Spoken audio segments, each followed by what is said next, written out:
Tonight we'll be watching the Utah Jazz playing against the Grizzlies in Memphis. And for Memphis, they're excited to be back out on the floor for game number 1 of the season, and I don't think anyone has doubts that they want to send a strong message tonight and tip off the new season with a win. And here we are, opening night of the new NBA season. Every club at this point can be optimistic. Some teams just looking to make the playoffs, others with much higher aspirations, Kenny.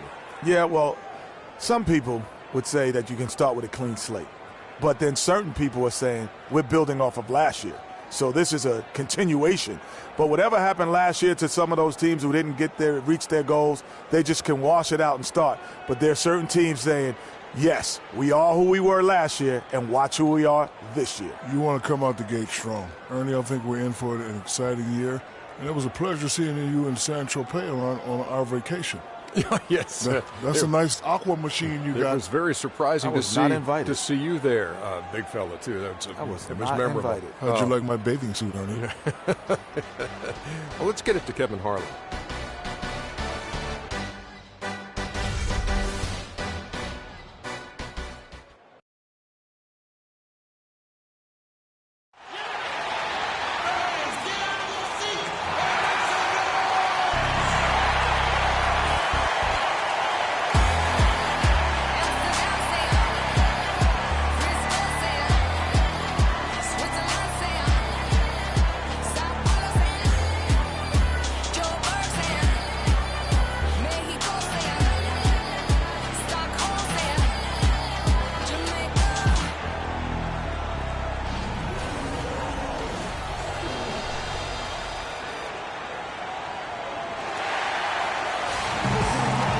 This is it, opening day.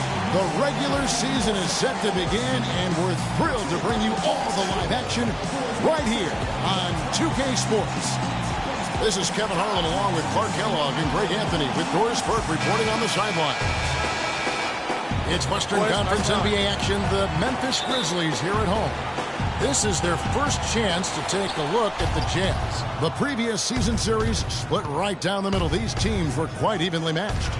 And they'll be doing their best to establish superiority over this club, something they failed to do a year ago. And they know they're the better team and out to prove as much tonight. They split the season series a year ago, but they want to change that up now. And checking out Utah's opening lineup, D out there with Mitchell. And it's Rudy Gobert, and it's Hood in at the 3 spot. Mitchell kicks to Hood. Gets it to go from beyond the arc. Hood's got the first bucket of the game with the 3 for the Jazz. On defense, Utah. It's a 3-point game. There's the feed to Gay. There's the pick. Just 5 on the clock. Conley setting the pick for Gay. The 11-footer, and he gets it to go. And really smart to draw his man out to the perimeter. He's giving up too much size to be effective inside. Showed nice basketball IQ. I agree, Greg. I mean, if he finds a spot on the perimeter and doesn't force it, I think his outside shot will be hard to block no matter who's defending. Here's Wiles. Here's Mitchell. Shot is off. Good D by Stevenson. And here are the Grizzlies. I think Doris Burke has something for us right now. Doris? A short time ago, Quinn Snyder and I were able to chat. This is their first matchup of the season against this squad, and he knows the shot blocking in the middle will certainly be an obstacle. But he said, quote, we've got to remain aggressive and continue to attack. Guys, he said that putting their bigs in high pick and rolls and shooting the open jumper with confidence will be key. We'll see how they do. Thanks for getting back to us on that report, Doris. Guys? You know, they obviously spent the brunt of their time preparing for this game by coming up with ways to attack that vaunted defense. Attack being the operative word, all in caps. I mean, it has to be an active, assertive approach they use. They can't sit back and be passive. Mitchell, from the top of the key, he buries it. Mitchell's got his first basket of the night. Just reliable, guys. He's just always trying to make the right play. Gay right side. And he makes good on the way. Gay's got his second bucket of the game to go. Well, Merry Christmas. I mean, that was a freebie. Kicks it to Gobert. Nice ball movement by Utah. Here's Lyles. The shot no good. Now Memphis takes it the other way.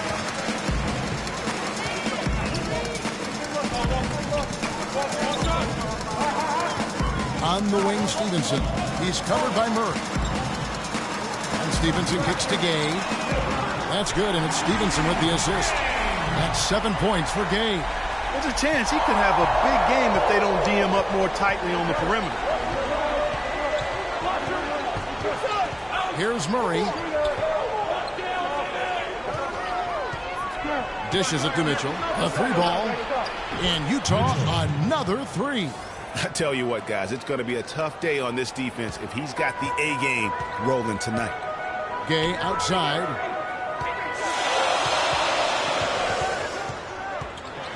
And it's thrown down hard with both hands. Look at the handles. Gets through the D and then powers it home. Such a pretty move inside. Clark, how do you stop that? You don't, Kevin. I mean, as a defender, you got to just stash that one in the memory bank and make sure it doesn't burn you the next time. And the Jazz with possession here, following the score by Memphis. Mitchell's shot is good. Memphis trailing here.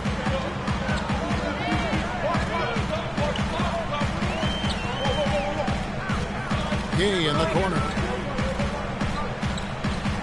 There's a good screen. And it's Memphis with another. They're in the position they're in right now, thanks in no small part to the show that he's putting on in this period. Murray kicks to Gobert. Gobert with a screen on Gay. Now Murray. Quiet so far offensively, searching for his first points of the game. Here's Mitchell. It's rebounded by Memphis.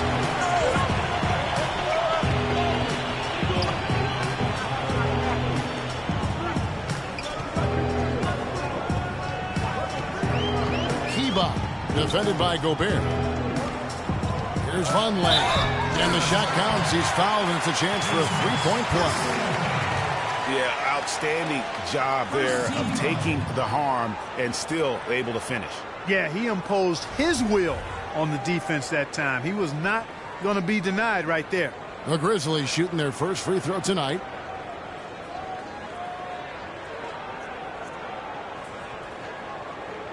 One shot. Mind the lanes. Mind the lanes. One shot.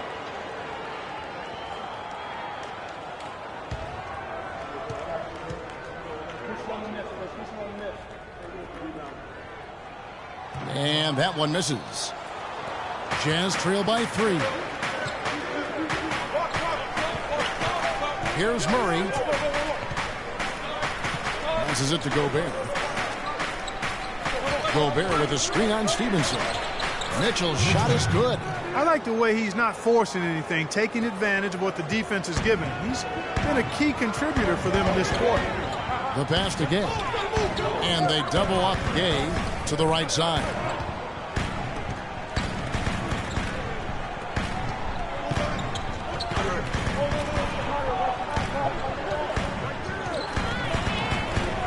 A floater. Gobert with the block. Taken away. Hugh passes to Stevenson. And the officials signal the backcourt violation. Not very careful there. The Grizzlies making a switch here. Curry's checked in.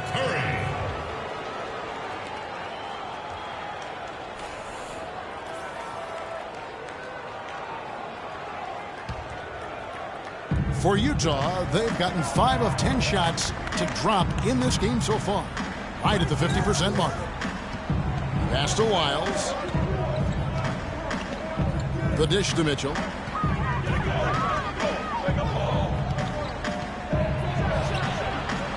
No good off the front line. The right thing there to stay that tight on him and really try to keep him out of his comfort zone. And finished off by Gay. That's the epitome of teamwork right there, Kevin, on the alley-oop. Well, Clark, what about the finish? Bringing it down with some thunder. Yeah, lightning too. But guys, the pass for me, even better. He absolutely put that on a platter for him. All right, fans, let's get up. Let's get live for your Breeze Girls.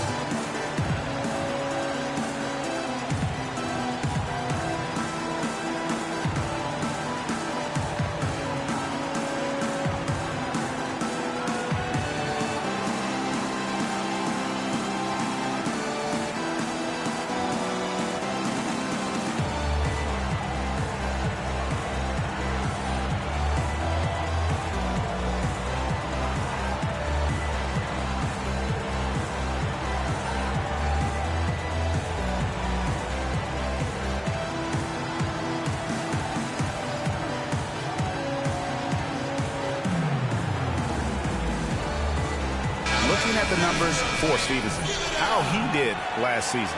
Put up about 12 points a game, 5 assists, and 5 rebounds. And guys, he's making winning plays. It's as simple as that. Not a star player per se, but he makes his presence felt. And fellas, I would say he's been overachieving a little bit lately. Hopefully this is a sign of greater things for the future. Joe Ingles, he's checked in for Utah. Dante Exum comes in for D. Gobert, the screen. Exum passes to Lyles. To the paint, up off the screen. And Exum with the lay-in. Give an assist there, not for the pass, but for the solid screen set on the inside that freed him up and made the layup possible. Curry attacking. He feeds it to Vonleh. Gay outside. 6 to shoot.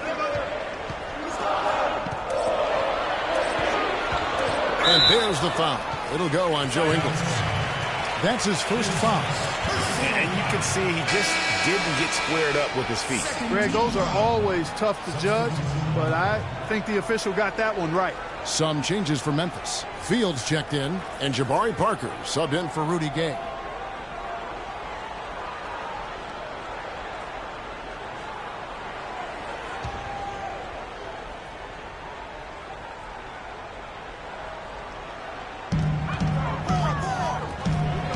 Stevenson outside.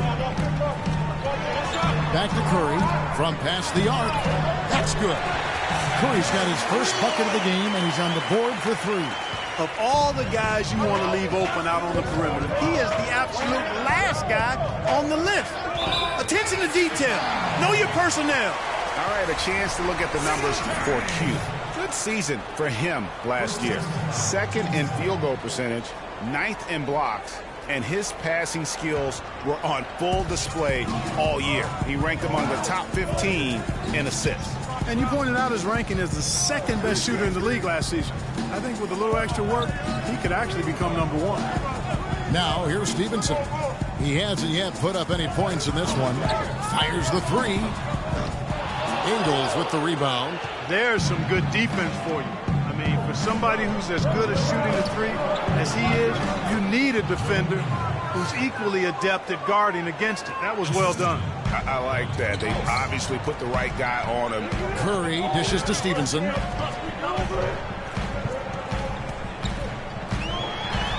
Outside for Curry. Fields with the screen for Curry. There's the dish to Fields. Just 5 to shoot. Here's Parker. Rebound, Utah. Boy, that's a tough one. But he did all he could there, using the leaner to get the shot off.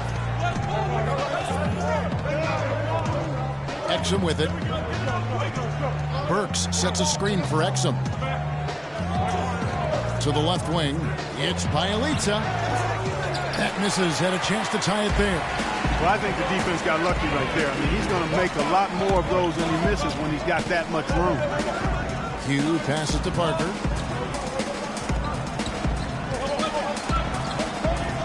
Rebound by Bjelica. The defense ready for him on that possession. They had to be because he is so strong in the paint. Now, here's Exum. Guarded by Curry. Exum kicks to Burks. Chance there to take the lead. Missing. Memphis leading. Outside Curry. Pass to Q. Parker outside. And again, Memphis no good. Well, that's a bad miss right there. I mean, you'd like to see him be a little more assertive when he has such good position. Exum with it. Foul guarded by Stevenson. Passes it to Bjelica. And that comes off the assist by Exum. Bjelica's got it all tied up now for the Jazz.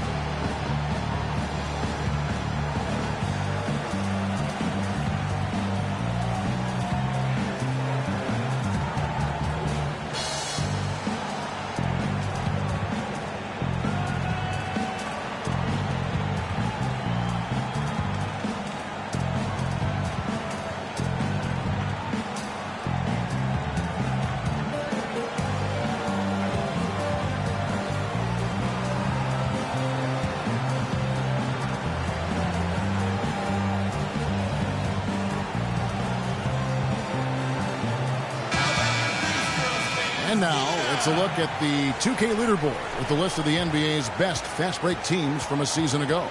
Number 1, the Grizzlies. Do they love to run? I mean, nobody did it better. They would get out in the lanes and push the ball even after makes.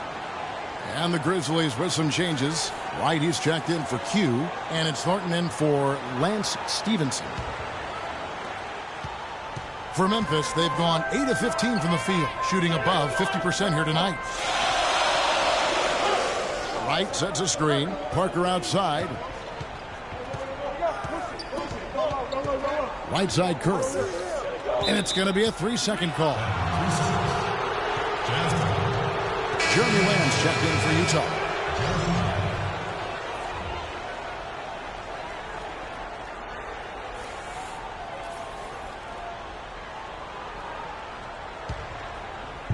Utah has gone 2 or 3 from deep so far in this game. Feeds it to Burks.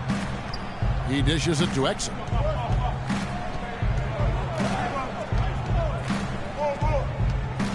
They set the pick. He kicks to Burks. Clock at 6. From deep. That's a no-go, and he's still looking for his first bucket after 2 shots. And, Kevin, they need to be consistent with their effort on the boards. You look at the box score, and they're at a definite disadvantage. And, you know, time will tell how big a factor that becomes in this game, guys, but if you're the coaching staff, it's certainly a point of emphasis. Just cannot find the rhythm. Still yet to hit a shot this quarter. Here's Bjelica. The feed now to Burks. Puts up a 3. Rebound by Parker. Singletary. So the whistle blows on the shot and 2 free throws for the contact right there.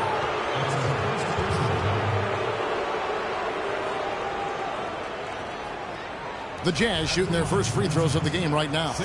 And they were 75% from the line a season ago.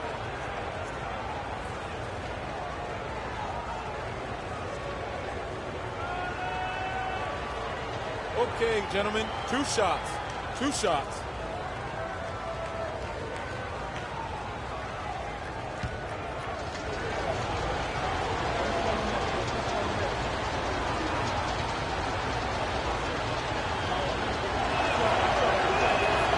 And the free throw is good, now leading by 1. Bargnani is checked in for Memphis.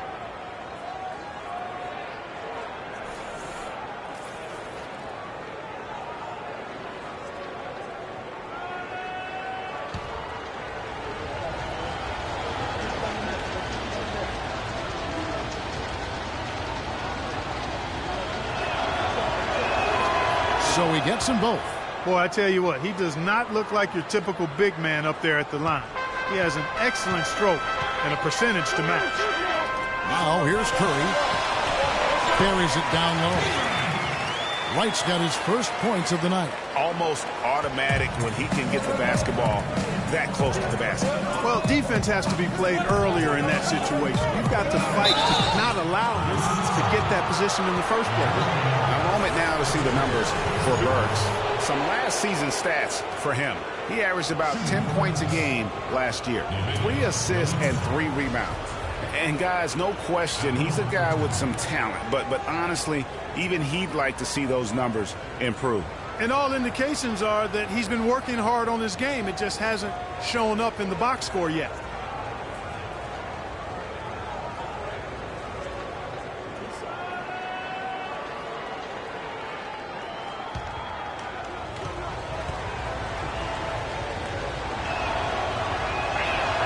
First free throw is good.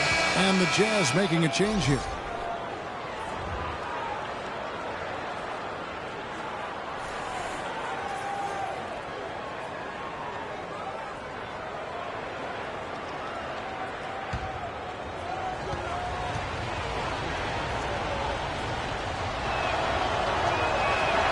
That one falls, so he hits both of them. And 1:01 left to play here in the first. Curry dishes to Parker.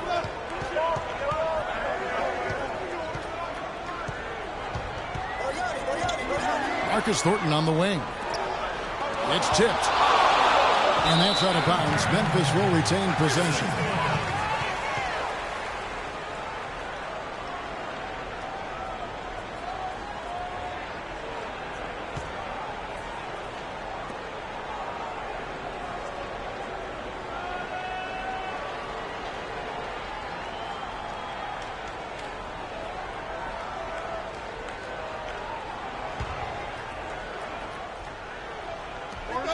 Parker with a clean look. The tough shots aren't going down for him right now, but neither are the easy ones. I mean, he's got to find the rhythm somehow.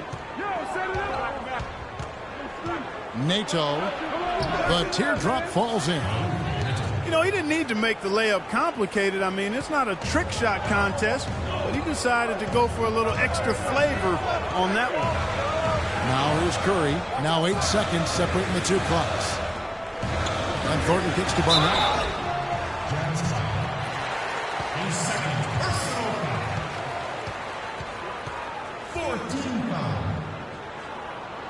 He's getting his first free throw attempt of the night right now. Really a good season for him overall last year when you look at the number, 83% from the line. Yeah, you know, that was one spot where they didn't have to worry about him at all. I mean, at the free throw line, he was automatic. 2 shots.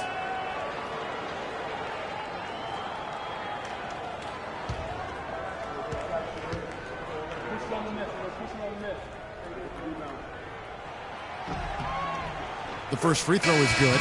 The Jazz making a switch here.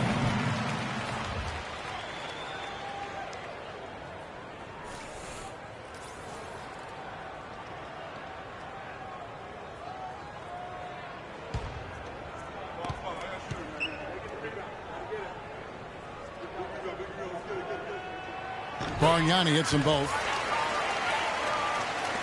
19 seconds left to play here in the first.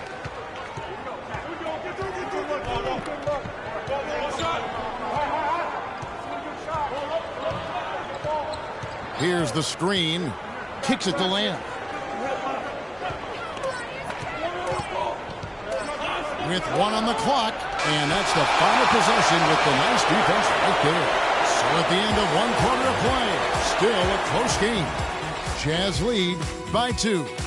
Live from the FedEx Forum, you're watching 2K Sports.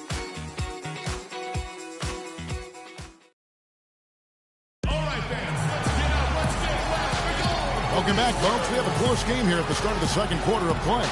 What do you guys think about the Jazz here in this one? You know what? They're dominating on the backboards. They have controlled the paint thus far. Flexing their muscles down low, and they've limited second chances too, guys.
And so it's Memphis with it, trailing by 2.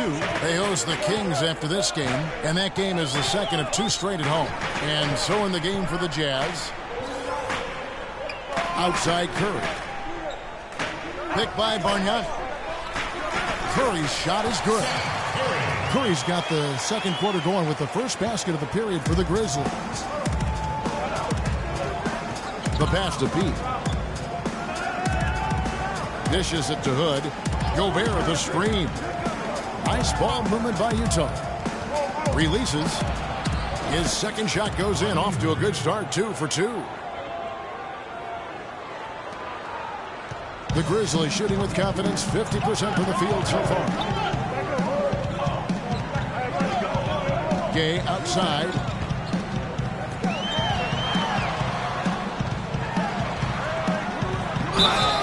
And so he earns a trip to the line. Officials saw the contact and he'll shoot 2. Rudy Gay playing very well. 13 points, and he's chalked up 1 3-pointer on the day as well. And Clark, I'm sure that won't be the last one. A lot of times he can get hot and stay hot from beyond. The Grizzlies have gone 2 for 3 at the foul line in this game. And they shot their free throws at a measly 73% clip over the course of last season. And, you know, there was plenty of blame to go around for that. I mean, it wasn't just 1 or 2 guys. I mean, for the most part, the entire team struggled.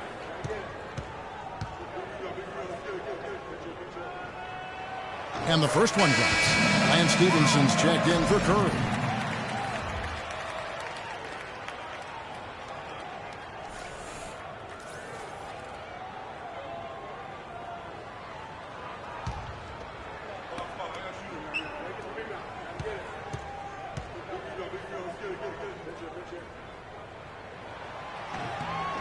Rudy Gay hits them both. Here's Murray. He hasn't scored yet. That, I'm sure, will change. Pass to Hood. Gobert with a screen on Gay. Hood, the pass to Lyles. Up and in on the layup. That is some real serious dime dropping there. Exquisite assist. Memphis trailing here. The dish to Gay. Kicks it out to Stevenson. They get it back. Just about a minute and a half has gone by here in the second. Here's Murray. He's guarded by Stevenson. Here's Gobert. And a foul calling the shot. Got him on the way up that time, so he'll shoot 2 right here.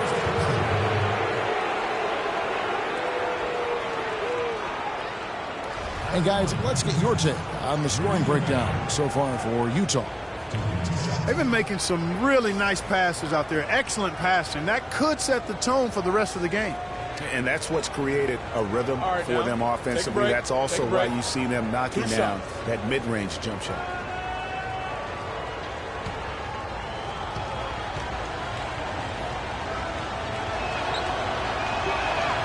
And he makes the first. And Memphis making a change here. Fields checked in.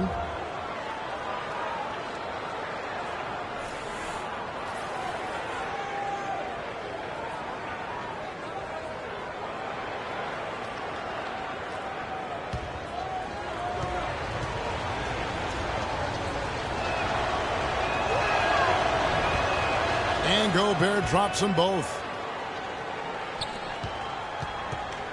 The Grizzlies trail by 4. Stevenson dishes to Vonleh. Gay outside. Shoots from 14. That's good again. His 7th basket. 7 for 10 from the floor. How good is that? I mean, he can make a defender look foolish at times. They set the pick. Here's Murray up on top. He hasn't yet put up any points in this one. Here's Hood. Shakes off the strong D and gets to the bucket for 2. Hood's got the lead up to 4 now for the Jazz. Stevenson kicks to Gay.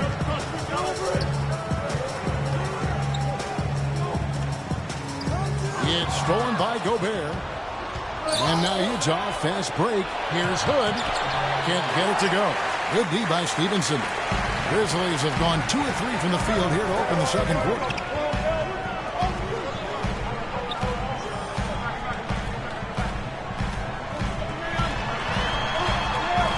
Gay left side. Shot clock at 6. Nobody near Stevenson. The shot is off. And Utah the other way now. In transition, here come the Jazz. Miles passes to Mitchell. Here's Hood. He's got 7. And stolen by Gay. And a little under 3.5 minutes elapsed in the second quarter of play. He feeds it to Fields. Stevenson outside. Conley setting the pick for Stevenson. And that one's good. A lot of space right there to get that shot off. Not a very good job of the defender getting over the top of that screen in that particular play.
Checking out some numbers for Gobert. Last season, he played outstanding. 2nd in rebounding, 3rd in blocks. And he was such a reliable option offensively, finishing in the top 10 in field goal percentage. And looking back to last season, his complete dominance on the boards to rank number 2 overall, remarkable. Q, he's checked in for Noah Vonleh. Joe Ingles, he's checked in for Utah. Dante Exum comes in for Mitchell. Closing in on 4 minutes played here in the second quarter. Now Murray. He's been patient so far. Nothing yet on the scoreboard. It's rebounded by Memphis. Q's got 3 rebounds so far in the game. Kiba. He's covered by Murray. From deep, Stevenson. Stevenson missing again. And this quarter, he has clearly been off the mark. Exum. Grizzlies with the rebound. You know, he can be a little hesitant near the rim. We saw it there. The defense offers just a little bit of resistance. He doesn't take it up quite strong enough. The score now all even. That's a precision shot. You've got to be precise. No room for error on the floater. For Utah, they've gone 3 of 7 shooting the ball here in the second quarter. And Lance Stevenson picks up the foul. That is his first foul of the game. Yeah, clearly he had an established position there. Yeah, and I like this call because you want the refs in that situation. If there's any doubt, err on the side of giving the benefit of the doubt to the offensive player. That should have been a block, and it was. And Utah making a change here. Burks is checked in.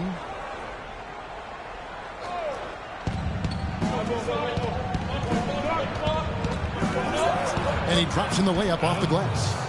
And the Jazz lead by 2. Memphis has gone 0-2 from deep here in the second.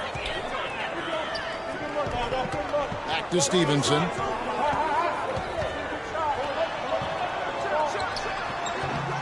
Another miss by Stevenson. Jazz have gone 4 of 8 so far here in the second quarter. There's the pick. Now, here's Exum.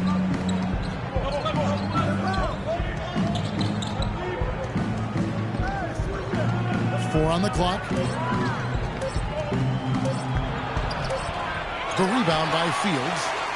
It's a close game here in Memphis. Pass to Stevenson.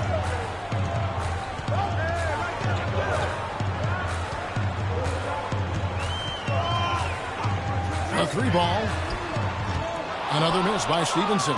He's been anything but his usual self this quarter. It's actually been ugly to see. Stolen by Stevenson. Gay against Gobert. Passes to Stevenson.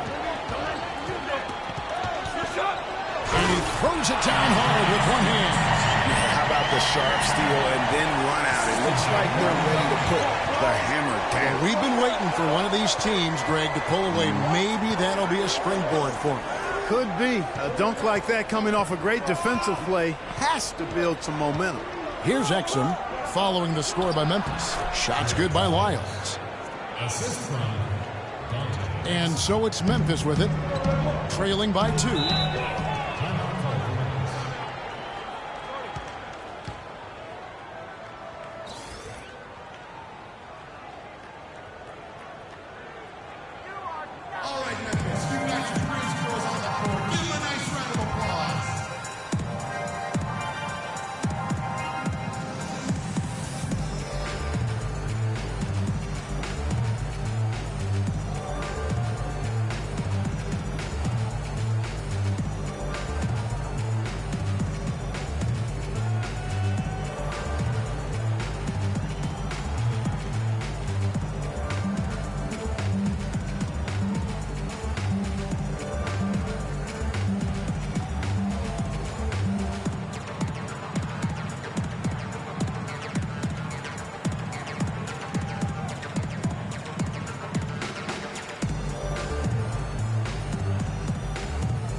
Let's take a look at last year's leading shot blockers. You don't want one of these guys in front of you when you're coming down the lane.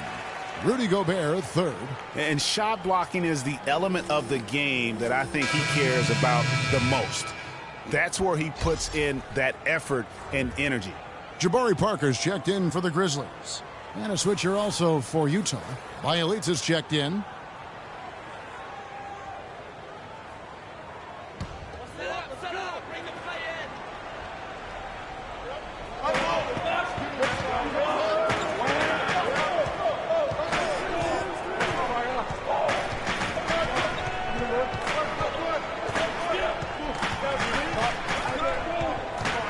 To the inside, and out of bounds as the Jazz gain possession.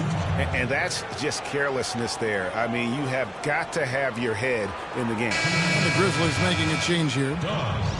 Lights checked in.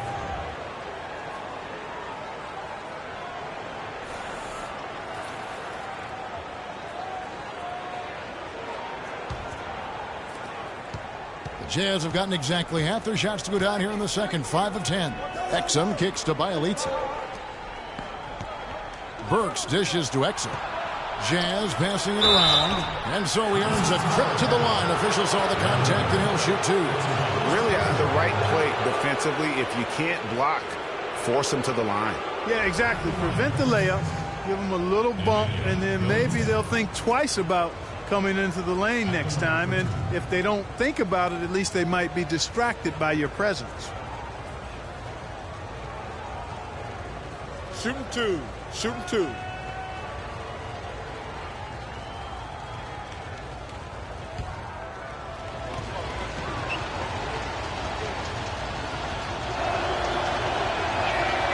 And he can't get the first one.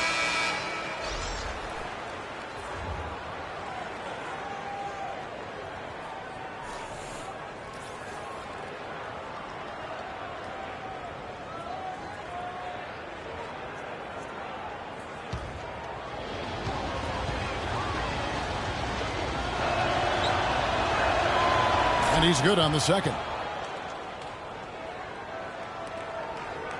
The Grizzlies trail by 3. Curry passes to Q.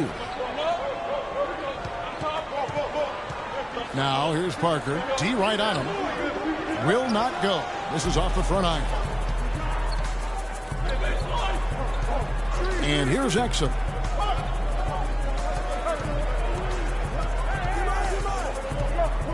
There's the screen with some arc, and Curry pulls it down.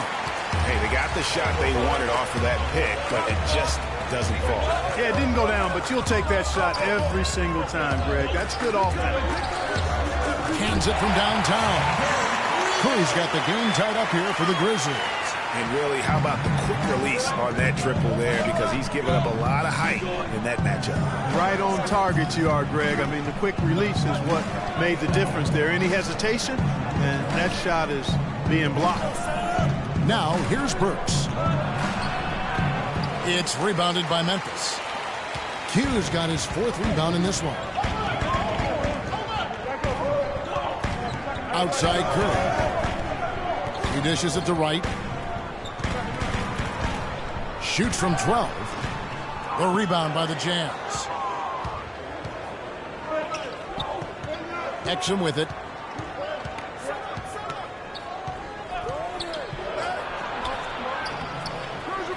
It's rebounded by Memphis. Q's got 5 rebounds tonight. Outside Curry. From 15 feet away, scored the basket. His 4th. He's only missed 1 of his 5 shots tonight. And started hot, and he's only gotten harder. Utah trailing here. Here's Exum. Now the pass to Bielitsa. The Jazz with another miss. I didn't see that miss coming. I mean, he's usually been money from that range. Thornton, no good. The Jazz shooting around 41% on the night. There's a screen. Now, here's Exum, guarded by Curry. Here's Burks. Drills it from outside. Burks has got his 2nd bucket of the night. Clark, 8 lead changes now, and we're still just in the first half. You know, both teams showing a lot of resilience, I think. Coming back and coming back and forth, back and forth. Reminds me of a song. Yeah, Kevin, that's Cameo, to be exact. And I'm not sure I've seen a game with more lead changes this early. And they haven't been able to turn it into a big lead, but their rebounding advantage is starting to add up. Yeah, still close, but with their tough play on the boards, we're certainly seeing the effort. The D just sagged off just enough, and no hesitation on his part. It's Parker with the drive. Hey, guys, this game won't be close for long if they keep giving up dunks like that. No, it won't, G.A. You're right. A glaring error defensively and letting him get all the way to the basket that time. But it's only 2 points. I mean, it was flashy, no doubt, but still, it only counts for 2. 2 is all. To the middle, Singletary. And that comes off the assist by Exum. Exum's got his 4th assist with that last one here tonight. The Grizzlies trail by 4. Curry kicks to Wright. On the wing, Thornton. Burks covering. Wright sets a screen. Curry dishes to Parker. 5 on the clock. Got a piece of it. Feeds it to Ingles. Great pass to set up the lay-in. And now a 6-point Utah lead. Well, that fast break went according to plan. Yeah, nice job there, Greg. Recognizing the opportunity was there to push it, and then excellent execution. And Wright gets the Curry. The tray. And the dunk by Wright. And that's an example of willpower right there, guys. I mean, grabbing the offensive rebound and then going back up strong. And GA, in a close game like this where every possession is critical, that could prove to be a very big one. Boy, it sure could, Kevin. I mean, he salvaged 2 big points for them off that miss. Memphis has gone 1 of 6 from three-point land in the second quarter. Less than 20%, but they've continued to let them fly. Curry passes to Wright, and it's out of bounds. The Grizzlies able to retain possession here.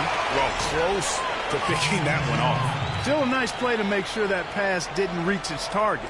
Bargnani has checked in for Memphis. Vonleh comes in for Brandon Wright.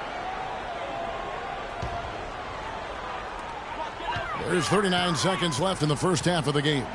Parker kicks to Curry. Off target from three-point range. Another rebound hauled in. They're hitting the glass with a lot of passion. Guys, that's been the key to their lead. I mean, simply put, the effort they've displayed on the glass has been the difference. And Utah making a change here. Miles checked in.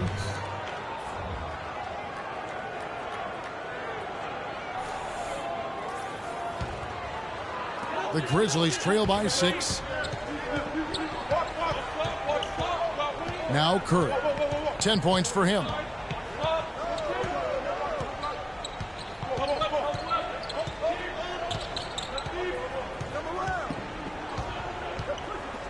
He kicks it to Bargnani. 1 second left. So the whistle blows on the shot and 2 free throws for the contact right there.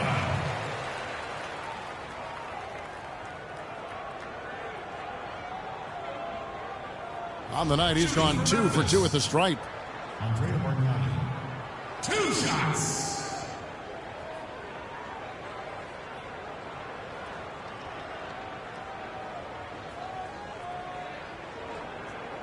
All right, now, take a break.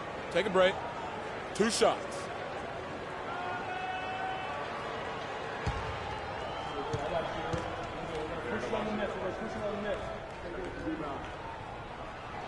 First free throw is good.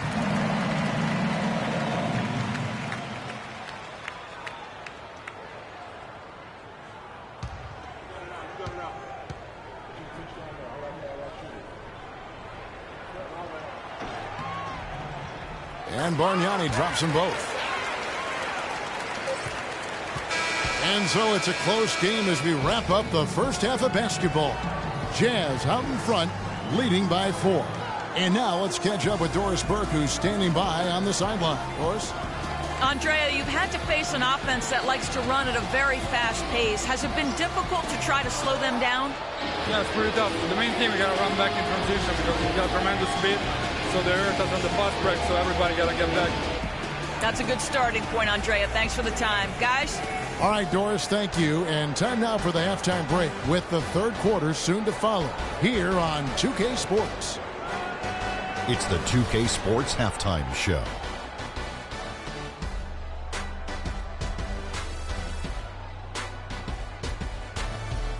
Ernie Johnson here again with Shaquille O'Neal and Kenny the Jet Smith. And an exciting time of the year as the first game of the regular season is halfway through. Utah found themselves in a close game in the first. The largest lead for them during the period was 4. The second quarter was a strong effort for them as they continued to battle, and they were able to close out the half in a good position. And, Kenny, what'd you see out there from the Jazz? Well, quite simply, their bench showed up tonight. And when I say showed up, I'm talking about on the offensive end because they were scoring in bunches. Now, you want your reserves to just at least come in and hold the fort, but they did way more than that tonight. Shaq, your take on Memphis. Well, if you can't shoot the ball, you might want to stop chucking it up. They keep trying the 3, but it's not going down. They're relying too much on the 3 ball. Way too much. It's good when it's falling for you, but when it's not, you have to try something else. And that's going to do it for now as the second half is just about to get started. Now back to Kevin Harlan and the rest of the 2K Sports crew. We will see you later.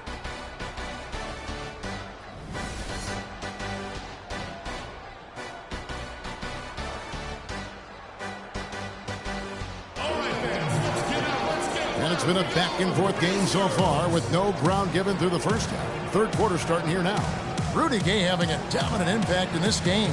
Yeah, he's playing just a smart game overall offensively, looking for and finding the gaps in the defense, and also terrific shot selection. Greg, that's exactly what we're talking about when we talk about being efficient as an offensive player. Fully on display there with him.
The Grizzlies trail by 4. We've got Rudy Gay. Vonleh's out there with Q. Then it's Lance Stevenson. That's the 5 to begin the second half for Dave Yeager. Well, look here at last year in the NBA, where the Jazz ranked 10th in fast break points, 17th in blocks. As far as free throw shooting as a team goes, not a strong suit. Top 20 in the league. A little bit of work to be done there. You know, the fans love their up-tempo attack, though, and they love to get out in transition. So those quick-hitting baskets really gave their offense, I thought, a boost. Okay, gentlemen, 2 shots. 2 shots.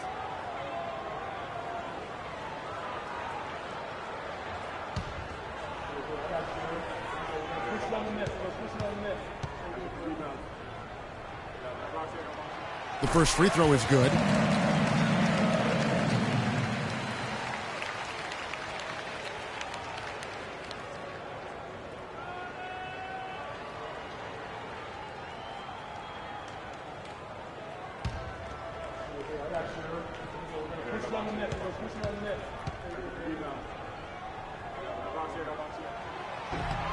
Rudy Gay hits them both. Utah leading. The feed to Hood. They set the pick. Terrific design on the pick play, and he lays it in.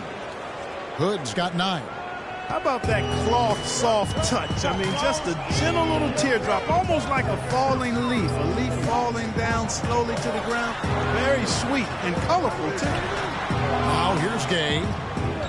And they double up Gay. Over to the wing. Clock at 6. Gobert pulls it in. Jazz leading by 4. Hood kicks to Gobert. Out to the wing. Lyles passes to Murray.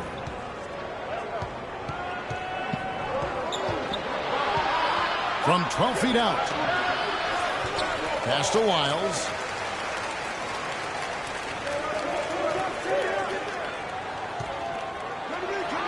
Goes up and lays it nice and easy. Lyles got the lead up to 6 now for the Jazz. Some defensive breakdowns are starting to show up now. Their last 4 buckets allowed have come from very close range. Yeah, high percentage shots are what they are getting in terms of the attempts, and that's just not going to get it done. They've got to figure it out. And the basket by Stevenson. Perfect screen there. Set him up with a terrific look. Yeah, I like the fact that the setup was good, the screen was solid, but you also have to look at the fact that the defender didn't do his job as well as he could have. Tries to save it, and it's out of bounds. Utah able to retain possession here.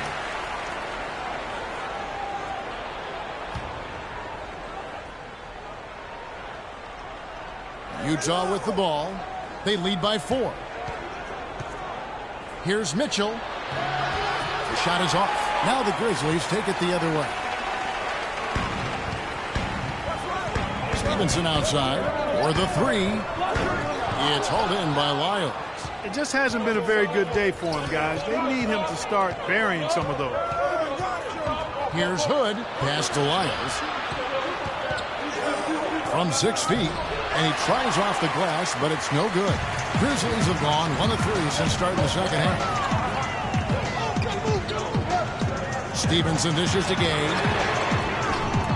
Here's Q. He jams it with authority.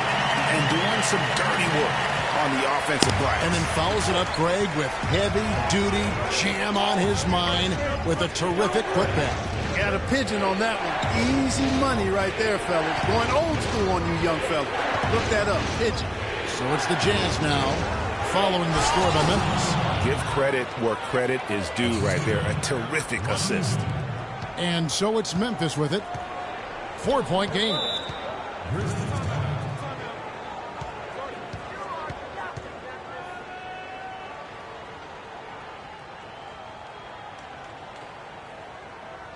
All right, fans, let's get out. Let's get loud for your Breeze Girls.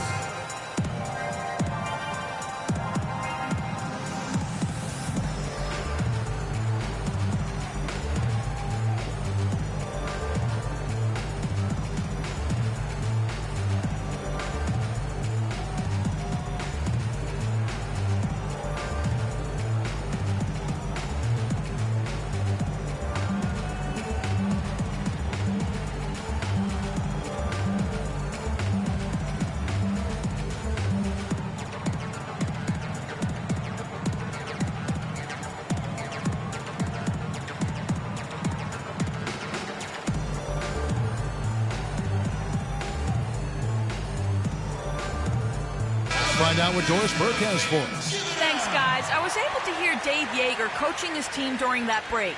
He said their plan was to run their offense through Gay. Coach is looking for him to take on a lot of responsibility when they've got the ball, to be a leader at the offensive end. Those are likely not the last adjustments they make today, guys. There's still time left in this one. Back to you, Kevin. And thank you, Doris. Off the pick. And he dunks it after the pick frees him up. Now, this is why the breakaway rim was invented. For plays just like that. Well, he almost brought the whole thing down, Clark, by hanging on that long. Yeah, he did. I tell you what, though, great dunk, and this is even a better game we got going on right now.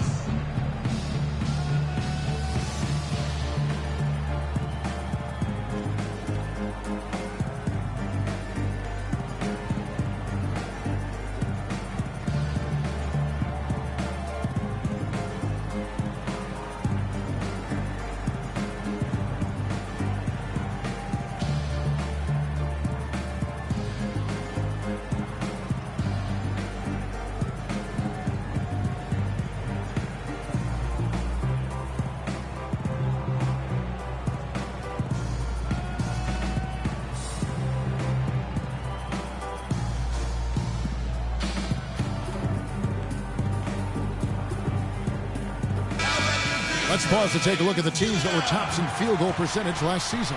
In third, the Grizzlies. Hard to shoot the ball any better than they did. I mean, they weren't the best in the league, but, man, they were right there.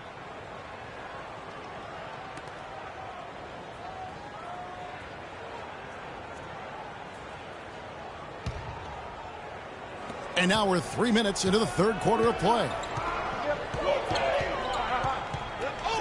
Here's Murray. He's had some playing time, but no scoring yet from him. And fouled hard that time. He'll get to the line and shoot two.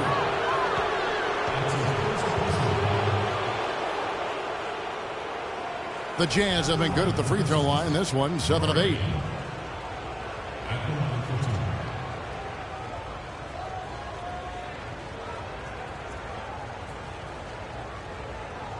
Shooting two.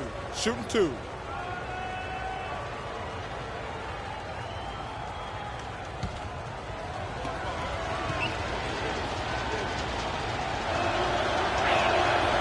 No good on the free throw.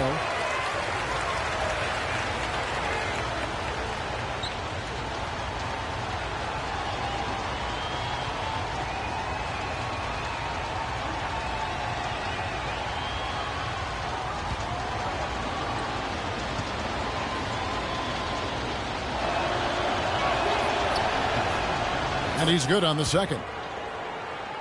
The Grizzlies trail by 3. Gay outside. Third quarter action, and just under 3.5 minutes have gone. And checking out some stats for D. Last season's performance for him averaged about 12 points a game, 4 rebounds, and 3 assists. And you like what he brings backing up the point guard. No doubt. I mean, he knows how to run this offense. And that's always valuable coming off the bench.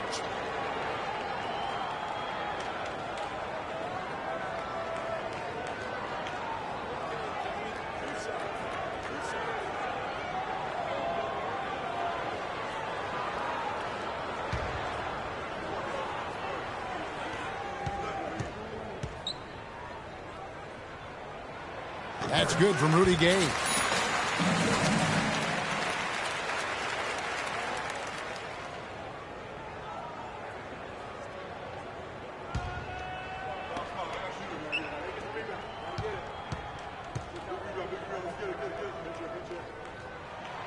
Gay hits them both. Third quarter of basketball here, and just a little under 3.5 minutes gone by. Murray kicks to Hood. Passes it to Lyles. Now Murray. 6 on the shot clock.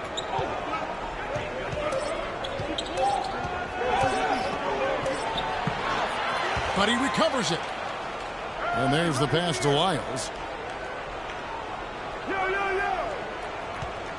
To the left wing. Here's Murray. He's guarded by Stevenson. Murray, no good. He's yet to make an impact from the field, but his team is taking care of business. Off on the layup.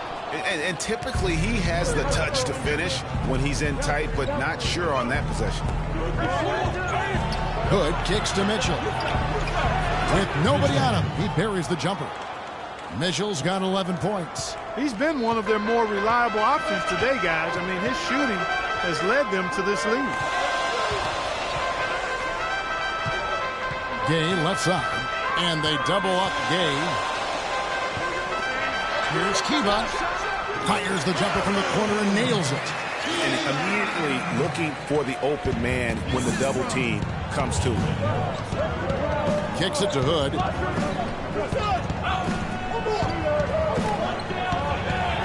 And a foul on the shot. He'll go to the stripe for 2. It's going to be on Rudy Gay.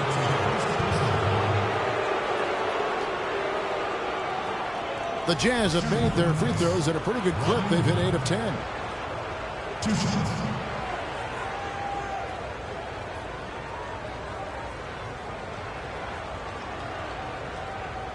All right, now, take a break. Take a break. 2 shots.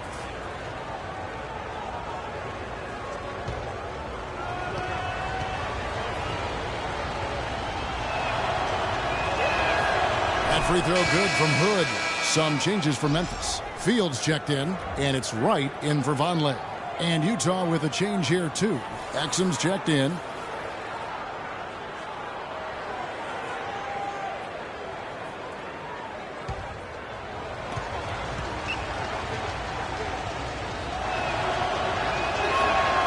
And he can't hit the second.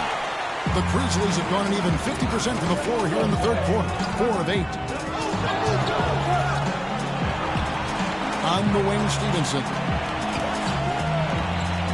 For the lead. Gobert pulls it in. Gobert's got 6 rebounds now in the game. Jazz passing it around. Here's Mitchell. 11 points in the game. Pass to Wiles. Shot clock at 5. No luck. Good work defensively by Gay. Here's Kiba. And there's the whistle. Fouled hard on the shot. He'll go to the line.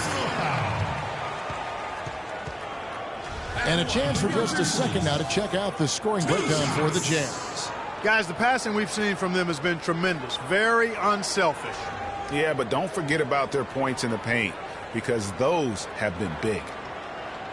All right, now, gentlemen, 2 shots. 2 shots.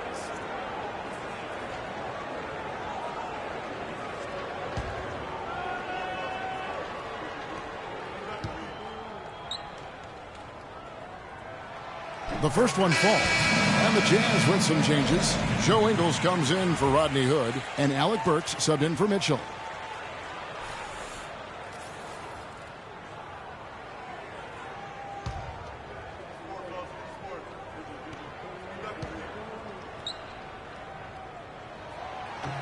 That one drops. He ties it up. And Utah has possession. And after this one, they're home against Minnesota. That game is the first and last of their homestand. Gobert, the screen. Here's Exum. Drops in the tray. Exum's got 8 points. You know, the defense has got to do a much better job of fighting over those screens. And, Greg, especially when the ball is in his hands. I mean, come on now. You know he doesn't miss too many open looks like that. And so it's Memphis with it. Wright sets a screen. Here's Fields. It's stolen by Gobert. And now the fast break Exum with the ball. How about the sharp steal and then run out? It looks like they're ready to put the hammer down. Well, we've been waiting for one of these teams, Greg, to pull away. Maybe that'll be a springboard for them. Could be. A dunk like that coming off a great defensive play has to build some momentum. Gaze double to the inside. Right. Shot is off. So Utah will take it the other way. Now here's Gobert. Dishes it to Exum. Pass to Lyons. get it to Burks and does. 4 on the shot clock. The 17-footer. Gay with the block, and he gets it back. The Grizzlies trail by 5. To the paint. And Stevenson, the bucket on the assist from Gay. And it's 8 points for Lance Stevenson. Crafty pass work there, getting it down low for the easy deuce. Exum passes to Ingles. To the inside. And lots of contact there. Missing the shot. He'll shoot 2. Let's take a look at the players who were the best on the glass a season ago. Rudy Gobert is second. What a season he had in the paint. I mean, his rebounding numbers were really mind-boggling. Who wouldn't love to have a guy like that?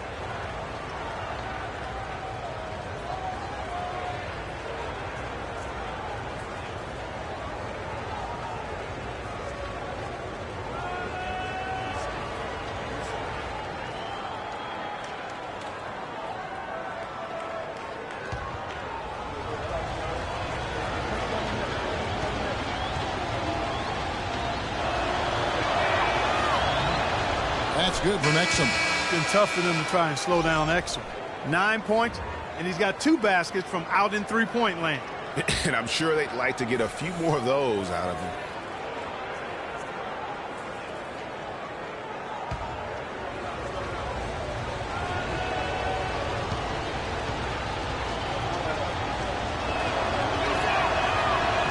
Exum hits them both. Here's Curry. He's got 10. Parker outside. Leaps for it. There's the steal. And Lamb kicks to Bielitz. Here's Parker. Shakes off the strong D and gets to the bucket for 2. Parker's got his second basket of the game. Jazz leading by 3.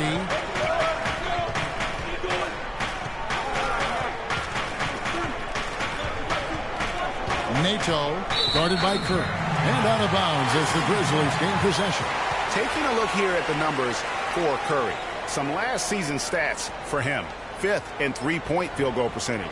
And he was top 10 in free throw percentage. Did not waste opportunities to convert at the line. And, you know, as you said, he was great from downtown. I don't think last year was an aberration. He's one of the deadliest sharpshooters in the game. You know, that's a case there, Kevin, of him making a pass to a spot, and then he let his teammate run right into it. Well executed. Lamb dishes to Gobert. And down it goes, jamming that one home. Some hang time on that rim puts a little whipped cream on that angel food cake there. It's a tight ball game, and those displays of strength, Clark, can get one team rolling. Agreed. And also the other on its heels. Let's see how this one turns out. Went for the two-hander on that slam. That's where the weight room comes into play, Kevin. I think some urgency from him there. I think he's sensing that this is a critical time in the game, fellas. Now, here's Exum. 10 points for him. Now the dish to Lamb. And that comes off the assist by Exum. Lamb's got himself on the board with 3 there. And really, the defense didn't do a lot to fight around that screen on that possession. Parker outside. Rebounded by Lamb. And trying to come up with the highlight reel finish. Somebody forgot to finish it. Inside, here's Gobert. Marvelous lead pass, and he throws it down. And very little fight put up by the defense as he made his way to the bucket for the jam. They did seem to take the cautious approach, Greg, when it came to defending that one. You're right. And, guys, it's not the time for caution now. I mean, they've got to be aggressive and take some risk to see if they can cut that lead down. Hard work on the glass once again, fellas. They put a lot of effort into their rebound. There's a reason why they have 3 seconds in the lane, and that interior play has made a big difference in this game. Now here's Lamb. The 11-footer. Rebound by Parker. That's an unusual, surprising miss for him. Typically, he's good on those inside. Outside Curry. He feeds it to Bargnani from outside the arc, and that one's good. Bargnani's got 7 points. And when you've got a big man who can shoot from distance like that, what a huge advantage. Nato guarded by Kirk. And Gobert kicks to Exum. Shot clock at 6. The Jazz with another miss. If he can improve on what's been a shaky day for him this far, they could stretch this lead out. Parker, right side. Snatched away. Now the fast break. Lamb with the ball. Here's Exum. And yes, sir, that one drops. 12 points for him. The Grizzlies trail by 5. And 1:01 left in the third quarter. Curry, Gobert with the block. And here's Exum. He's got 12. Bielitsa passes to Lamb.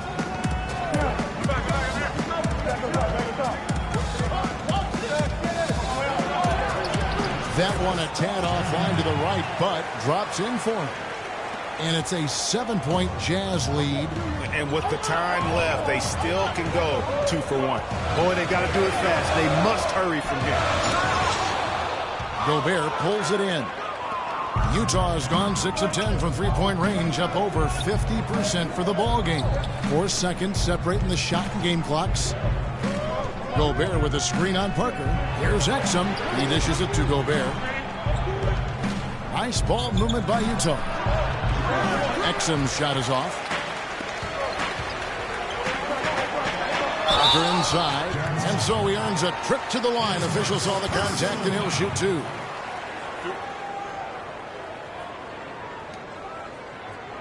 This is his first free throw of the game. You know, this is not an area where they expect him to contribute. You know, he's a guy that shot below 70% last season. And, guys, that was an element of his game that he could not get turned around. Now, I mean, gentlemen, he was really in a funk, and it lasted all season.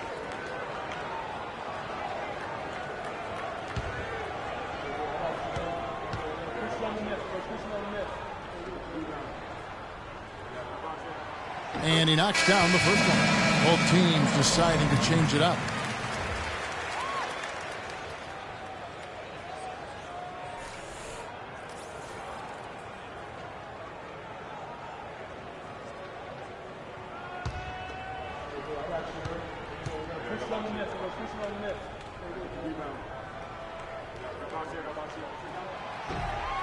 And good on the second, so he makes them both.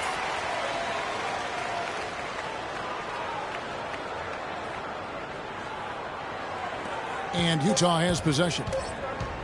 From deep three-point range, an absolute bomb from three-point range. And the Jazz lead by 8.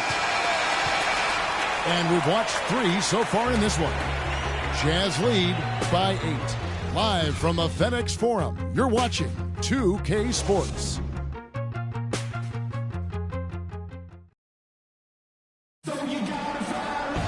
Hello and thanks for joining us, folks. The fourth quarter of play should begin momentarily.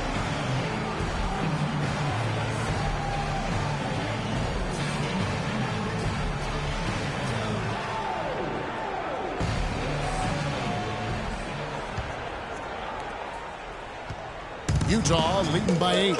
And Utah looking good. They've got to start the fourth quarter. Good out there with Lyons. Then it's Dean, and it's Rudy Gobert, and it's Mitchell in at the 2-guard spot. And he can't extend the lead to double digits. Boy, from my angle, it looked like it was in the bottom of the net. Looked good from here. Yeah, I'm about as shocked as you are, Clark. Gay is double.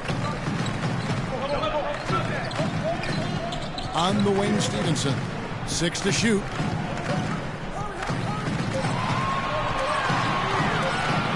Feet out, and he swishes it right through.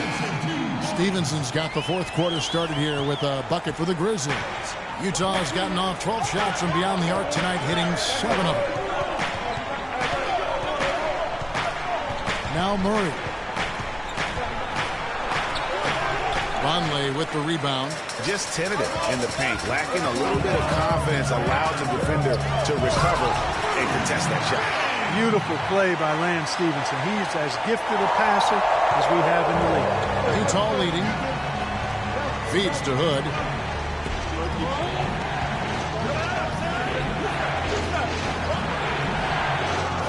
Gobert down low. Vonleh on him. That's good. That's a clean look they gave him there, fellas, and he drains those. And the Grizzlies shooting 48% from the field. Not bad at all. Stevenson outside. There's the pick.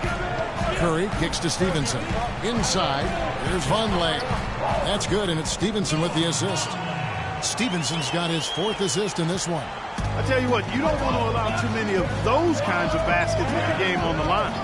This is when the defenders really have to protect the basket. You need to be in sync as a unit defensively. Here's Hood.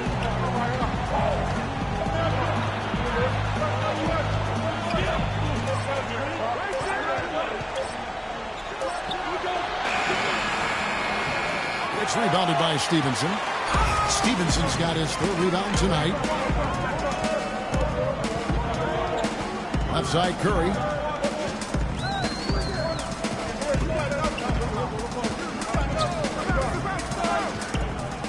Passes to Q.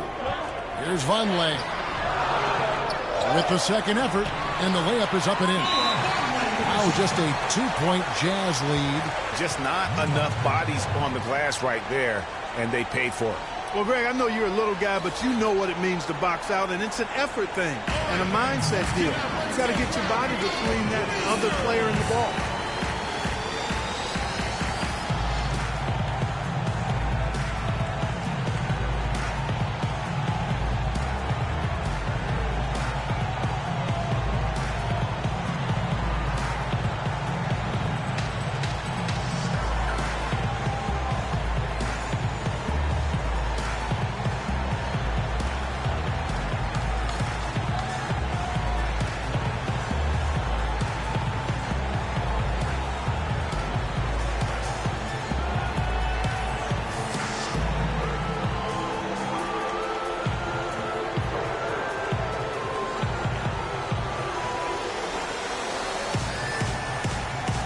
Doris Burke has an update for us. Doris? Guys, I was able to listen in on what Quinn Snyder was going over with his team. He gave his guys the green light to keep firing from downtown, telling them, listen, I like the work you're doing out there. Keep finding those gaps on the perimeter. They're giving us open shots. Great. Thanks for the report, Doris. Here's Murray. He kicks it to Gobert.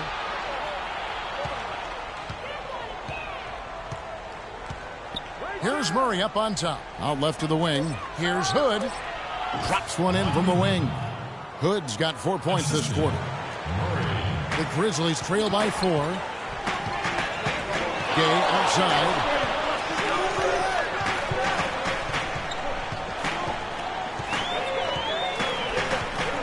Out to the right wing. Stevenson outside.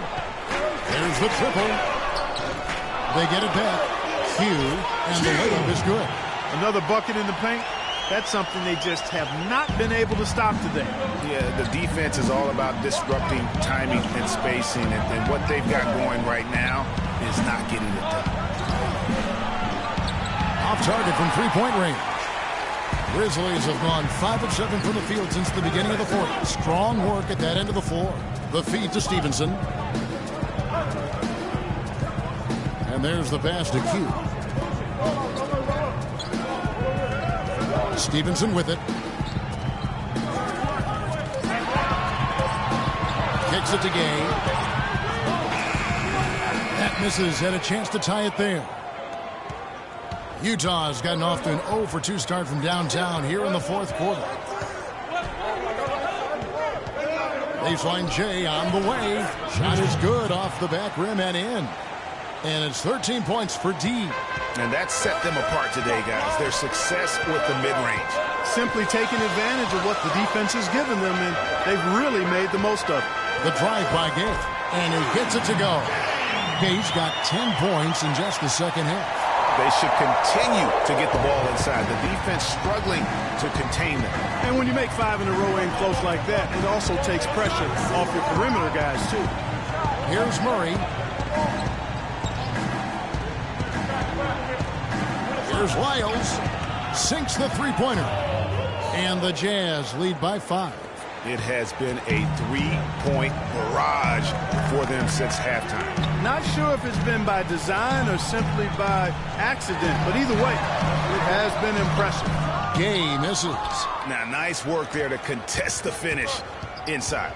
You know, they got the shot they wanted, but his defense, deterred them from those plans. Boy, he threw out some punishment with that two-hand throwdown. And Clark, now's the time to do it. Continue to attack that rim. Pass to Q.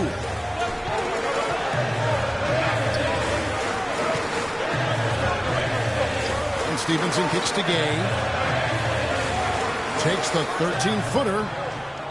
Bounces high off the rim and drops. Gay's got 29 in the game. Check out these handles. That's rush hour handle. Not midday, not early morning. That's rush hour handle. That nasty spin just froze the defender. Gobert the screen. Wide open look. Hood can't get it to go. Wow, I'm surprised. I thought that was definitely automatic. And he gets the bucket. He got a great read of where that miss was going, and that allowed him to be the first guy to it and get the putback. Kicks it out to Gay. And they double up Gay. That's to Vonleh. Here's Kiva. Here's Q. Oh, and that one, no question, powered it down. Just a terrific effort on the offensive glass. That's how they're going to cut into this lead. And Greg, a dunk like that is sure to give them a spark. Which is a spark they desperately need, Kevin. They've got to ramp up the intensity. Here's Murray. Grizzlies making the shot. And a missed layup. Well, it's just been one of those kind of games for him. And oh, here we go. Gay's got it, the fast break chance. Boy, he's making it look really easy right now. I expect him to continue to run the offense through him until the defense makes him change plans. Here's Murray. Gobert the screen. Lyles passes to Mitchell. And it's blocked by Stevenson. Tries again.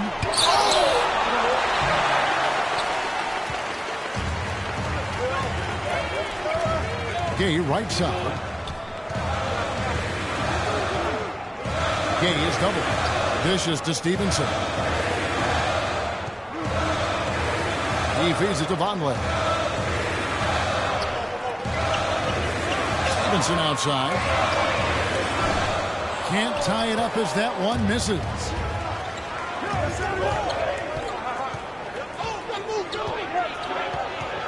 Hood dishes to Murray.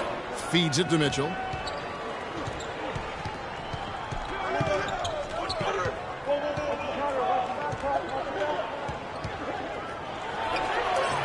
And it's wide right. Hits off the rim. He operates well in traffic, but still, that's just a tough play to finish. And that one's good by Gay. Utah's gone 1 of 3 from outside the arc since we've reached the fourth quarter. Gobert the screen. Hood kicks to Mitchell. Here's the screen. Here's the dish to Murray to end the drought. Grizzlies with the rebound. Misfires again, and the ball just refuses to cooperate with it. It's a tough day so far. Stevenson drives in. So he gets the whistle. Contact on the way up, and 2 shots coming up. Take a look at what Stevenson's done.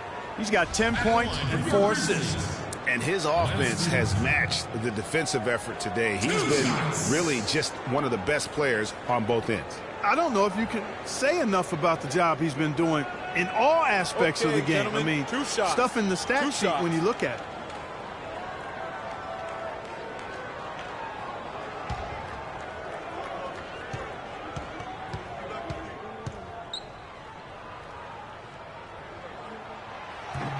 That free throw, no good.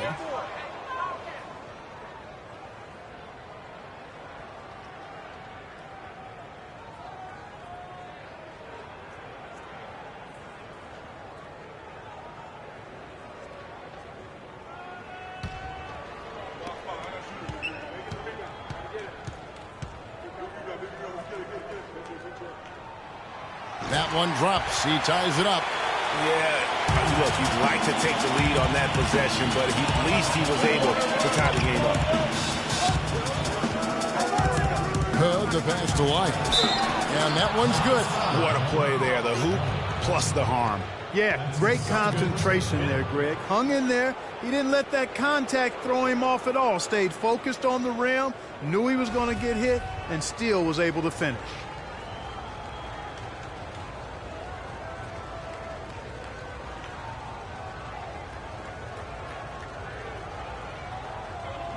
One shot.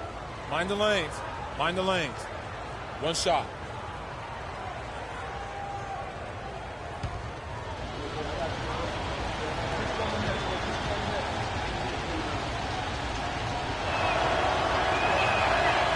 On the free throw, no good. Memphis has gotten off to an 0 for 2 start from downtown here in the fourth quarter. Offensive rebound. Gay. The layup missed. Utah leading. One-on-one fast break. They swipe it. Kiba. He's covered by Murray. Passes it to Stevenson.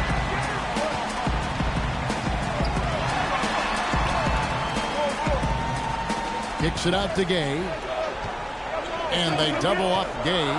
He dishes it to Vonleh. Here's Kiba. Kept alive. Gay passes to Kiba. Oh, and there's the one-handed jam. Great game for him. Double-double now. 10 points and 13 rebounds. Here's Mitchell.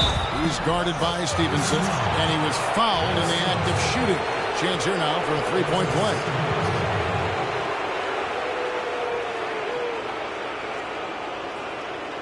What a night so far for D. He has 15 points, and he's put 1 3-pointer on the board. You know what, though, Clark? It wouldn't be a bad idea going forward to try to let him do a little more damage from beyond the arc. Curry's checked in for Memphis.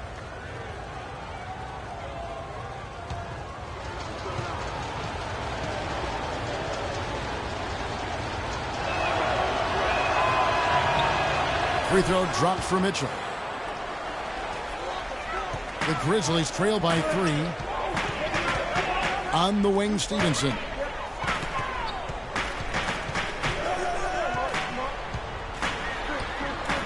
There's Vonleh. It's blocked. Kicks it out to Gay. And they double up Gay. The pass to Q. Gay outside. Out left to the wing. Curry with a wide open look. The three-pointer is right on target. Curry's got the game tied up here for Memphis. And good passing, setting up a lot of these buckets right now, Kevin. That's been the key. Dime-dropping delights is what I call it. Yeah, it's a nice pass. I will give you that one. Yeah, he's on the money. That's no doubt. It's been quite a game for Rudy Gay. They need to make some adjustments because he's absolutely scorching.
Here's Mitchell.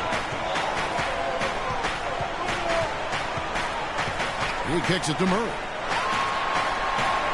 Oh, and there's the alley-oop. Stolen by Stevenson. And here we go. Fast break. Curry's got it.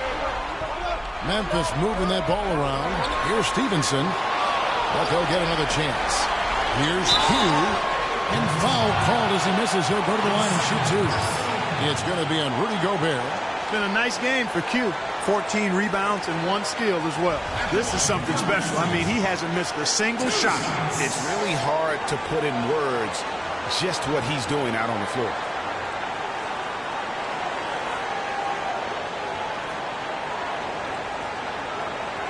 Shooting two.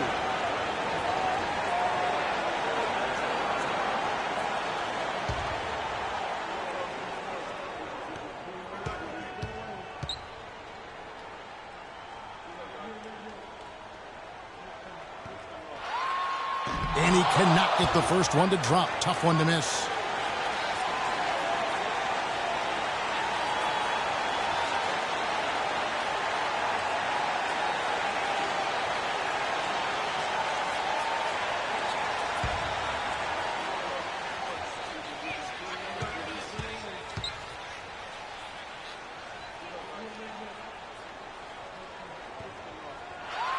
That's off as well, so he misses both. Utah has gotten just 1 of 4 3-pointers to go down for them here in the fourth. Gobert with a screen on Curry. Now Murray inside. Here's Gobert. Grizzlies with the rebound. Q's got 14 rebounds tonight. Going after. Curry dishes to Gay to take the lead. And the go-ahead bucket, no good. Clark, they've shared the load offensively. Yeah, they've done a nice job with it, Kevin. Everybody's touching the ball. There's a nice flow to what they're doing offensively. And, guys, they've put the defense on their heels. You can see right now they're trying to react, and that's what you want when you're in a rhythm offensively.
There's a minute left to play here in the fourth.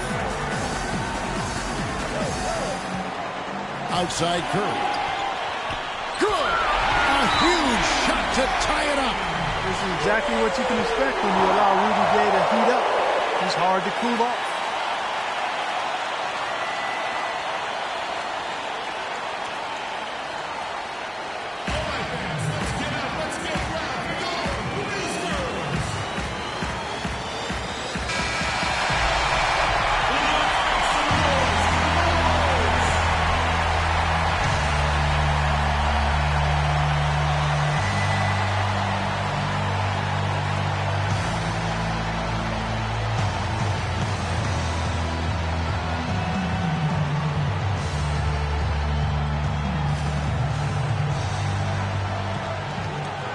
So the ball out of bounds. Gobert touched it last. You got sloppy in a close game. You have to take advantage of every opportunity.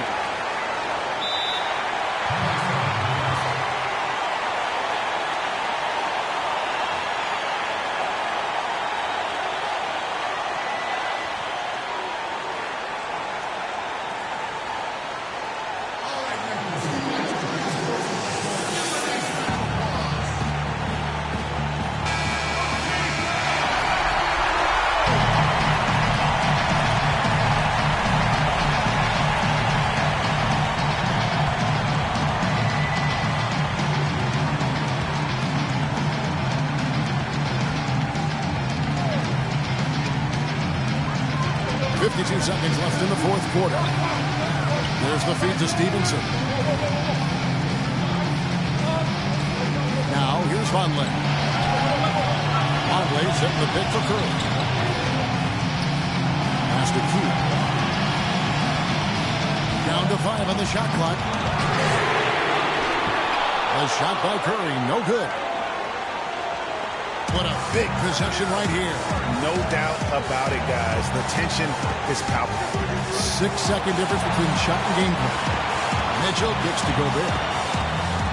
Gobert with a screen on Curry. Murray the pass to Gobert.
Here's Gay.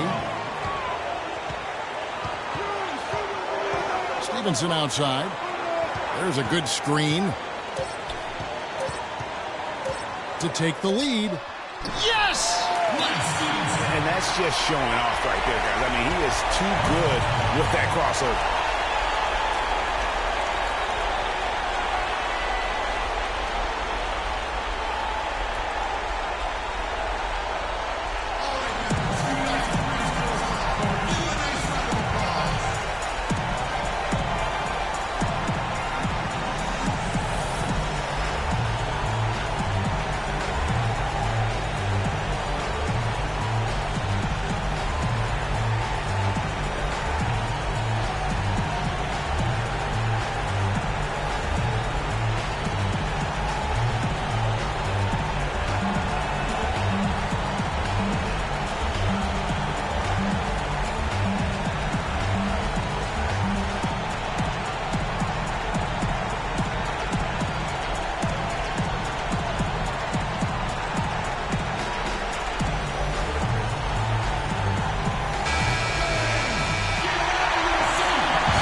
Gobert. So a close game sees Memphis take this one. That was a fun night of basketball. Fabulous finish as Barkley continued to wait out until the very last moment to seal it. Yep, and it might not be the way a coach would have drawn it up or wanted it to end, but these fans love it. And now let's catch up with Doris Burke, who's standing by on the sideline. Doris? Thank you, Kevin. Rudy, what a great performance, and one where you seem to be in on almost every play. Tell us what you're thinking when you're playing with such command. When the ball's in my hands, I try my best to put my teammates in a better position to win the game. And today it worked, and tomorrow might be somebody else, but today, that was my day. Rudy, thank you. Terrific job. Kev, back to you. Thank you, Doris. Great interview once again. And that'll do it for the first game of the NBA season. For Clark Kellogg, Greg Anthony, and Doris Burke, this is Kevin Harlan thanking you for tuning in. And we send you now over to Ernie Johnson, Shaquille O'Neal, and Kenny the Jet Smith. The 2K Sports postgame show.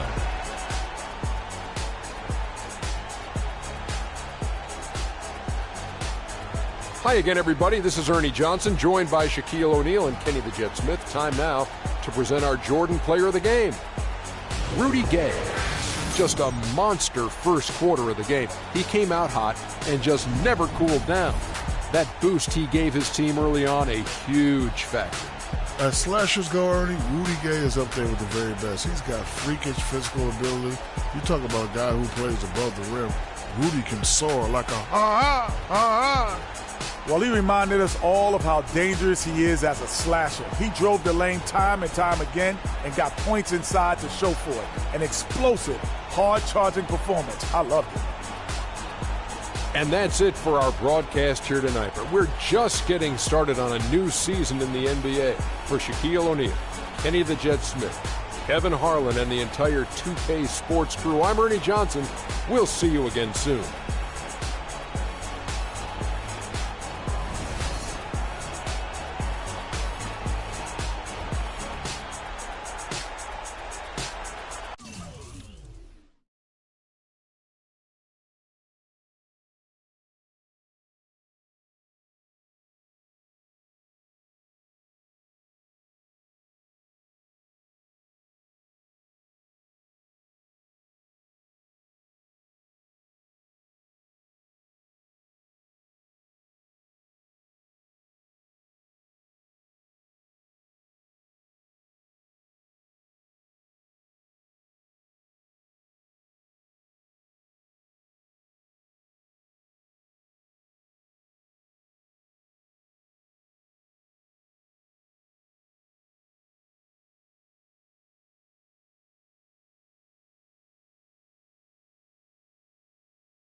The 2K Sports pregame show.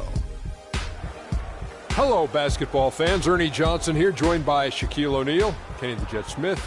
Tonight, two teams start fresh for their first game of the season. Both squads believing this will be a great year. Our game tonight featuring the New York Knicks as they go up against the Detroit Pistons at their home, the Palace of Auburn Hills. Well, for Detroit, they've got their fans behind them in a big way tonight. Opening game one of the season, home cooking, a lot of love in the building. We'll see if they get to treat these fans to what they've been waiting all summer for. And here we are, opening night of the new NBA season. Every club at this point can be optimistic. Some teams just looking to make the playoffs, others with much higher aspirations, Kenny. Yeah, well, some people would say that you can start with a clean slate. But then certain people are saying we're building off of last year. So this is a continuation. But whatever happened last year to some of those teams who didn't reach their goals, they just can wash it out and start. But there are certain teams saying, yes, we are who we were last year, and watch who we are this year. You want to come out the gate strong. Ernie, I think we're in for an exciting year. And it was a pleasure seeing you in San Tropez on our vacation. Yes. That's a nice aqua machine you got. It was very surprising to see you there, big fella, too. I was not memorable. Invited. How'd you like my bathing suit, honey? Well, let's get it to Kevin Harlan.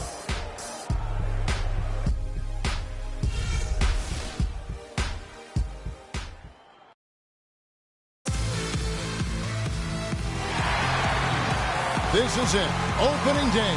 The regular season is set to begin, and we're thrilled to bring you all the live action right here on 2K Sports. Hi, this is Kevin Harlan, joined by my partners Greg Anthony and Clark Kellogg. The Detroit Pistons preparing to defend home court in this Eastern Conference battle. And this matchup with the Knicks, hard to believe, just the first game of the NBA's 82-game regular season. Last season, they had the upper hand in the series, going 3-1 against these guys.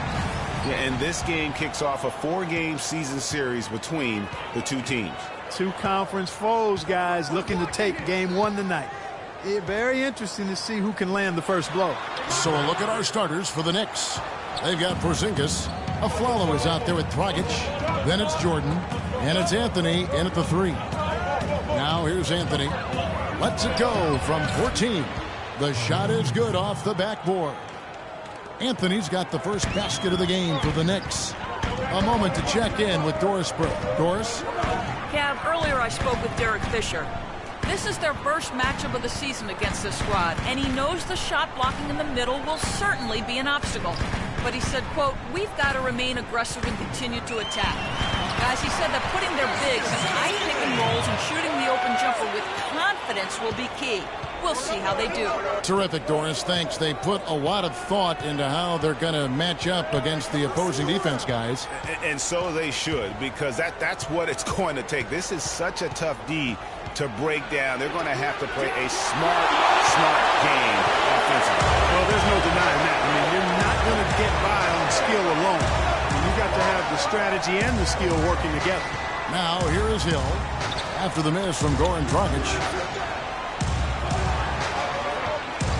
Here's Ezeli.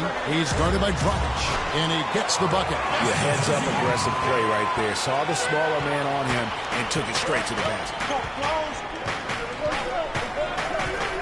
There's a screen. Down low, 11 feet away. Porzingis can't hit.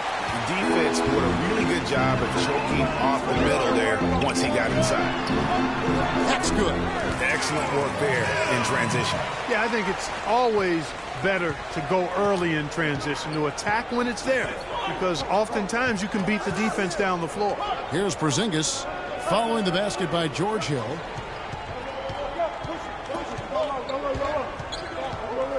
Porzingis passes to Carmelo. Hill is outside. Hill against Dragic. Outside Hill. Down low. Ezeli the pass to Champ. And Jordan sends it back. Outside Anthony. kept alive. Here's Porzingis. Laid in with a nice touch off the glass. Where's the box out? Some easy second chance opportunities there. Those kinds of mistakes drive me crazy and will absolutely derail a team's chance to win. Now here is Harris. It's back to Hill for the three. It's rebounded by New York. Outside Anthony. He dishes it to Dragic.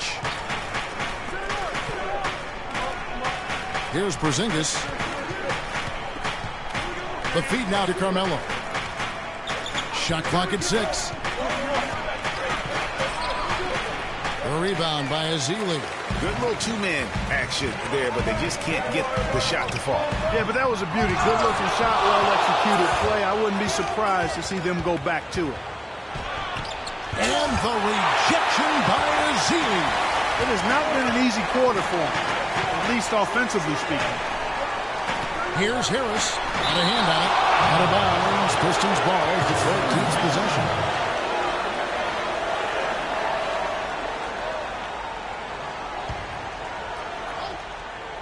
First quarter of play and just over 3.5 minutes in. Hill against Dragic. 6 on the shot clock. Mr. Clutch, the pass to Ezeli. But they get it back. Misses the three. Dragic against Hill. The pass to a Flower. The tray.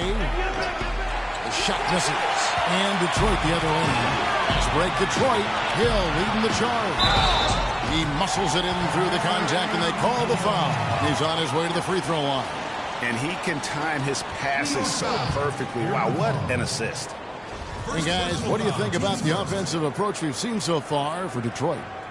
You know what, guys? It looks to me like they're really in sync here, all on the same page. They've already got a bunch of assists. And also, it's been a positive to watch that they've attacked the paint offensively as well. It's really been about the balance that they've shown.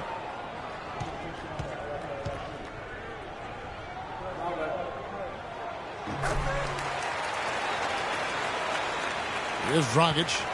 He hasn't scored yet. That, I'm sure, will change.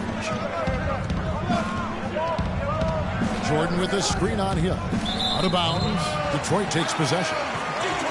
Now here the 2K leaderboard with last season's top rebounding teams. Number 1, the Knicks.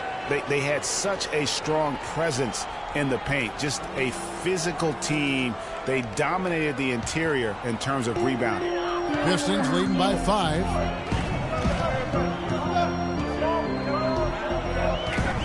On the wing, Harris takes the turnaround J. No good on the shot, a bit long that time. But that would have been lucky had it fallen.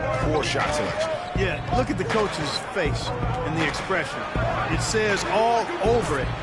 Are you kidding me? A good open look, and he splashes home the 3.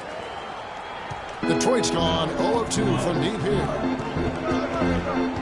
Pass to Champ. They set the pick. Top of the key, Ezeli.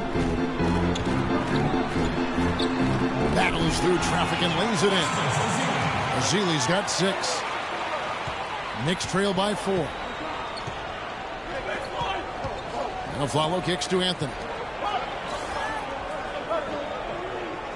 Dragic against Hill. And the rejection by Ezeli. Champ, the pass to Hill.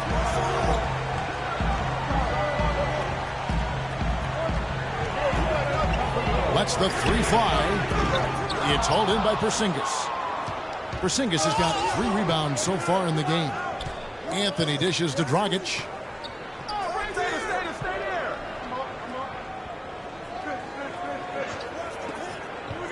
Pass to Porzingis. And count the basket. He was fouled, and he's going to the line for 1 more. Almost an impossible shot to block in the post. The defender can't give up that much of a height advantage and expect to contest it. And this is his first trip to the line tonight. JaMychal Green, he's checked in for Detroit. The Knicks also changing it up. Sanders comes in for DeAndre Jordan. And Freak subbed in for Goran Dragic. One shot, gentlemen.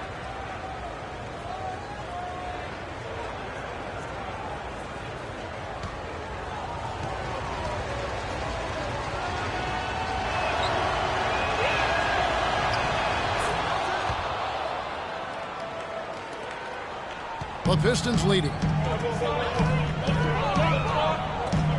Outside Hill. On the way, Harris. Covered by Anthony. Fades away. Harris misses. I tell you what, that's too good a look to pass up there. Even though it didn't go, that's one you got to take. To the middle. Here's Porzingis. And down it goes, jamming that one home. And ran his man straight into the screen and got a clear path to the bucket. That is how it is done. Excellent team play there on the pick, and then he ripped it down. Yeah, it's got to be concerned with all the missed shots here, and every team goes through cold streaks. You just got to figure out a way to stay productive. And the best way to do that when you're missing shots is to get to the foul line. Be aggressive, get to the foul line, and knock down some of those freebies, and the tide can turn for you.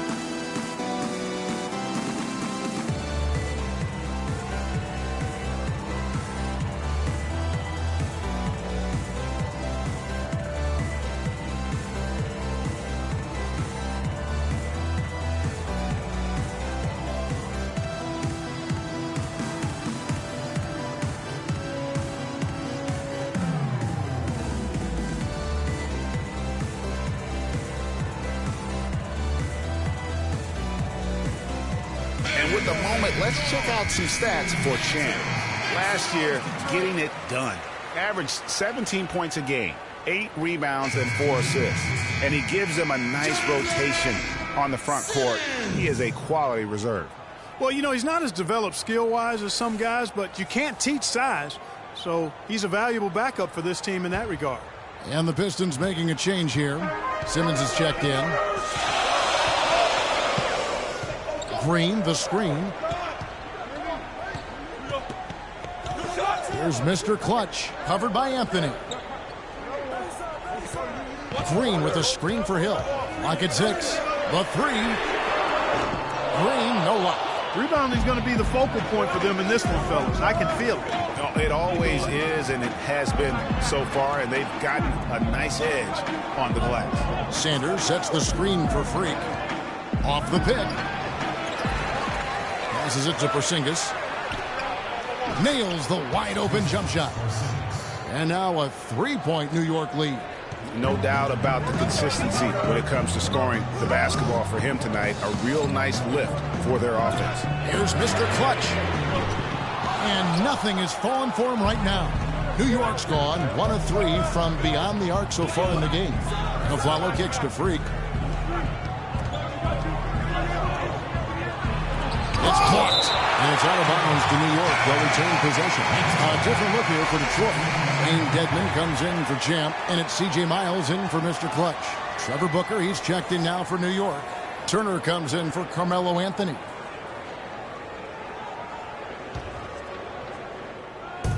On defense, Detroit. It's a 3-point game. Afflalo outside. The 3. Hill pulls it in. And that's playing into the hands of the defense right there. No way you can sneak that shot by him, Greg. I mean, he was all on top of that. Detroit, no good that time either. And that's the shot he has to take. Exactly. That's the right look. The decision was good. He just didn't execute. And it's Turner off the drive. Rebounded by the Pistons. Hill's got his 3rd rebound on the night. There's the screen. Outside, Green. It's back to Hill. 5 to shoot. He used that pick to perfection. Hill's got his 2nd basket. You can't afford to get him that kind of a look. Well, you know, he came off a good screen, but still, as a defender, you got to do a better job of fighting over and through that. Now here's Freak. Looking for his first basket still in this one.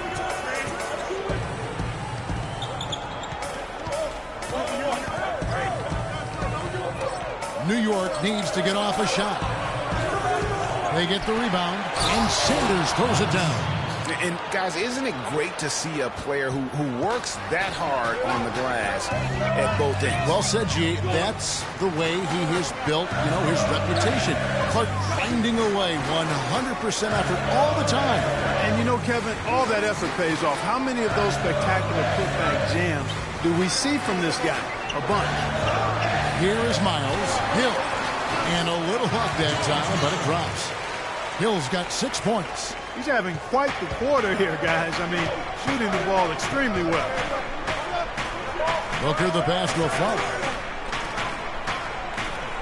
Turner dishes to Afflalo. Back to Turner. Plenty of space. It's good. He scores. That's his first basket after missing his first 2 attempts. Now 1 for 3. Pistons trail by 3. Now Hill. He's got 6. Green the screen. Now here is Hill. Outside Green. That doesn't go on the chance to tie. They've been sensational on the backboard to start this game. Yeah, sensational is a really good word for it, Greg. They're tearing it up on the glass. Here's Afflalo.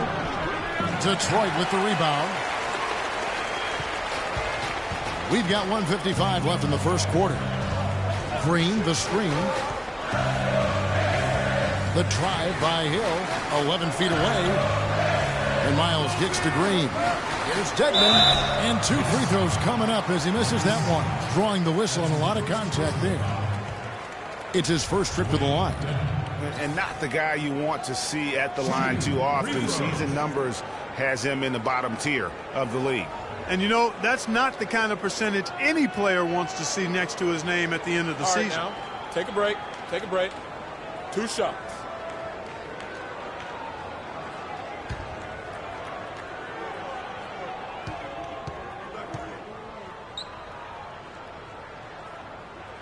That free throw, no good. The Pistons making a change here. Lee's checked in, and a switch here also for New York. Wood, he's checked in for Larry Sanders.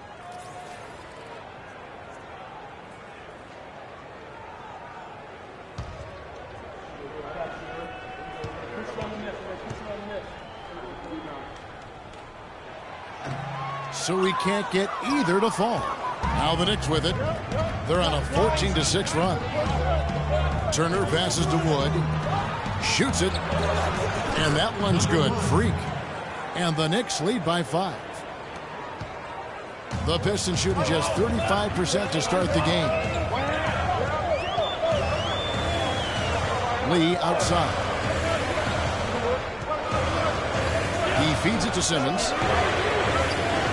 They get the rebound. Here's Green, and there's the whistle. Fouled hard on the shot. He'll go to the line. And we've got a moment now to look at the highest scoring teams in the NBA from last season. The Knicks fourth. I just loved how this team attacked their opponents. You could see their confidence grow as the year went on, and the points really started to pile up.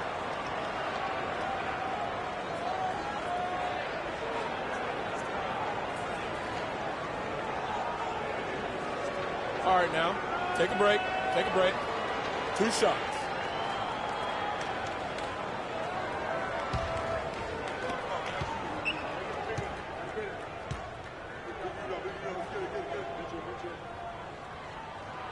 First free throw is good.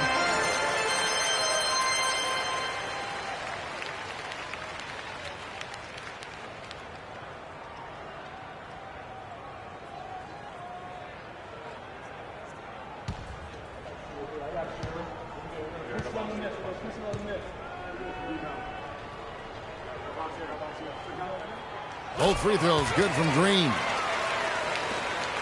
1:11 left to play here in the first. Freak with it. They set the pick.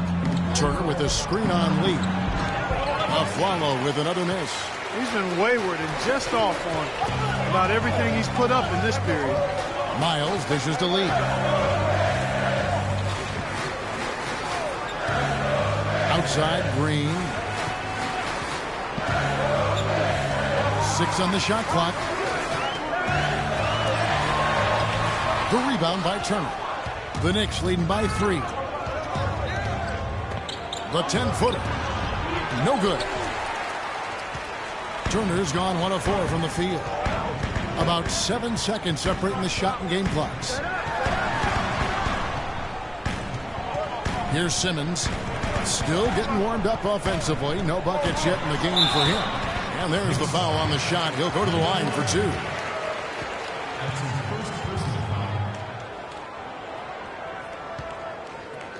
Detroit shooting their 6th and 7th free throw attempts tonight. Free throws. Okay, gentlemen, 2 shots. 2 shots.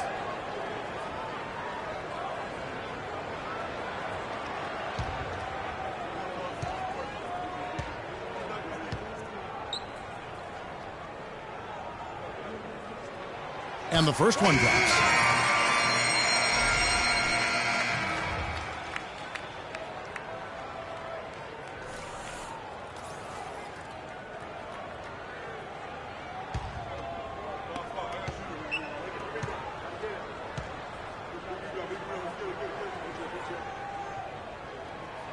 And so he hits both.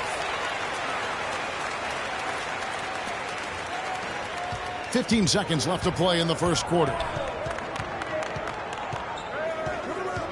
And here's Dragic. The dish to Freak. Lets the 3 fly. And that's good. And it's Dragic with the assist. Dragic has got his 3rd assist on the night. Miles. And released it in time, but it's off the mark. And we reached the end of the first quarter. Knicks lead by 4. And back in a moment as we'll get underway with quarter number 2.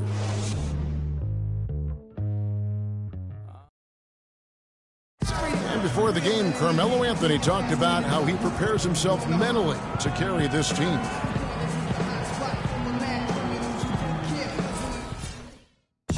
You don't hear too many players, Greg, saying it's easy and they're not too concerned. Yeah, or talking about possibly winning basketball games. But I have a feeling he's more concerned than he talks about, and when he says it's easy. It may be for him, but it sure didn't look easy for the Knicks last season.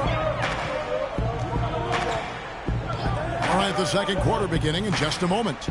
And looking at what we've seen from the Knicks so far, what do you guys think? I just don't know that you're going to see a... Just beautiful.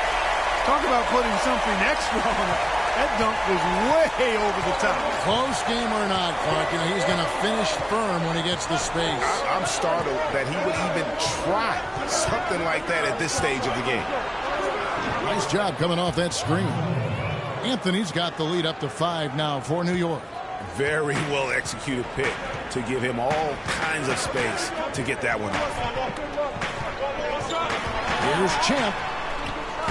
Score the basket. Nice shot after missing his first attempt. Oh, nice strong drive there. If that's who's going to be guarding him, then he's got some weight to throw around.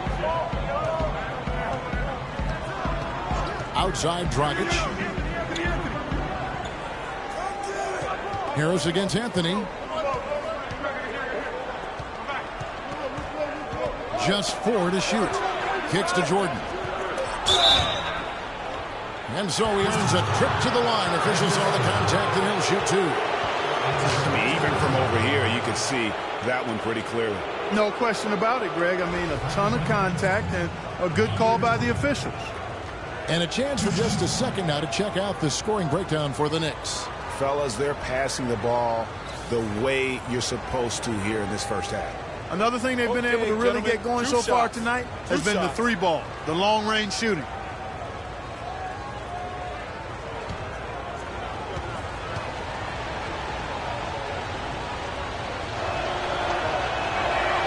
And that one misses. And New York making a change here. Porzingis has checked in.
It's the 2K Sports pregame show. Hey there, and thank you for joining us on 2K Sports. I'm Ernie Johnson. This NBA season didn't take long to get interesting, but these two gentlemen have always captured our interest. Say hello to Shaquille O'Neal and Kenny the Jet Smith. Hello, Kenny. Hey, how are you? Hello, Shaq. Tonight, we'll be watching the Houston Rockets playing against the Toronto Raptors. For the Raptors, this is their first time facing off this season. Last year, they split the season series at a game apiece. And guys, we'll be watching Roy Hibbert tonight, arguably the league's premier rim protector. Kenny, his reach and length make it so difficult to try to get anything near the basket. Yeah, even if the best finishers in the game, they talk about Roy Hibbert when they come in the lane. You have to pay attention to him. He concentrates on defense more than offense, and he takes pride in it. You know, he knows how to challenge shots by staying vertical. He's the master of verticality. He doesn't pick up cheap fouls, but he still contests shots. And we will send it over to Kevin Harlan as they get ready for the opening tip.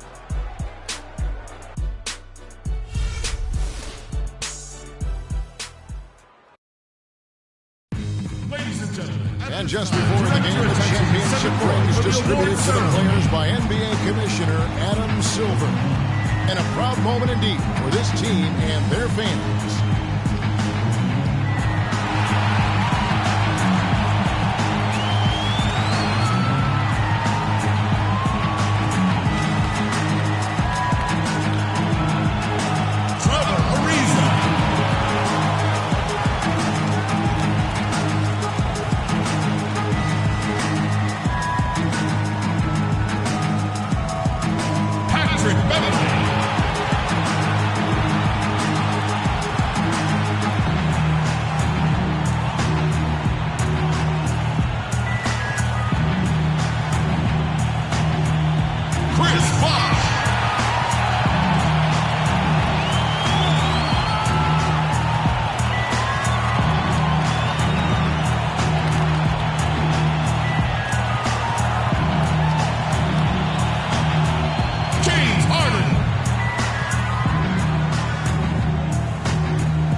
Welcome, everyone.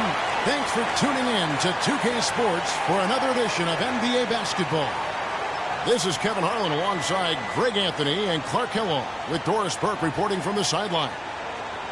The Houston Rockets coming to this one after a win against the Warriors in Oakland. And they put it all together in that game. It added up to a phenomenal win. And if you look at the numbers, guys, I mean, what jumps out at you is the balance they had offensively. Very satisfying road win because you're right. There was tremendous balance displayed. I mean, the crowd was basically stunned at how they were able to dismantle that defense. Here are the five for the Raptors. The star pair of Lowry and DeRozan are the guards. Jay out there with Zach Randolph. And it's Hibbert in at the five down low. There's a chance he could have a big game if they don't D him up more tightly on the perimeter.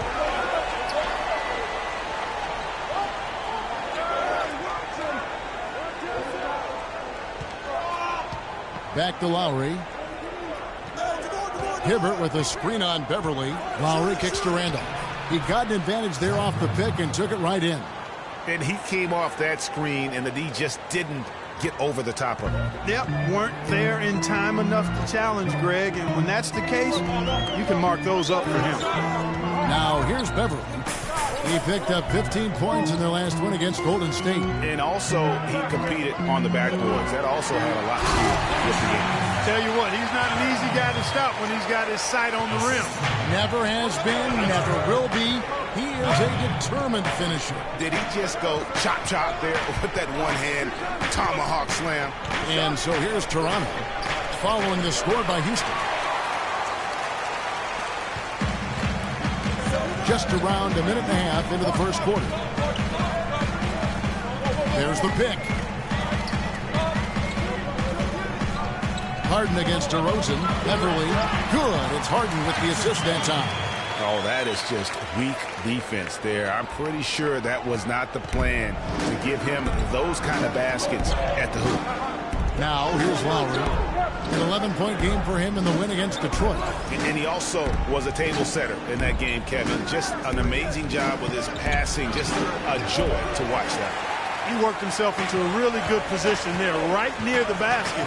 That's the look he wanted. Harden outside. Back to Beverly. Bosch hits the pick for Beverly. Passes it to Harrell. Just 5 on the clock. Harden with it. Lowry picks him up.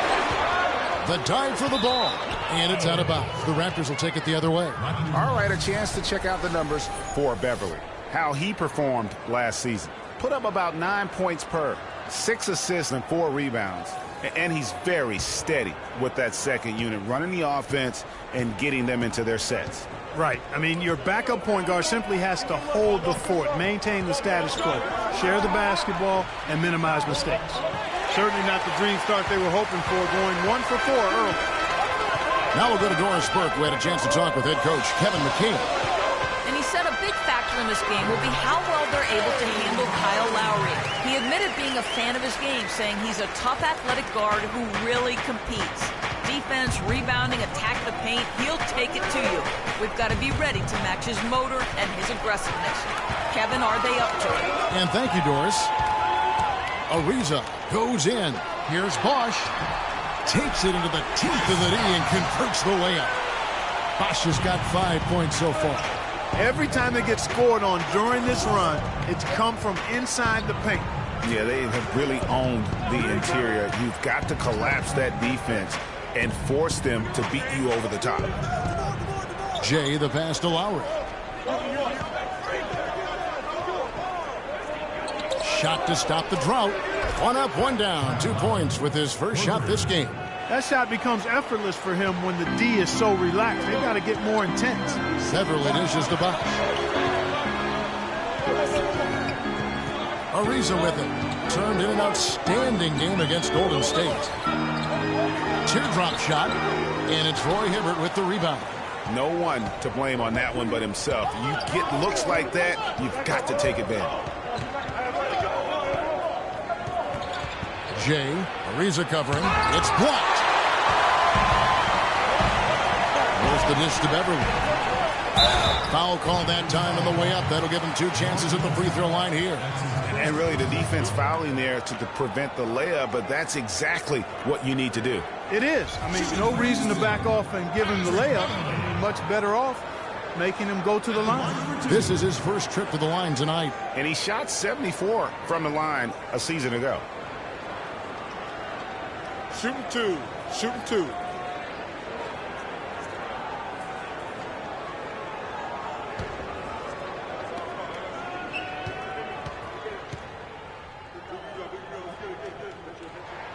And he knocks down the first one.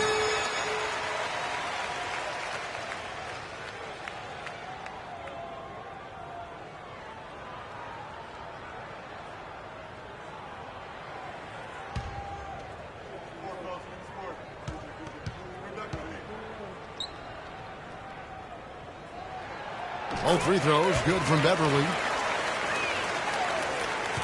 Raptors trail by 8.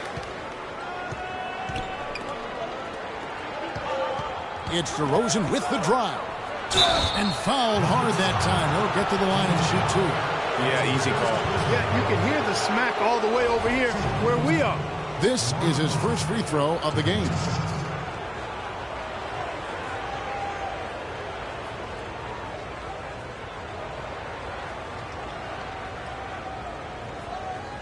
All right, now, take a break. Take a break. 2 shots.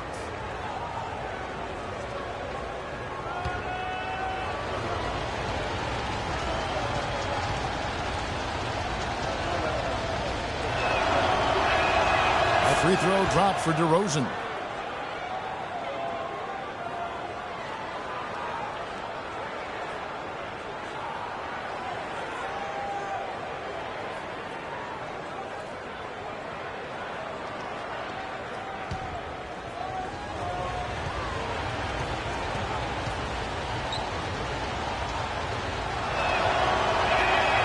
Both free throws good from DeRozan. And that's another area where he is just a superb player. Excellent at the free throw line. Harden outside.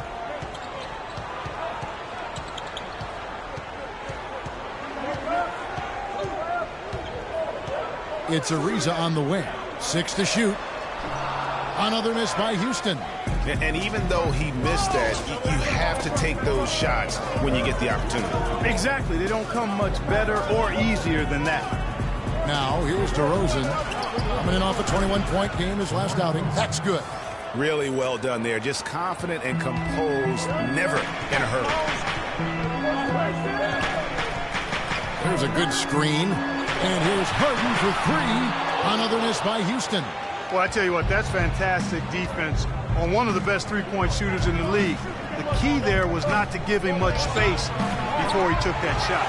And really, Clark, that's the only way you're going to stop him. The defender was all over him with a hand right in his face. Now Harden following the three-point attempt by DeRozan. All right, a chance to check out the numbers for the monster. Last season's performance for him: 2nd in field goal percentage, 9th in blocks, and his passing skills were on full display all year. He ranked among the top 15 in assists. And you pointed out his ranking as the 2nd best shooter in the league last season. I think with a little extra work, he could actually become number 1. Good ball movement. He put that pass in the ideal spot, right where it needed to be. Unloads from 13. Nice jump shot. Good. And it's 7 points for Chris Bosh. Yeah, that's asking a lot from that defender. Yeah, it certainly is. I mean, he just doesn't have the size to really be effective in that kind of matchup. Now here's DeRozan. Lowry kicks to DeRozan. From 17 feet out, DeRozan can't get that one to fall. You almost have to assume he's going to knock those down when he is that open. No doubt he's struggling right now from the field. Let's see if he can get it going this quarter. And Toronto has possession. Harden missing his last shot. Jay defended by Beverly. Randolph a screen. The wide open look here for DeRozan. His three-pointers off the mark. He's been wayward and just off on about everything he's put up in this period. And it's Beverly missing. Those are chances almost always you can rely on him to get you 2 points, but the D just enough to keep him out of rhythm. Now here's DeRozan. Pass to Jay. To the inside. Here's Randolph. And he gets the friendly spin, and that one drops. Randolph's got his 2nd basket. Room service delivery right there, fellas. Wonderful entry feed.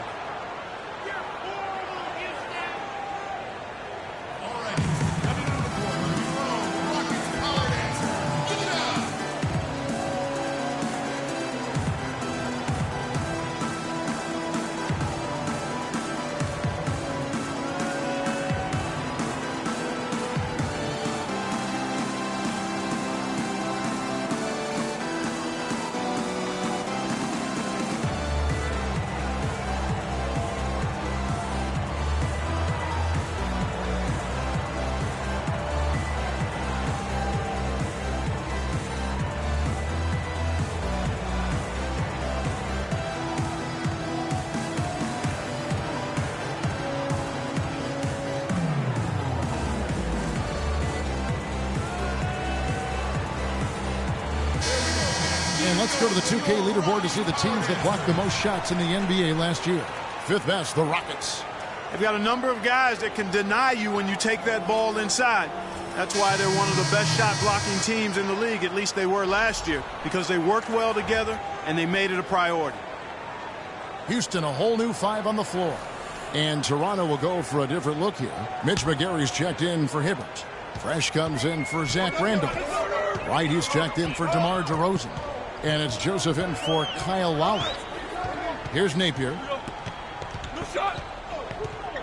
Smith on the wing. Tipped away and stolen by Wright.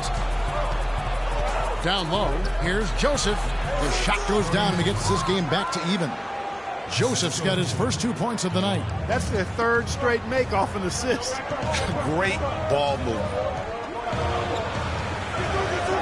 Screen by Jones. Launches a three. Rebound by the Raptors. They put up a nice win against Detroit the last time out. And the way they attacked the basket in that game was unreal. I mean, after a while, the defenders seemed to just wave the white flag. Yeah, like you said, I mean, that's what will happen when the team continues to attack the basket and come away with layup. The defense tends to get demoralized and deflated. Houston's gone just 1 of 4 from three-point range here in the first. And Neal kicks to Napier. Screen by Jones. Here's Napier. 6 on the shot clock.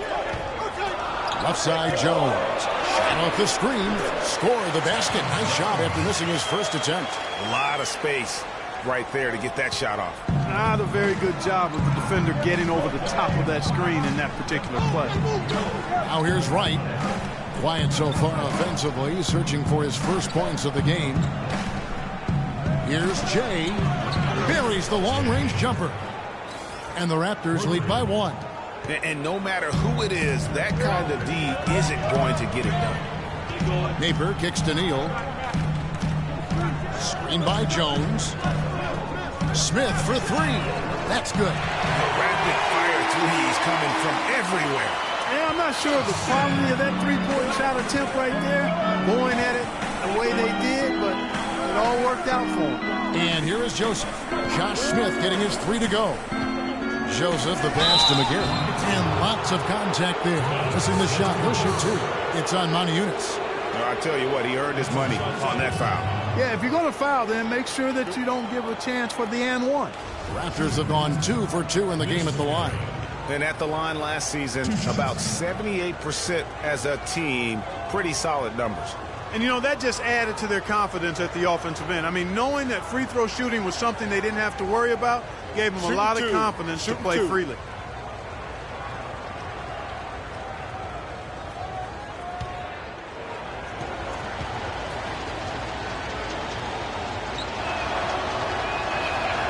And the first one at the line is good.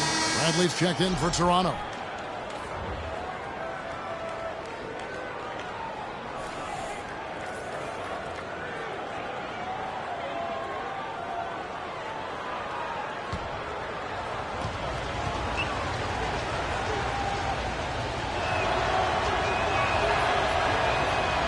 He's perfect from the line this time.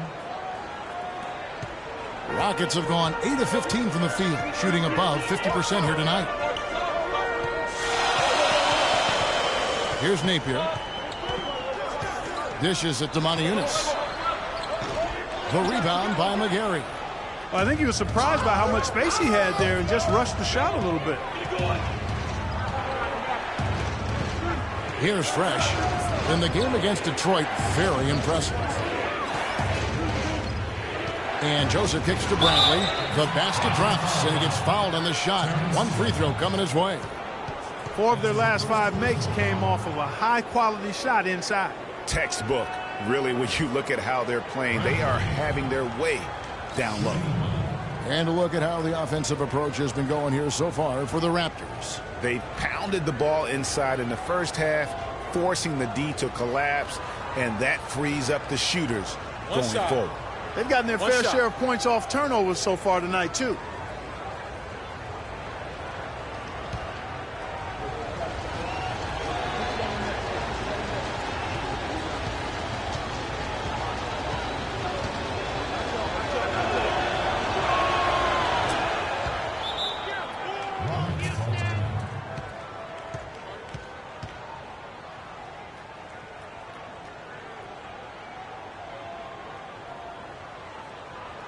Okay, fans, put your hands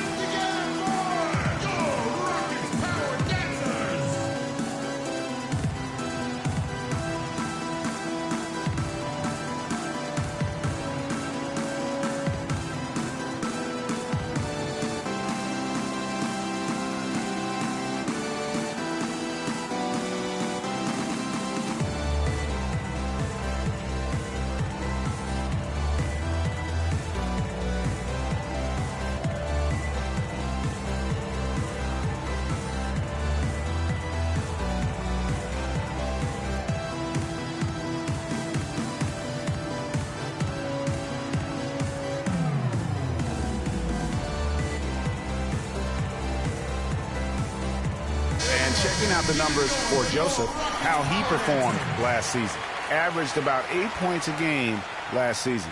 4 assists and 4 rebounds. And he's really been pulling his weight. He's had a hand in some big plays here recently.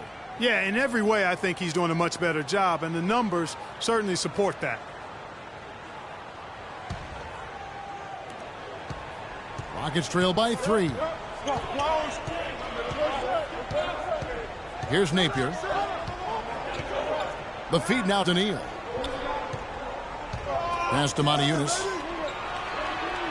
And he overdid it there. Too much force, it looked like, on the foul, and he's called for the flagrant. And, Kevin, that's a pretty dangerous play right there. I mean, I don't like to see a player put an opponent in harm's way, as much as you just saw him do there.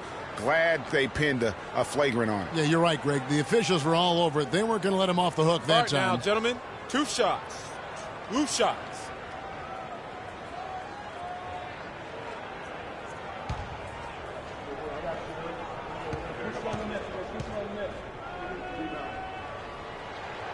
He misses the free throw.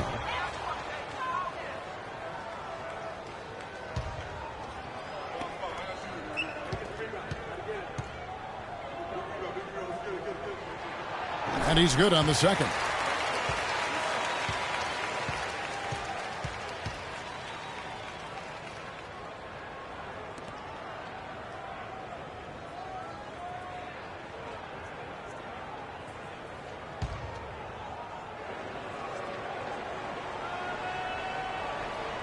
So it's the Rockets now, trailing by 2. Jones kicks to Neal. Serving by Jones. Neal dishes to Jones. They set the screen. Jones with the screen on right. Back to Jones. Good, and it's Napier with the assist that time. Jones has got it all tied up now for the Rockets. Toronto's gone 2 of 4 from beyond the arc to start the game. To the paint. Here's Bradley. And the rebound goes to the Rockets. You rarely see him missing dunks, but the defender was right in his face on that one, and it threw him off just enough. Well, Kevin, look here at last year in the NBA where the Raptors ranked. 2nd in opponent shooting percentage, 6th in free throw percentage. And they were in the top half of the league in field goal percentage as a team, and part of that was due to the fact that they were a little inconsistent offensively. And you mentioned their ranking in terms of opponent field goal percentage. Such an important stat. They did not give up the easy looks. You really had to work for whatever you got.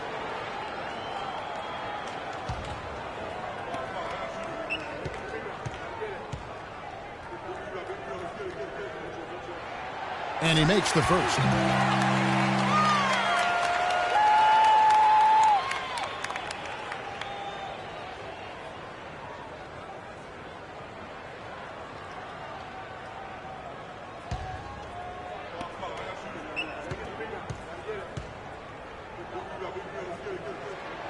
Neal hits them both. There's 1:38 left to play in the first. And here is Joseph. Feeds it to right. It's deflected. Here's the break. The shot's good from Smith. Smith's got his second basket of the night. You know, there's no better sign of how efficiently a team is operating than their assist numbers. And theirs are fantastic. Just beautiful when they play the game like this. Now, here's Joseph. Here's the screen. Inside, here's Bradley. And nothing is falling for him right now. And it's Houston on the break. Here's Jones, and a foul on the shot. He'll go to the stripe for 2. At this break in the action, we can show you the teams that had the most rebounds last season. In third, the Rockets. It was really an impressive campaign for their bigs. And honestly, I think the whole team did a great job of getting bodies on bodies and controlling that defensive backboard.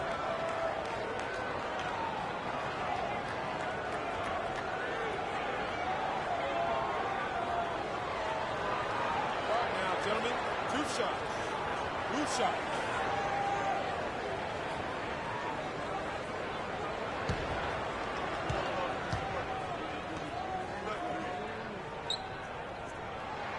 That free throw, no good.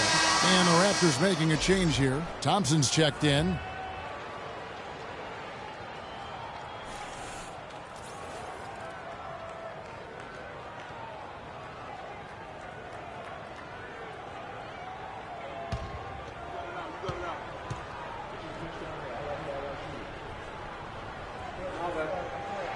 And the second free throw, good.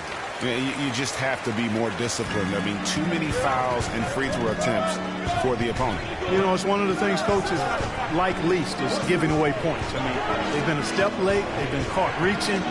They've got to tighten things up at the defensive end. And again, no good by Toronto. And already they've staked out a noticeable advantage in terms of aggression and controlling the backcourt. And the trend they'd love to continue right through the next 3 quarters as well, Greg. Shot, gentlemen.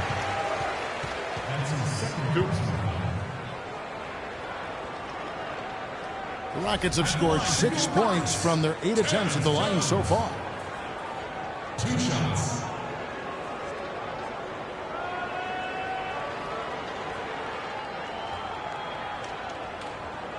All right, now, take a break. Take a break. 2 shots.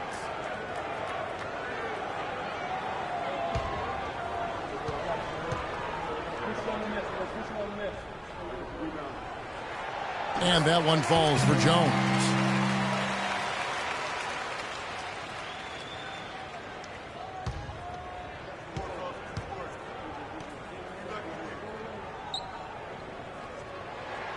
And so Jones nails both of them. Raptors trail by 7. Clark, they've been looking out of sync offensively. You know what? A basket here would do a lot for their confidence. Just 1 second between the shot clock and game clock. Fresh, the pass to Bradley. But they'll get another chance. No good, and they can't put an end to this drought. Napier kicks to Neal. No good from 18.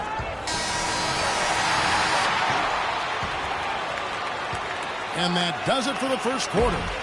Houston on top. They're up by 7. And we'll get the second quarter underway on the other side of this break.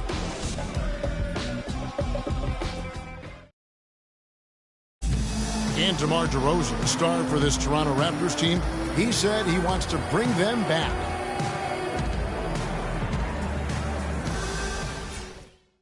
Let's face it, it's never easy for Toronto to get the attention that Clark, the U.S. teams get. That's just a fact of life that even Vince Carter at his best couldn't change. And, you know, I don't even know if winning the championship would change that. Quite honestly, even if DeMar won the MVP. Just saying. Yeah. And the first quarter is in the books. Second about ready to get underway. Let's quickly break down the game we've seen so far from the Rockets, guys. Really, it's always a positive when you can get some impact off your bench. Always nice to have firepower coming from the reserves. They've had firepower and then some so far. So for Toronto right now, Lowry and DeRozan are the guard tandem. Roy Hibbert is out there at Thompson. And it's Jay in at the 3. Whatever their plan was defensively that time, it didn't work. Not if it results in that shot. Here's DeRozan following the basket by Chris Bosh. It's DeRozan with the drive. I mean, it's just fun to sit back and enjoy watching him operate. And that's what it looked like the D was doing as well. They're just sitting back and watching. Now here's Beverly. Ariza outside. A shot by Harden. Wide open. And another 3 for Houston. You know, the defense has got to do a much better job of fighting over those screens. And, Greg, especially when the ball is in his hands. I mean, come on now. You know, he doesn't miss too many open looks like that. Lowry against Beverly. And he was camped in the lane there, and he gets the 3-second call. And here's a look at the stats for Kyle Lowry. Last year, getting it done. Averaged about 13 points a game, 6 assists, and 5 rebounds. And with his great passing, he's been a catalyst for their offense, often seeing plays even before they materialize. For sure. Great anticipation. Peripheral vision is there. Natural talent as well. Really shining through. Raptors trail by 8. Second quarter, we're a little over a minute and a half in. Fires from 18. Out to DeRozan. The screen from Thompson. DeRozan can't get that one to fall. And with room like that off the pick, you have got to knock that one down. Well, you know, they did everything right, Greg. They executed. All you want is a good look at the basket. Sometimes the shots just don't fall. Well, you know, they're in the lead, but he's still been frustrated from an offensive standpoint. And there's the pass to Jay. That's in, coming off an assist from Lowry. Lowry's got 3 assists tonight. I'm not sure that was the play they had set up, but it was too good a look to pass it. Beverly dishes to Harden. Harrell setting the pick for Harden. Uses the glass to finish the layup. Beverly's got 6. Assists like that have typified their effort today. Terrific ball movement. Really a prime example of the difference in how these teams have operated offensively. Much more individual play at the other end. Yeah, maybe a change of the game plan right now, looking at some different sets because of the matchups. Yeah, I agree with you because they're looking to tweak things to maybe get those matchups working in their favor.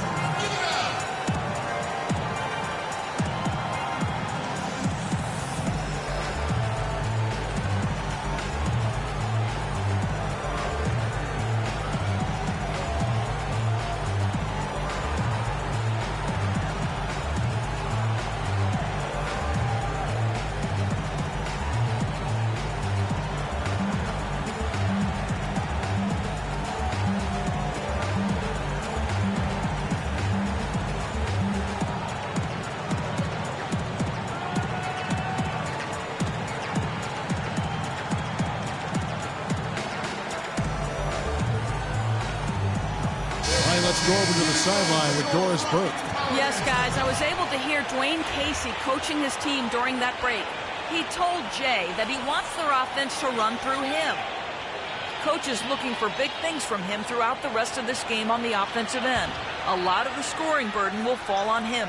Maybe making those early adjustments will give them time to judge their effectiveness by halftime.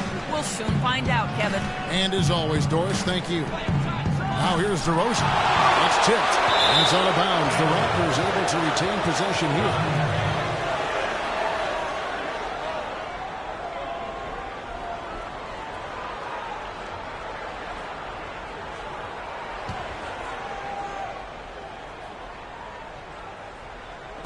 Quarter number 2, around 3 minutes gone by. Shot clock at 6. And again, no good by Toronto. Rockets leading by 7. Harden kicks to Beverly. Bosh, the screen. DeRozan against Beverly. Bosh, a screen on DeRozan. The wide open look here for Bosh. And it's Houston with another. Great job of utilizing that screen and finding space to knock down the jumper. Good basketball. Raptors trail by 9. To the wing right side. Jay, Reza covering. Back to Lowry. Randolph, a screen on Beverly. Lowry passes to Randolph. Plenty of daylight on that shot. Randolph's got his 3rd basket of the night right there. Boy, that was a rugged screen set there, fellas, and the defense didn't even try to go through that one. Ariza outside. Back to Bosh. Yes, once again, he remains perfect. 6 attempts and 6 hits. This is some kind of performance we're seeing from him today. He has yet to miss a shot. DeRozan on the wing. Unloads from 13 and misses it off the right side of the rim. Houston leading by 9. Beverly dishes to Bosh. Ariza outside. It's up a 3. They get the rebound. Toronto's gone 3 of 6 tonight when they've let it fly from downtown. Hibbert with the screen. Passes it to Jay. It falls for his 5th field goal of the night. Now shooting 5 for 8. Houston's gone 1 of 2 on three-pointers here in the second quarter so far. Bosch, the screen. And Beverly gets to Ariza. Harden inside the three-point line. Harrell setting the pick for Bosch. The shot is off. Some solid defense from Randolph. Lowry passes to Hibbert and stolen by Ariza. Beverly against DeRozan. Beverly dishes to Bosch. And 2 free throws coming up as he misses that one. Drawing the whistle and a lot of contact there. That one on DeRozan. Well, he holds the reins to this team, and we're seeing some examples, guys. And that's the kind of take charge leadership that every team desperately needs. Let's look at the energy stats, how the hustle game has been going for the Rockets. They've come out in attack mode on the defensive end. They've applied pressure and forcing turnovers. You know, adding on to that, they've done a great job of challenging and changing shots in this first half, and they've gotten some blocks as well. And he makes the first. You know, Bosch is playing really well. He's got 14 points, and he's chalked up 1 3-pointer on the day as well. And, Clark, I'm sure that won't be the last one. A lot of times he can get hot and stay hot from beyond. The Raptors making a switch here. McGarry is checked in.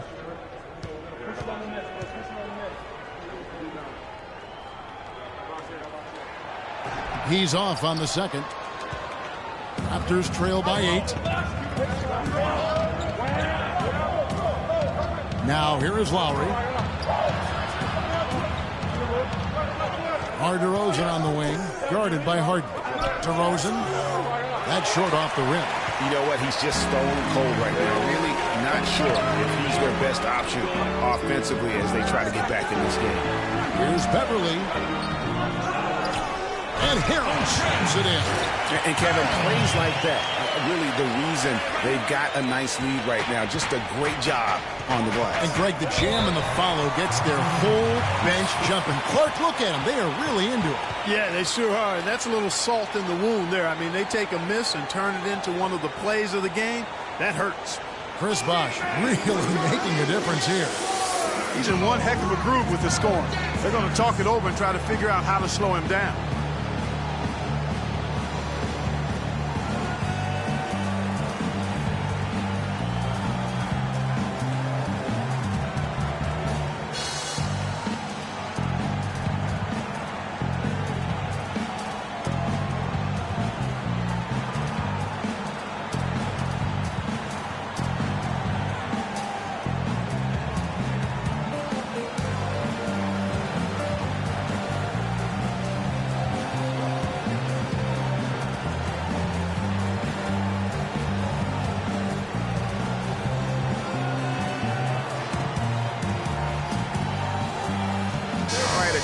Check out the numbers for Trevor Ariza.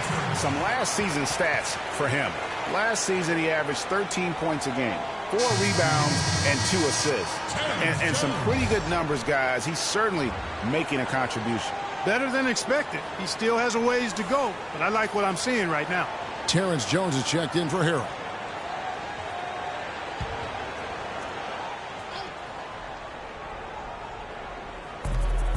They set the pick. Harden against DeRozan. Looking to get it going. And the rejection by Harden. And he recovers it. Just 5 on the clock. Second shot opportunity. And there's the whistle. Fouled hard on the shot. He'll go to the line. It's on Chris Bosch. Clearly a foul. Yeah, he took a shot there. Earned those free throws. Raptors haven't yet missed a free throw. 5 for 5.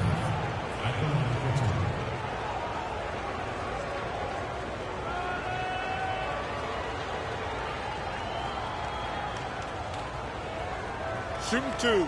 Shooting 2.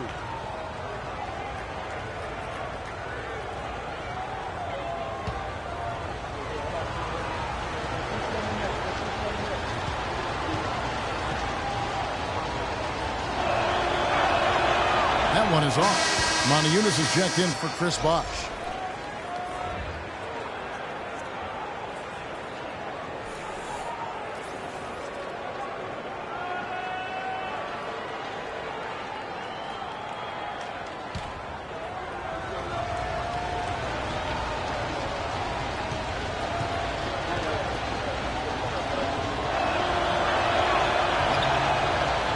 he's good on the second.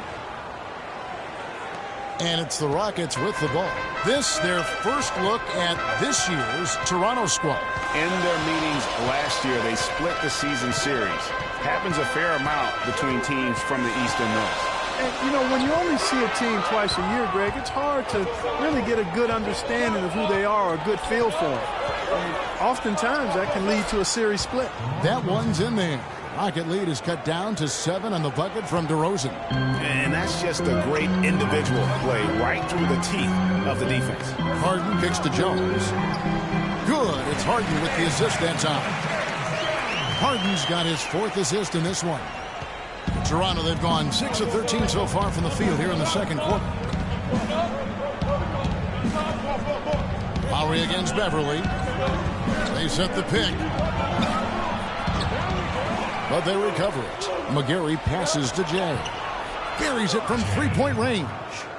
Jay's got it, got 15 points. And he's on a good pace here from three-point range. Made 1 in the first, 2 more here in the second. It seems like with more to come. A floater, Montezumas. The rebound by McGarry. McGarry's got his 3rd rebound on the night. Lowry kicks to McGarry. For 3. That's good. The Houston lead is cut to just 3 points on the basket from Lowry. I'm not sure who was supposed to pick him up, but somebody's going to get an earful from the coach for leaving him that wide open. Montezumas a screen on Lowry. From deep, Harden. Hit the wide by Houston. That's good. And the Rockets lead by 5. His hard work on the backboard really just has given them more opportunities to score. Now Lowry, he has 6. Outside DeRozan. Launches a 3. Back to Lowry. Puts up a 3. Can't get it to go. And it's Houston the other way. Beverly with the ball. He has 6. Screen by Jones. From deep, Harden. The rebound by McGarry. Even with every shot clanging off the rim, he seems determined to keep hoisting up these threes. It might be time to get inside of that arc. Now, here's DeRozan. 8 points for him. Hey, Clark, while we have a moment, let's show you the list of players who put up the most points last year. James Harden is 2nd. Yeah, he had a terrific year last year, consistent, and ended up being one of the best scorers in the league. The Raptors have shot 6 of 7 at the line.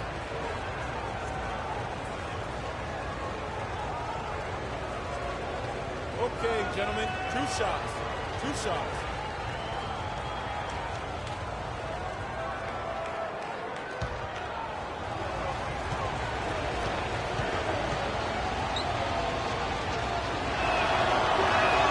The first free throw is good for the Rockets. Smith checked in for Ariza. Gary Neal comes in for James Harden. And Shabazz Napier subbed in for Patrick Beverly. A new group in now for the Raptors. Bradley's checked in for McGarry. Fresh comes in for Zach Randolph. White, he's checked in for Jay. And Corey Joseph subbed in for Kyle Lowry. DeMar DeRozan hits them both. Here's Napier.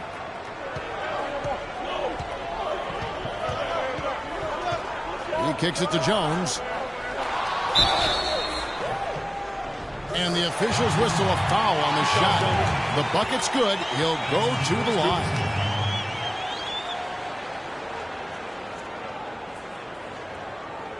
The Rockets have been shooting right around 75% at the line, 9 of 12 so far. And it's been an issue for them as it was last year, only 72% from the line. And that just has to improve, guys. I mean, the free throw shooting is something that has to get better. You're immediately putting yourself at a disadvantage when you shoot that poorly from the line. Thompson, he's checked in for DeMar DeRozan.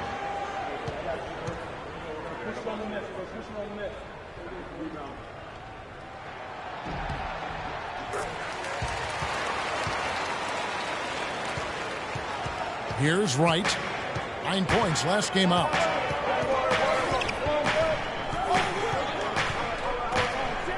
He dishes it to Joseph.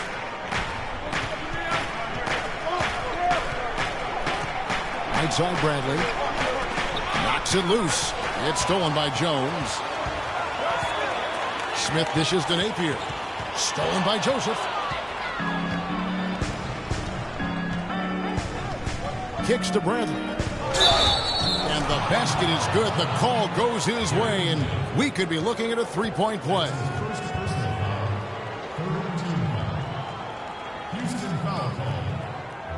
He made the only free throw attempt he had earlier in the game.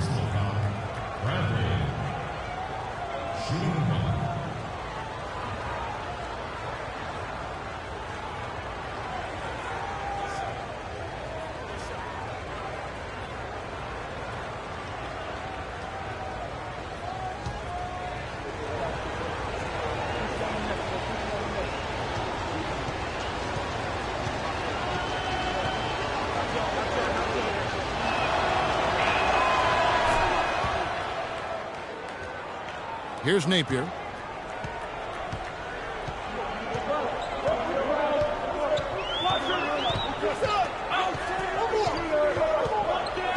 There's a screen by Modi Yunus. That's a 2 from Smith. Good, and it's Napier with the assist that time. And it's 7 points for Josh Smith. You can't afford to get him that kind of a look. Well, you know, he came off a good screen, but still, as a defender, you got to do a better job of fighting over and through that. Now here's Thompson. Pass to Fresh. And the rejection by Smith. A chance here to check out how the Rockets ranked in the NBA last season. 3rd in rebound, 5th in blocks. And they were in the top 10 in team scoring as well. This is a team that prides itself on its offensive firepower. And they get it done at that end of the court. Yeah, and going back to their rebounding, very few teams could outmuscle them inside. The size and toughness to scrap for every carom off the backboard. Okay, gentlemen, 2 shots. 2 shots.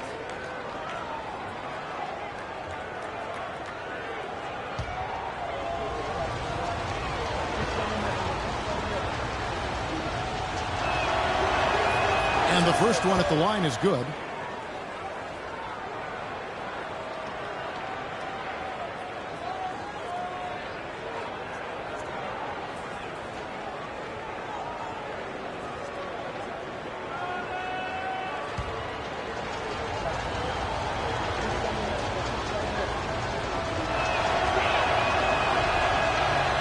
And so Wright nails both of them. Rockets leading by 3. Napier passes to Modi Yunus. He feeds it to Neal. A minute 42 left to play in the first half. Jones, no luck. That's the kind of D you need when he's got the ball near the hoop. They were all over. Thompson sets the pick for Wright. Great use of the pick to create room for the jumper. Great job of utilizing that screen and finding space to knock down the jumper. Good basketball. Screen by Jones. The dish to Napier. The 3. Second chance shot. And it goes as the official calls the foul. Count it. We'll shoot one more at the free throw line. And, Kevin, they dialed up their activity this quarter. We're seeing them convert a lot of those second chance opportunities. Well, the hustle and the effort, the persistence, all of that paying off in a big way. And that's something that makes a coach smile. The Rockets have shot 10 of 13 from the free throw line. Roy Hibbert's checked in for the Raptors. 1 shot. 1 shot.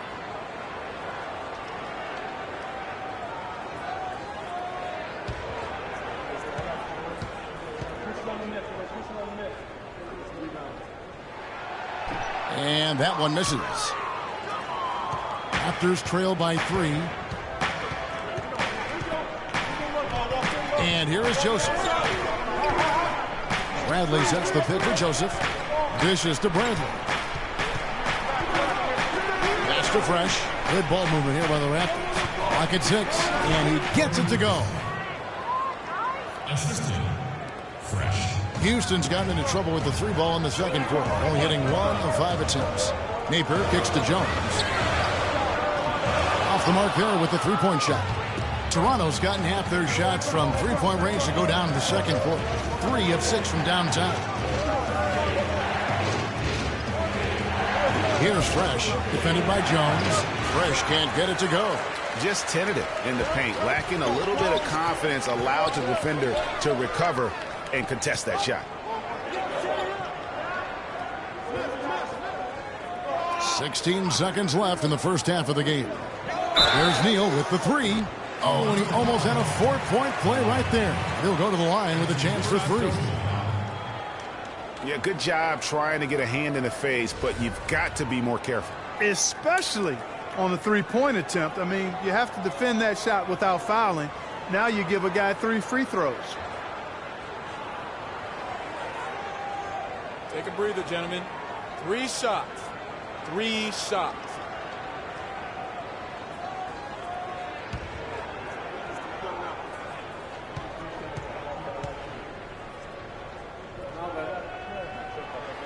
That's good for Neal.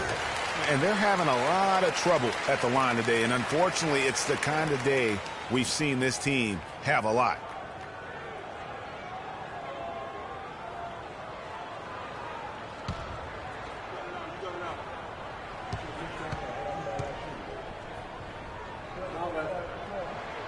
And he's good on the second.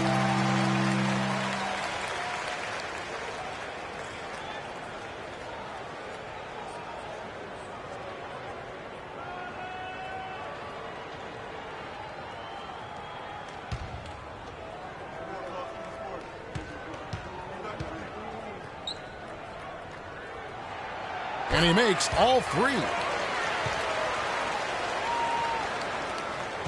12 seconds left to play here in the second quarter. Right outside. Out to the right wing. Here's Fresh. He got it up that time, but it wouldn't fall for him. And a pretty tightly contested game here as we end the first half. Rockets lead by 4. And now we'll send it down to Doris Burke, who's standing by courtside.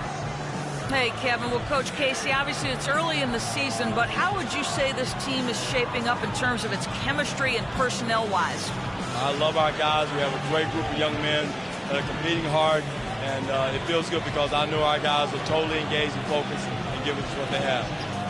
Coach, thank you so much. Over to you guys. All right, Doris, thank you. And time now for the halftime break with the third quarter soon to follow here on 2K Sports. The 2K Sports Halftime Show.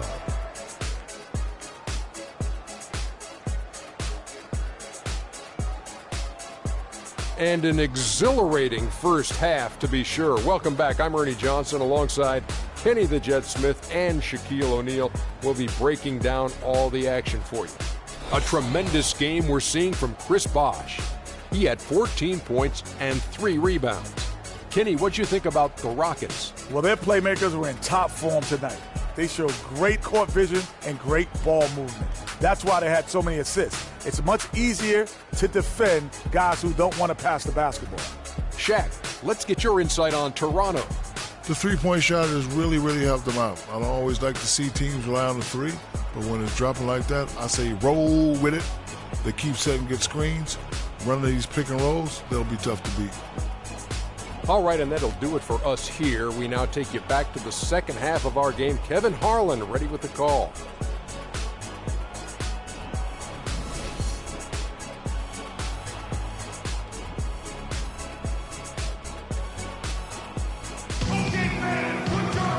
The third quarter now beginning. Both sides looking to pull away in the last half of the game. It's been one outstanding game from Jay. You just love it when the decision-making is as good as it was there in that first half. Didn't force anything. Guys, I think here in the second half, though, they may want him to be a little more assertive. Start hunting more for his shot, even the tough.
Raptors trail by 4. Beverly and Harden, they're the backcourt. Chris Bosh is out there with Trevor Ariza. And it's Harrell in at the pivot spot, manning the middle. That's the 5 for Houston right now. Jay, the pass to Hibbert. Almost, but it rolls out. The Rockets shooting 51% from the field. They'll take that. Beverly dishes to Bosh. Launches it. And it's Beverly missing.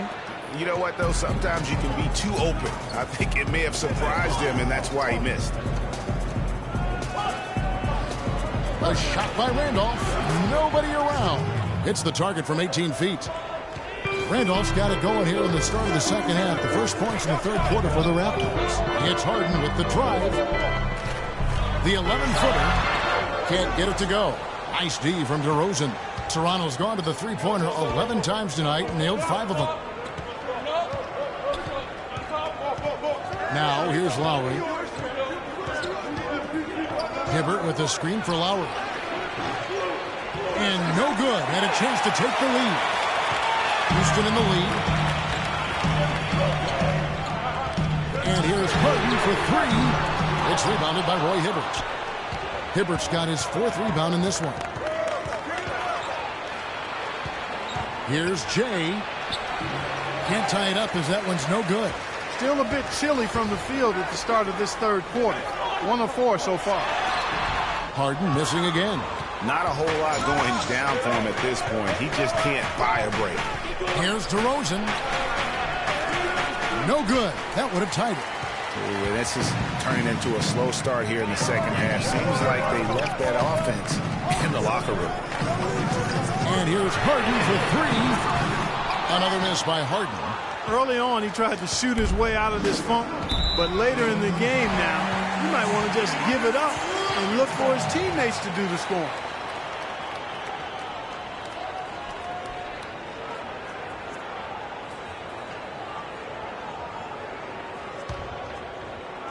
Two minutes into the second half of play now. Now Beverly, 6 points for him.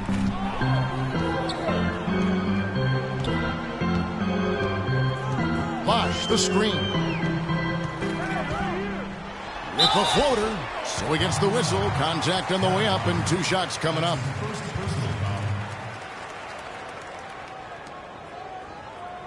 Shooting for Houston, Patrick Beverly.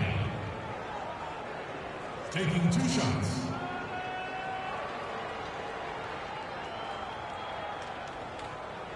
All right now, gentlemen, 2 shots. Loose shots.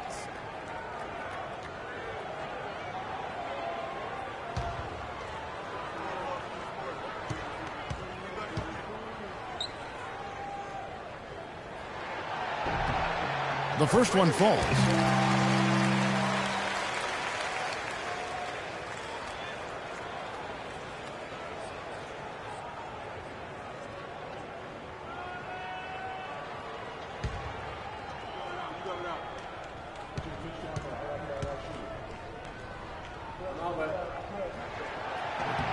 Both free throws good from Beverly. Take a look at what Beverly's been doing. He's got 8 points, and 4 of his points have come at the foul line. He's made the most of those opportunities. And you can't undervalue the importance of that. Many times a game comes down to which team wins the free throw battle. Now here's DeRozan. 10 points for him. A picture-perfect screenplay, and the jumper's good. DeRozan's got 12 in the game. You can't afford to get him that kind of a look. Well, you know, he came off a good screen, but still, as a defender, you've got to do a better job of fighting over and through that. You know what? I think he thinks he can make a few improvements to how things are going on right now. Yeah, and you know, coaches always are looking for ways to tweak things and change it up a little bit, no matter what the situation is. That's what coaches do.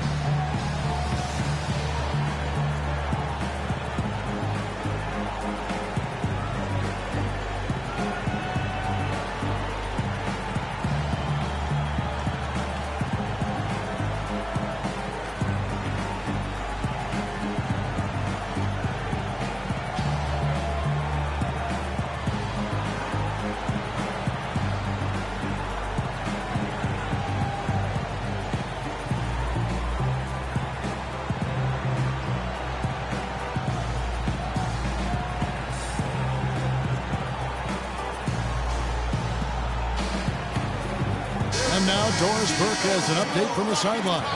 Thanks, guys. I was able to hear Kevin McHale coaching his team during that break. He told the team he wanted their offense to run through Bosch. Coach is looking for him to take on a lot of responsibility when they've got the ball, to be a leader at the offensive end. Perhaps the rest of the second half will look different after those adjustments, Kevin. All right, Doris, thanks. Now, here's Beverly. 8 points for him. He moves. And you can count it. He'll go to the line with a chance to make it 3. How about battling through the impact there and then willing that basketball in? Boy, it does your heart good to see that kind of determination in a player. Really excellent focus that time.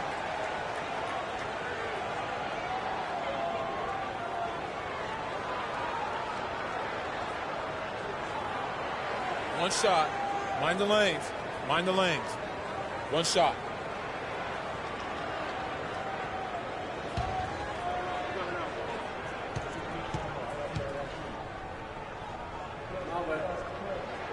And that one falls for Bosch. Raptors trail by 5.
Let's go over to the sideline with Doris Burke. During that break, Dwayne Casey had some words for his team. He was intent on running the offense through Randolph. Coach emphasized getting him as many touches as possible, saying he is going to be one of the guys to carry us the rest of the way. There's still plenty of basketball left to play, and as we watch how these adjustments play out, Kev, it'll be interesting. Thank you, Doris. Now here's Hibbert. He's had some playing time, but no scoring yet from him. Lowry against Beverly. Pocket 6. The basket counts and 1. He'll go to the line with a chance to make it a 3-point play. Talk about a terrific game for Jay. He has 17 points, and from downtown, he's buried 3 3-pointers. Well, when he squared himself up and gotten good looks, he's knocked them down. One shot. One shot, gentlemen.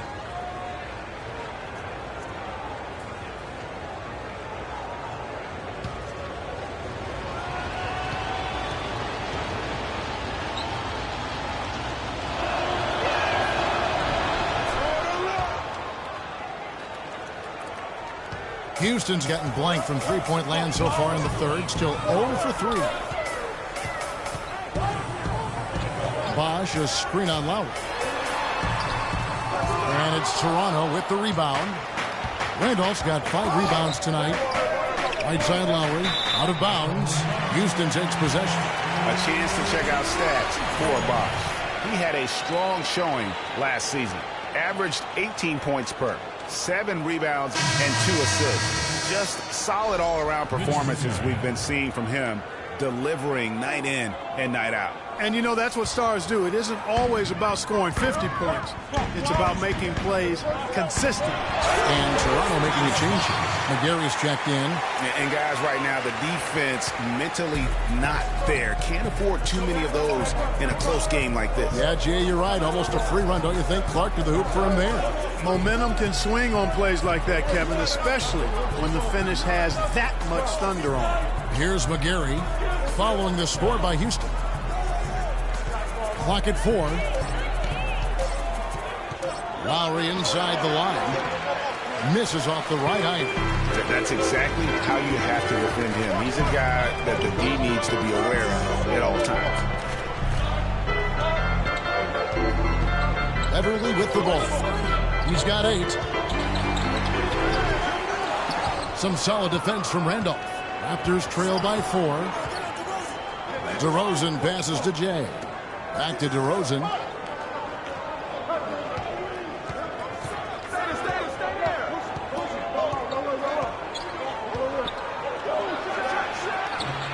It's rebounded by Bosch. Well, he just hasn't looked right to me. A bit out of sorts, if you will. Something's off with his mechanics, at least as I look at it.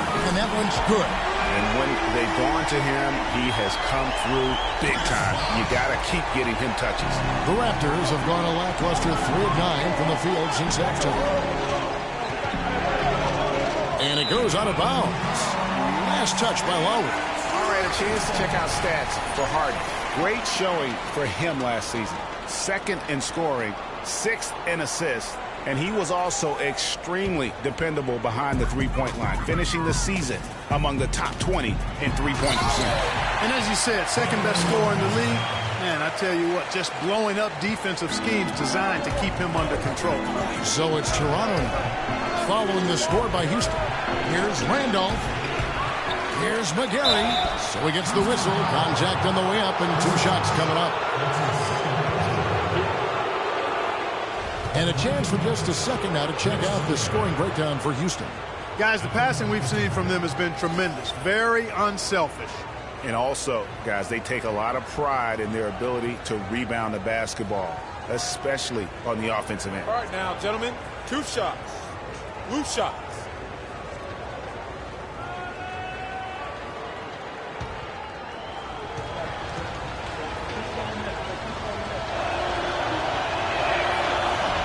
That free throw good from McGarry.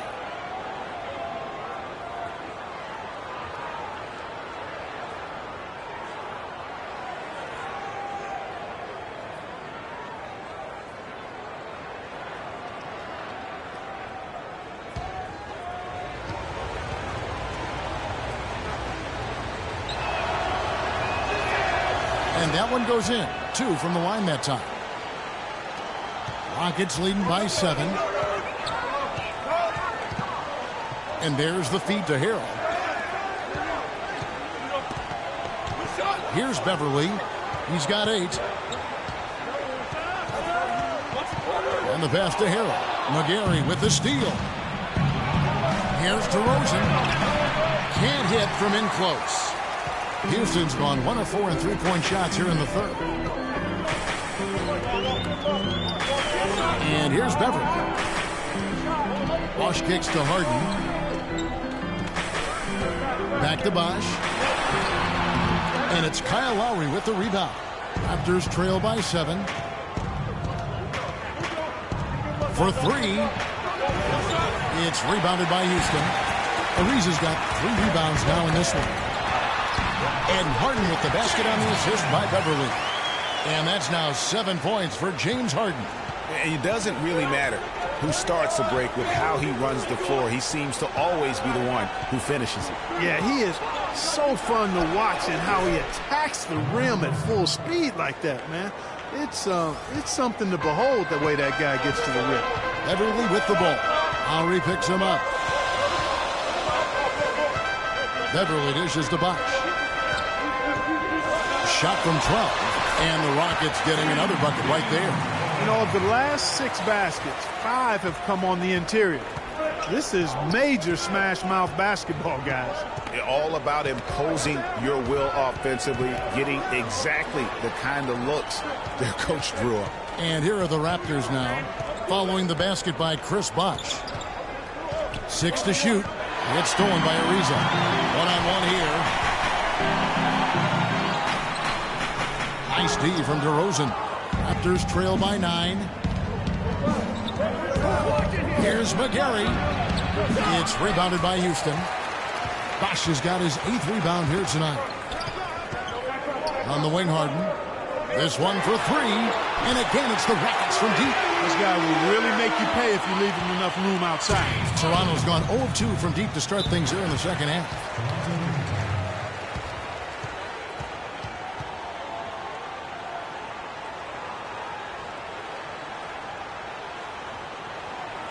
All right,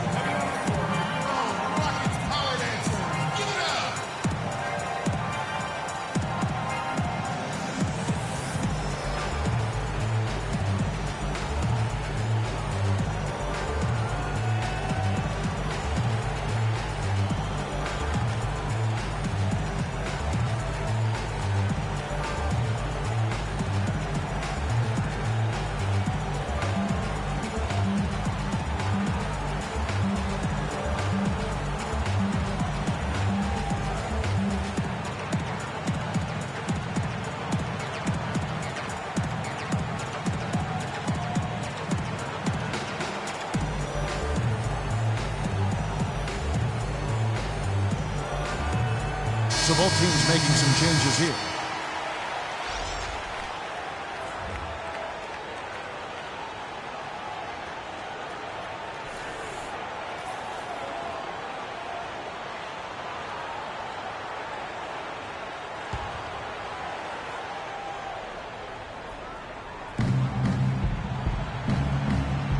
Jay, covered by Smith.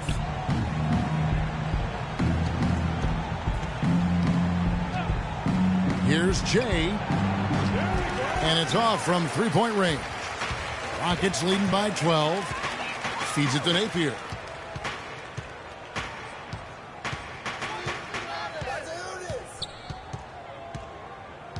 Screen by Smith. Off the pick. And it's Napier missing. The Raptors shooting an ugly 27% since halftime. Joseph, the pass to Jay. Shoots. And the rebound goes to the Rockets. They'll be playing host to Miami for the next game. They'll find themselves in the middle of this string of 3 straight at home. Motiejunas has the open look. Good. And it's Napier with the assist that time. Motiejunas has got 6. Just look at what a sniper he is from long range. He's got such an unusual skill for a big fella. Now here's Joseph.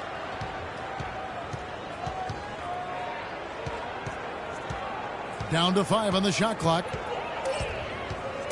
Looking to end the run. And he overshot that one, missing. Rockets leading by 15. Here's Napier. The drive by Smith. Out to the wing.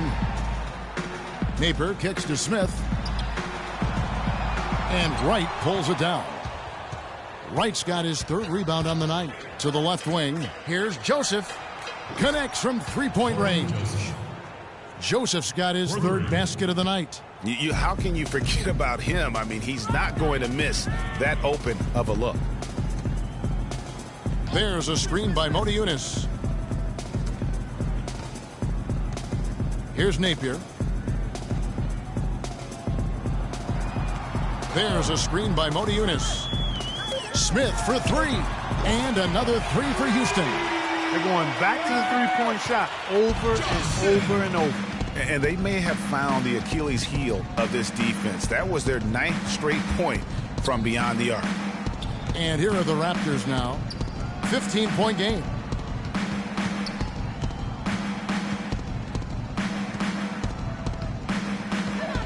The kick out to Wright. Beyond the arc. No luck. And Houston the other way now. And here are the Rockets now. They're on a 20-7 run. Here's Napier. 1:49 left in the 3rd. Fires from the wing. Smith gets it to go on the assist by Neal. 14 points for Josh Smith. Raptors trail by 17. Now, Wright.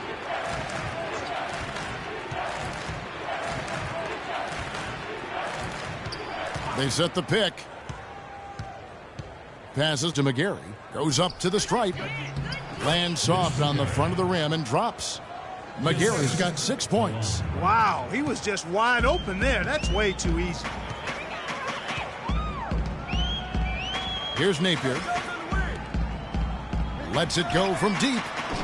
And it's Smith missing. Not good shot selection. Long range and a defender all up in your jersey. And, you know, that's just the kind of defensive work he's known for. I mean, he can take that shot away from you and does it more times than not.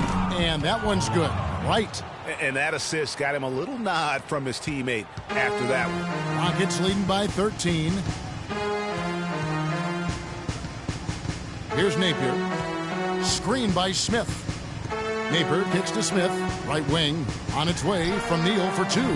Offensive rebound. Here's Jones. And that one is stuffed right through. And Kevin, the knack for the offensive rebound, a big part of what makes this guy special. Not to mention, Greg, his ability to finish with strength just like that. Yeah, he's an invaluable asset for them to have. No question about it. Here's Wright. The Rockets making the shot. Pass to Jay. Plenty of space. Lands soft on the front of the rim and drops. Jay's got 5 points now in the quarter. Just a positive force right now for these guys, and though his team has fallen a bit short, it's not because of him. Napier kicks to Neal. The rebound by McGarry. McGarry's got his 7th rebound of the game with that last one. Well, through 3 quarters of play, down double digits, it may be difficult to overcome. The Rockets on top. They lead by 13. And right after this, we'll bring you the start of the final quarter right here on 2K Sports.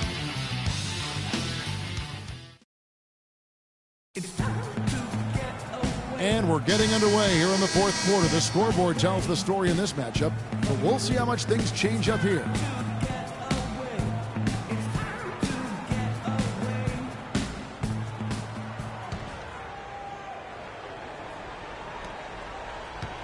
Houston leading by 13, so the Raptors 5 right now.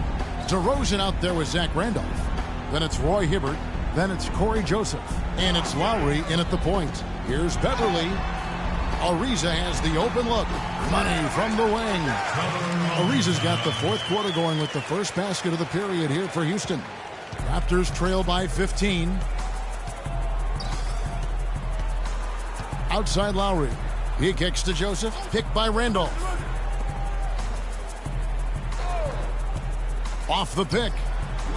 Some solid defense from Bosch. And for Houston, they're shooting 49% on the game. They'll take that. 9 feet out. And good. That angles that time as it falls. Bosch has got 12 points in just the second half.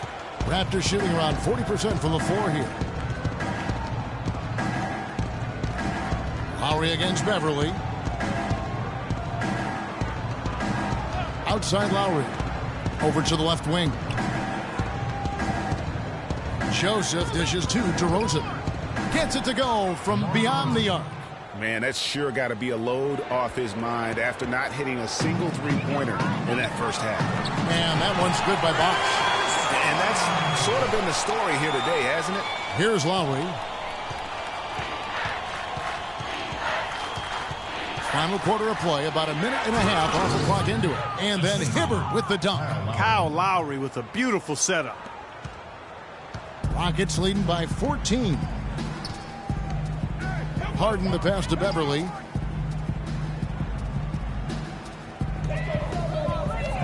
Back to Harden. There's the 3. And he gets it to go. That gives him his second 3 of the half with 3 total for the game. Raptors trail by 17.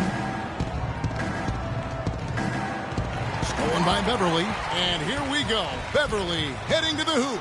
And he finished it off with the lay-in. And this collapse we've seen by their interior defense, it's really the reason why they've struggled and are in such a hole.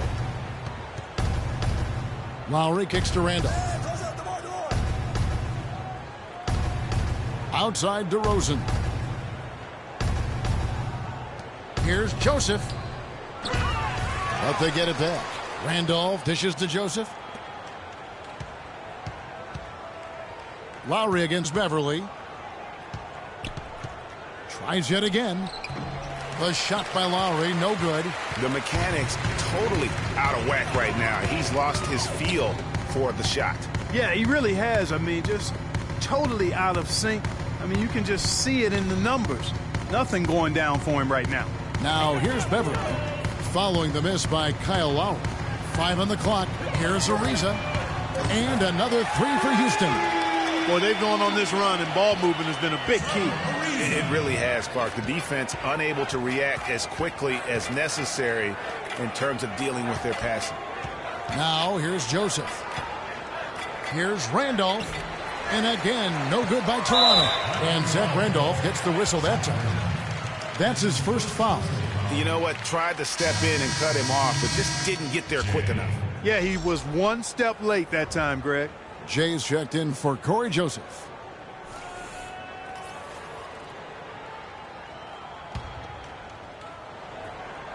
Here's Beverly, and it's Houston's ball. They're on a 14-5 run. And we're about 3.5 minutes into the 4th quarter. He dishes it to Harden. There's the screen. Clock at 6. From deep. And it's Beverly missing. Toronto's gone 1 of 2 from three-point range here in the fourth. Lowry with the ball. He's picked up by Ariza. Randolph sends a screen for Lowry. Kicks it to Randolph. Hibbert with the screen. Randolph passes to DeRozan. Pulls it up. It's hauled in by Beverly. Rockets leading by 22. Harden outside.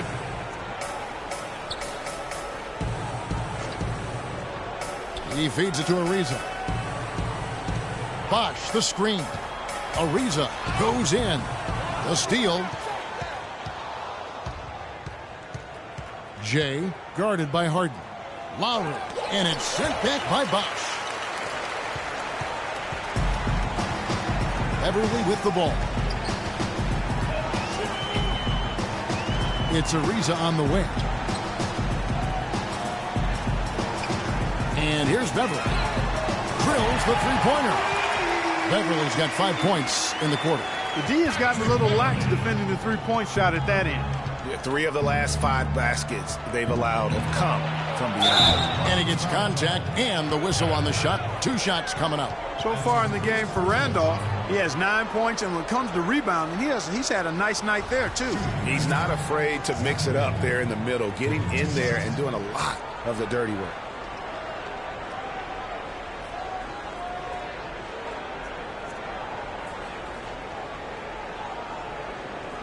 Shooting 2. Shooting 2.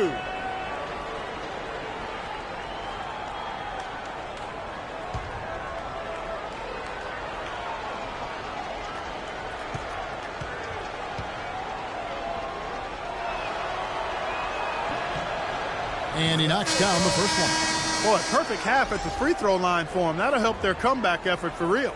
And Clark, those free throws need to continue if they're going to get back in this game. Bradley's checked in for Toronto. Thompson comes in for Jay.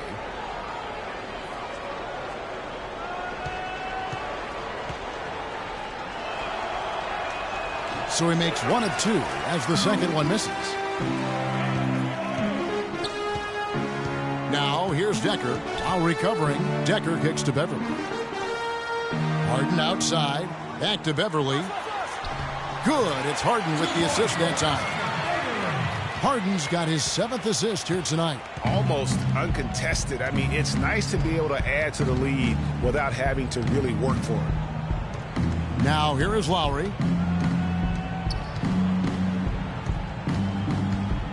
Out to DeRozan with the shot. And the Raptors miss again. Now the Rockets with it. They're on a 19-6 run. That's tipped. Randolph against Beverly. Outside Lowry. Back to Randolph. And right on through for another basket. He's got 5 made on 5 of 9 shooting. Yeah, heads up aggressive play right there. Saw the smaller man on him and took it straight to the basket. Now here's Beverly. There's the dish to Decker. Knocked away. It's stolen by Lowry. And now Lowry running the floor all by himself. That's good. Shaked and baked with the crossover move, and that's what freed him for the score. And got him on the wrong foot and then just blew by him. Take a look at what Kyle Lowry's been doing. He's got 8 points, and he's picked up 6 points from behind the arc. I love the rhythm his outside stroke has produced today. Harrell, he's checked in for the Rockets. Ariza comes in for Decker. Jay's checked in for Toronto. One shot, gentlemen.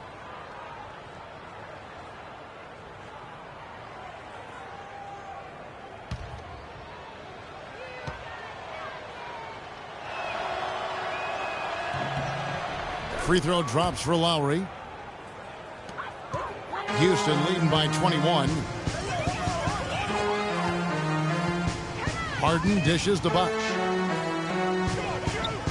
Pass to Harrell. It's hauled in by the Raptors. Randolph's got his 7th rebound of the game with that last one. Lowry passes to DeRozan. Harden against Lowry.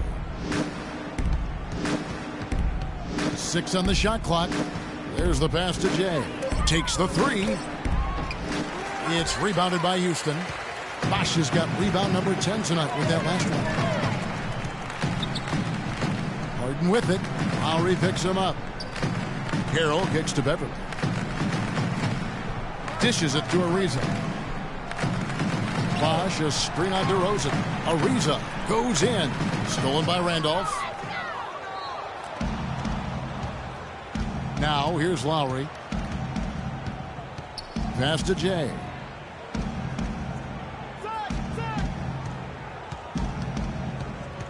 Right side, DeRozan. And the Raptors miss again. I guess even he has to miss one of those once in a while. Harrell setting the pick for Beverly. And here's Harden for 3. And that one's good. Harden's got a pair of 3s here in the 4th quarter for the Rockets. Lowry against Beverly. DeMar DeRozan on the wing. The 3 ball. Chris Bosh with the rebound. Bosh has got 11 rebounds in the game. Harden kicks to Bosh. Good. It's Harden with the assist that time. 30 points for Chris Bosh. I tell you what, I don't know what he did in the locker room, but he needs to do a little bit more of it because he's on fire. Here's DeRozan. Bangs home the trifecta. You can really see that his confidence is at a high level here in this half. He didn't have a 3 in the first. Inside, here's Bosh, and he takes it in for the layup off a very nice feed. Bosh has got 18 points now here in the second half. Toronto's gone 2 of 5 on 3-point shots since the end of the 3rd quarter. Jay, Ariza covering. Here's Lowry. The Rockets pull it in. Ariza goes in. Bosh, the screen. Beverly dishes to Bosh. It's deflected, and they're able to recover. And they get it back. And he recovers it.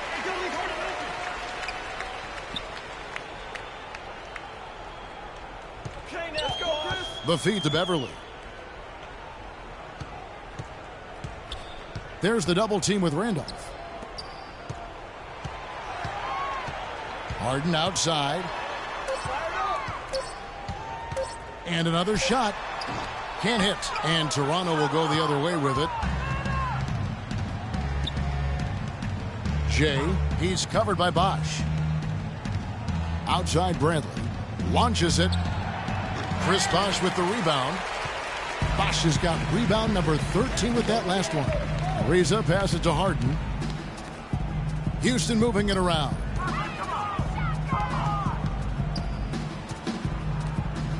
Here's Bosh. And it's Lowry with the rebound. The Raptors shooting in the 4th quarter, not pretty, down around 29%. Pass to Jay.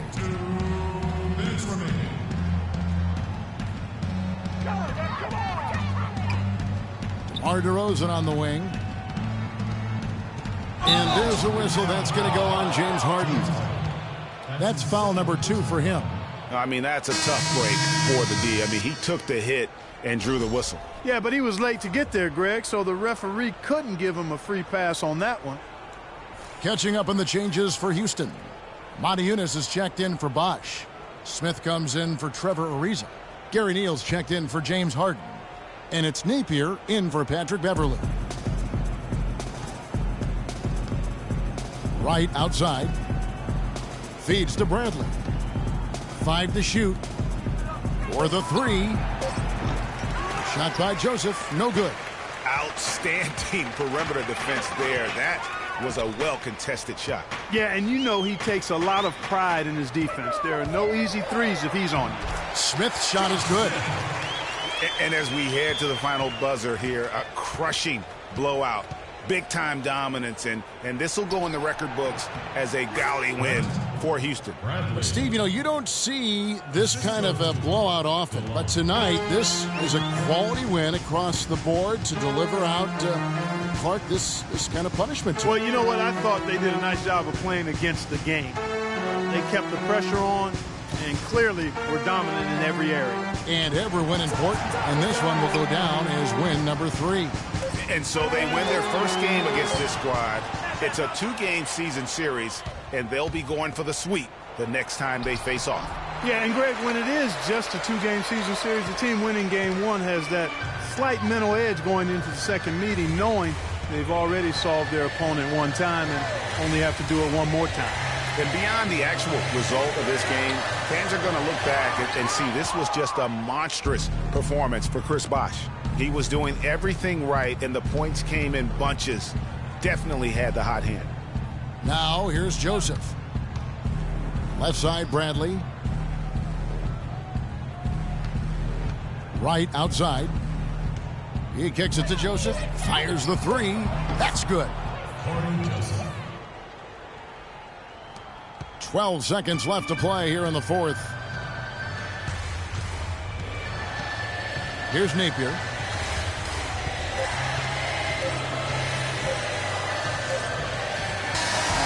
So you see the Rockets taking the win here. And the outcome of this one was never in doubt. Yeah, they were clicking in every way. I mean, all cylinders go. No question about that. And once they pulled away, they didn't let up. And now we'll send it down to Doris Burke, who's standing by courtside. Chris, tell us a little bit about the philosophy behind your game and how this team works so well together. Well, I mean, it's just energy and belief. It's the belief system. We all work hard. I work extremely hard, and when I can go out there and just play and don't think about it and play with energy, good things happen. Chris, congratulations. Kevin, over to you. Thank you, Doris. Great interview once again. And that'll wrap it up, folks. This is Kevin Harlan thanking you for watching. Now we'll head over to the award-winning Ernie Johnson, who's not too far away. EJ? The 2K Sports post-game show.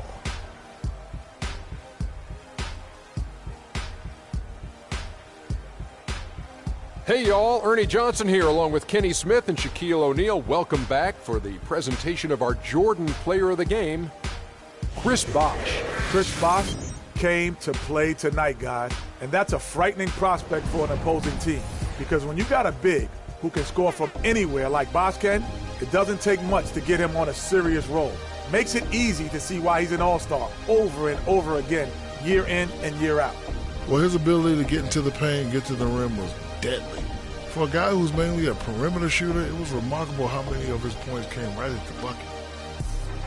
And that'll do it for tonight. For Kenny Smith, Shaquille O'Neal, Kevin Harlan, and our illustrious 2K Sports crew, this is Ernie Johnson. Have a good night, everybody.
It's the 2K Sports pregame show. Greetings, NBA fans. Welcome to 2K Sports. I'm your host, Ernie Johnson, and seated beside me, Kenny the Jet Smith and the Diesel, Shaquille O'Neal. In a few moments, we'll be sending you out to Philadelphia as the 76ers go up against the Golden State Warriors. Well, for Golden State, they went 2-0 against this team last season, looking to continue that string of victories tonight. And Stephen Curry, one of the guys we'll be seeing tonight, is one of the most exciting and dynamic players in the league. Kenny, you know what I like to say. He makes it look effortless. Maybe the best shooter of all time. You ready to go that far? Of all time? You ready to go that far? I just can't give it to you after that few of seasons. I just say that he won a championship. Yes, he won a championship. He's up there with us now. He's in the house. He's in the house. He can get in the party. But Reggie Miller and Ray Allen had done it over a longer block of time. Not like Steph Curry done it. But he's done it bigger in a shorter span. So I will still go with my two guys, Reggie and Ray. You know, his career from three-point, Ernie, he's 44%, which is insane. And listen, he's not taking one or two a game. He's taking 9 three-pointers a game. Long three-pointers, deep, off the dribble. Splaka Kataya. And that's why I say he makes it look effortless. Time for tip-off as we send it to Kevin Harlan.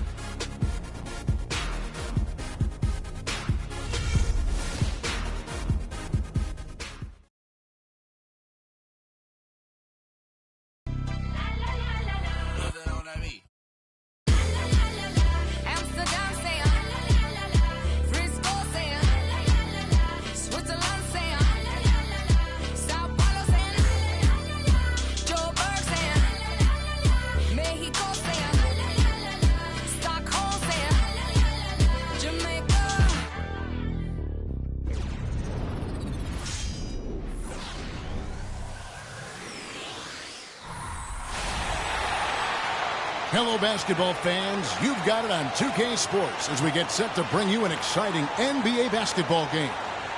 This is Kevin Harlan with Greg Anthony and Clark Kellogg and our sideline reporter, Doris Burke. The fans here in Philadelphia ready to cheer on their 76ers in this interconference matchup. This game against Golden State is the first time they've met this season. They lost both of the matchups in this interconference battle a season ago. They like to change that now. An interconference game here, just a 2-game season series. Yeah, you know, you want to make every game count. Take care of business and give yourself a chance to sweep. Now Golden State's starting 5. On the wing, Thompson and Iguodala. Green is out there with Looney. And it's Curry in at the point guard position. And that one's good. Now that's how you pick up second chance points. Stay active and be ready as soon as the shot goes up.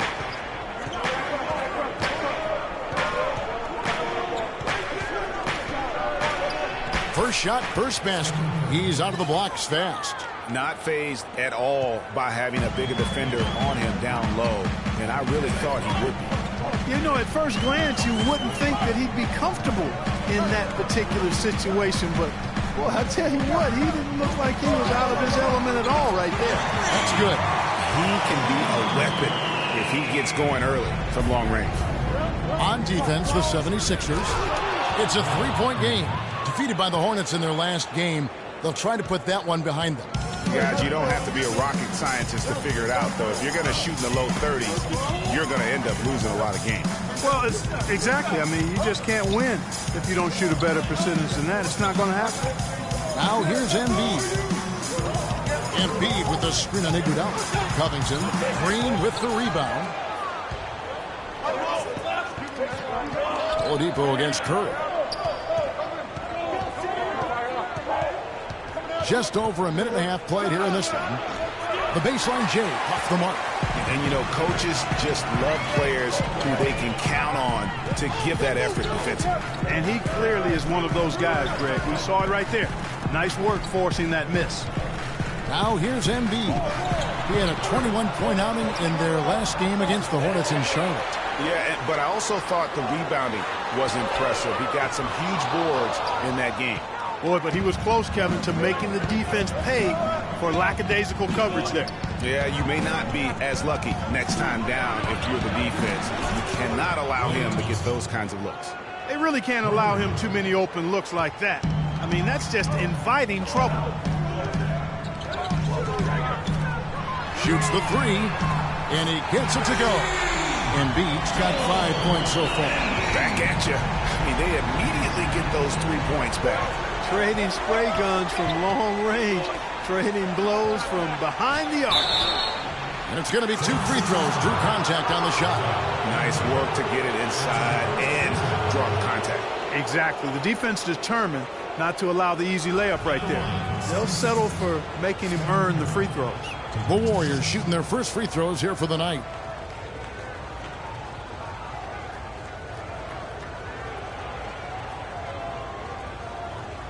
All right now, gentlemen, 2 shots. Roof shots.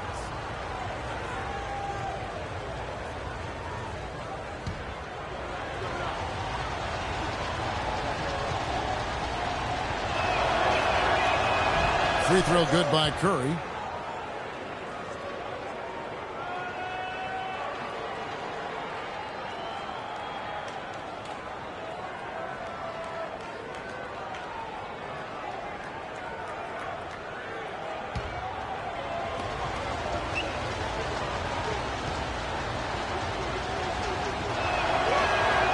And both free throws good for Curry. And what an advantage. You really feel like you can always trust him when he's at the line. Oladipo against Thompson. Oladipo outside. Stolen by Thompson. And up the court come the Warriors on the break. Thompson with the ball. Can't cash in from close range. Those are chances almost always you can rely on him to get you 2 points, but the D just enough to keep him out of rhythm. Here's Embiid. It's blocked. Outside Curry. Green with a screen for Curry. Pass to Green. 3-pointer. And Philadelphia grabs the miss. Quarter of action, just under 3.5 minutes played.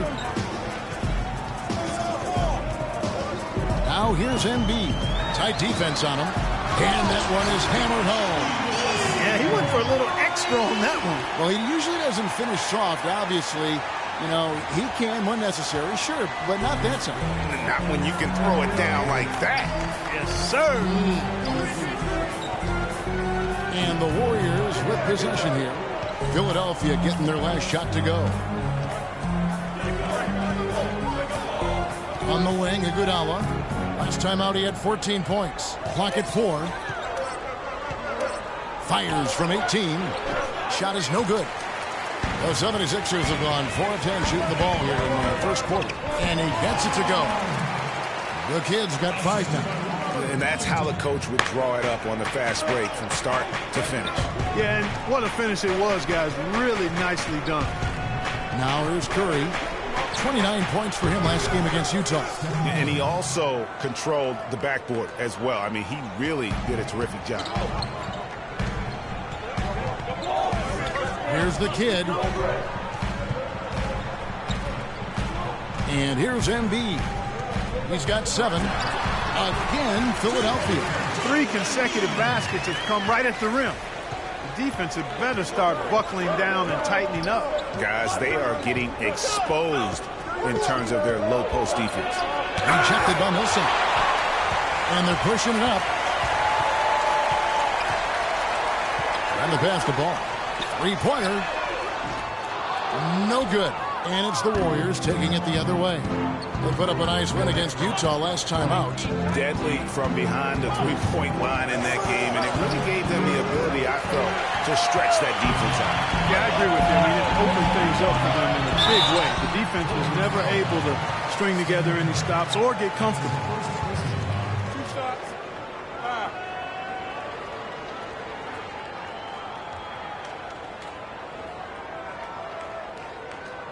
The 76ers shooting their first free throws of the game on this trip to the line. And as a unit, guys, they only shot 70% from the line over the course of last season. Not the kind of percentage that they were hoping for.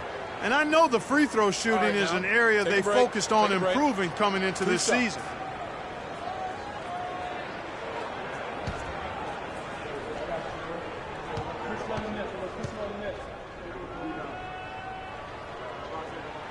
Free throw drops for Covington.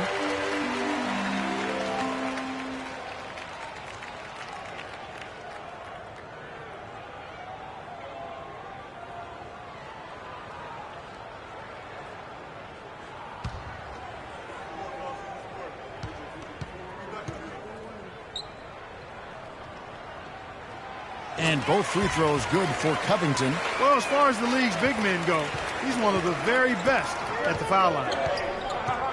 He lobs up the alley-oop pass. And Andre Iguodala with the slam. Boy, the prettiest play in basketball to me. Execute it to perfection. I don't think you're going to get an argument there. Everybody loves the alley-oop. No doubt about it, unless you're the donkey. Because if you're the dunker, it's great. I don't necessarily appreciate somebody slamming on the top of my head. Well, you got to get out from under the hoop if you want to stay away, if you want to stay out of the poster. Now here's Curry after the miss from Joel Embiid. And Embiid with the block. And that will be Golden State as it goes out of bounds. Warriors retain possession. Some changes for Philadelphia. Jeremy Grant comes in for Paul Millsap. And it's Baller in for Oladipo. And the Warriors also making a change. Barnes is checked in.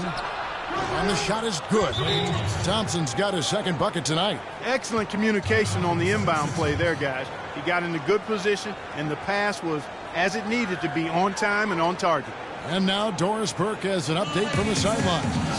I was able to catch up with the head coach of the 76ers. A big factor in this game, he said, is how well they do to contain the young shooter Klay Thompson, saying Thompson can really give you trouble coming off screens. We've got to have all-out energy fighting to stay on his hip, and then we need to pressure on the ball handler to try and delay the pass. Kevin, both jobs are hard. Thanks again, Doris.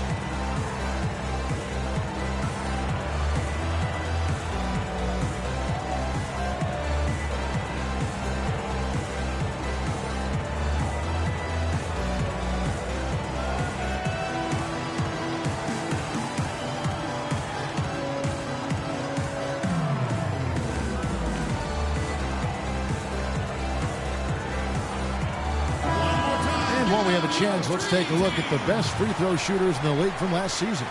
Number 1, Steph Curry.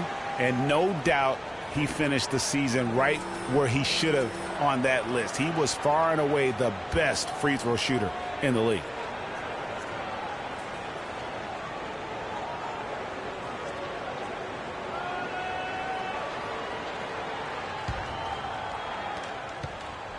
Philadelphia's gone 2 of 4 from beyond the arc to start the game. Embiid the screen. Ball, the pass to Ball.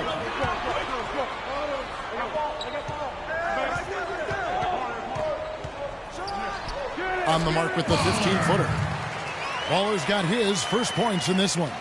The mid-range jumper is a high percentage shot for him, and when he's got that much room, forget about it. Pass to Thompson. They set the pick. Pulls up on the wing. Again, the miss by Thompson. And already they've staked out a noticeable advantage in terms of aggression and controlling the backcourt.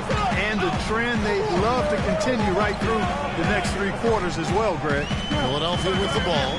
After the miss from Klay Thompson. Stolen by Thompson. Green kicks to Thompson. Unloads from 9, and that one's good. Thompson's got it all tied up now for the Warriors. Shots are just flowing from him right now, having a really strong quarter. Grant outside. Baller passes the ball. The Warriors pull it in.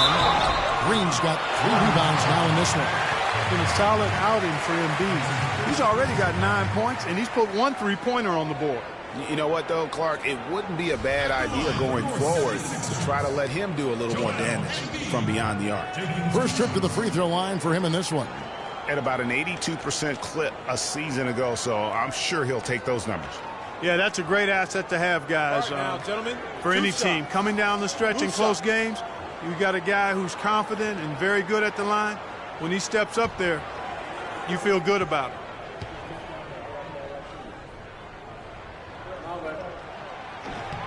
And he can't get the first one. Some changes for Golden State. Hill, he's checked in for Looney. Robinson comes in for Draymond Green. And it's Kent Bazemore in for Klay Thompson.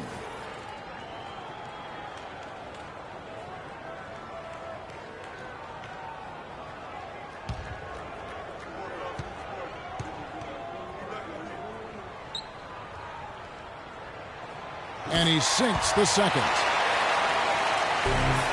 Warriors have gone 7 of 15 from the field at this point. On its way from Curry for 2. And off the left side of the rim, and it swirls in for him. Several lead changes going on here in the early portion of this game. Yeah, but neither team really able to jump ahead. It reminds me of that Cameo song, Back and Forth. And here are the 76ers now. They trail by 1. Baller passes to Holmes. Just 4 to shoot. Puts it up. The 76ers again can't hit it. What a start they've gotten off to on the glass. I mean, they've come out banging. And when a game starts off like this, Clark, there's an intimidation factor, a physicality that they've brought that comes into play. And looking at some numbers for Embiid, he's coming off an excellent season. Averaged 21 points a game, 10 rebounds, and almost 2.5 blocks. And he's a threat to go off in any game from anywhere. Some guys just have the gift, and he's one of them. You need points, he's your go-to guy. All right now, gentlemen, 2 shots. Loose shots.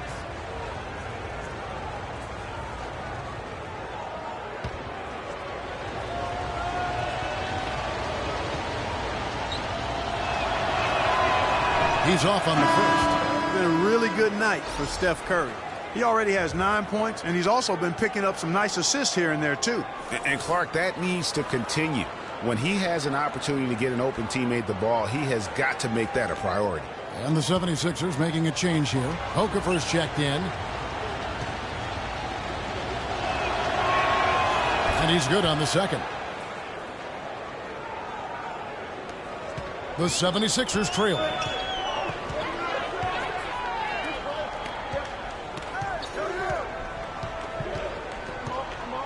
The dish to Grant.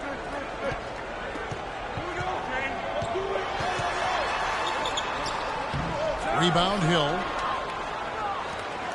The Warriors have gone 50% from the field in the first quarter, 8 of 16. Bazemore dishes to Curry. Golden State moving the ball around. Pick up by Hill. Bazemore for 3. That doesn't go, and he's 0 of 1 from the field. Philadelphia's gone 2 of 4 from beyond the arc to start the game. There's a good screen. And it's Grant in the corner. Good on the triple. Grant's got his first 3 points of the game. This has been a thriller. You cannot say enough about the way these two teams have competed. All indications, Greg, are that this game is going down to the wire. I mean, I'd be surprised, actually shocked, if it ended any other way. Here's Shorty. No scoring yet from him, but that's likely to change. Here's Baller. The baseline jumper goes down. 8 lead changes now, and we're still just in the first half. You know, both teams showing a lot of resilience, I think. Coming back and coming back, back and forth, back and forth. Reminds me of a song. Yeah, Kevin, that's Cameo, to be exact. And I'm not sure I've seen a game with more lead changes this early. And that one gives them a +5 rebound advantage, Kevin. Pretty clear. They're dominating that area. They've come out with a lot more energy and effort so far. Screen by Grant. Baller. And a miss there on the triple. The Warriors trailing. Curry kicks to Barnes. Back to Curry. Pulls up on the wing. And it's Philadelphia with the rebound. Not sure what the D was doing there. Clearly a breakdown. You can ill afford to give a guy like him that good a look. Oh, that's blocked. But they'll get another chance. Okafor kicks to Grant. Misses off the left iron. No doubt it's been a bit of a struggle for him here in this quarter in terms of scoring. On its way from Curry for 2. They get it back. Hill. The shot is off. I'm a fan of anybody who defends that way. I mean, they weren't about to open the door and just allow him to cruise in for a layup. There's 1:17 left to play in the first quarter. Excellent D there from Hill. That's terrific defense right there to prevent from converting in close. On its way from Curry for two. Again, Curry missing. Philadelphia's gone 3 of 6, 50% from deep so far tonight. Baller covered by Barnes.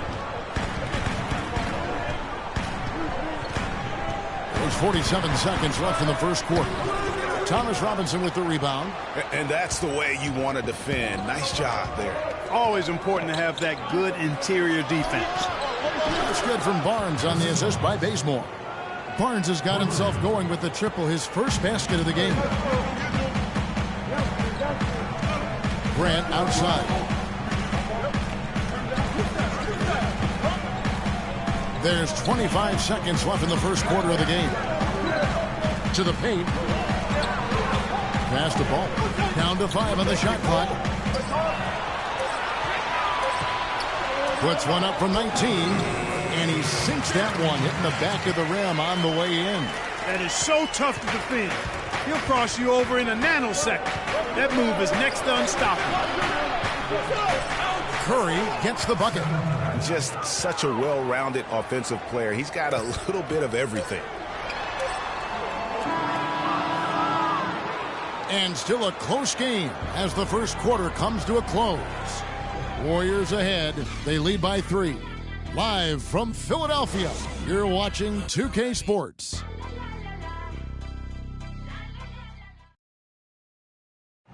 And Steph Curry, a player within the gym range, he told us about his comfort stretching the floor.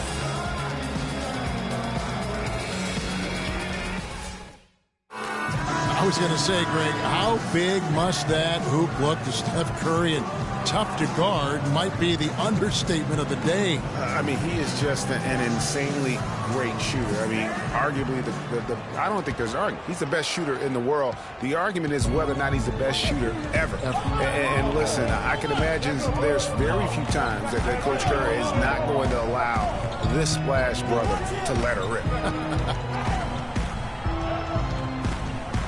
And the second quarter getting underway. No team gaining an edge so far.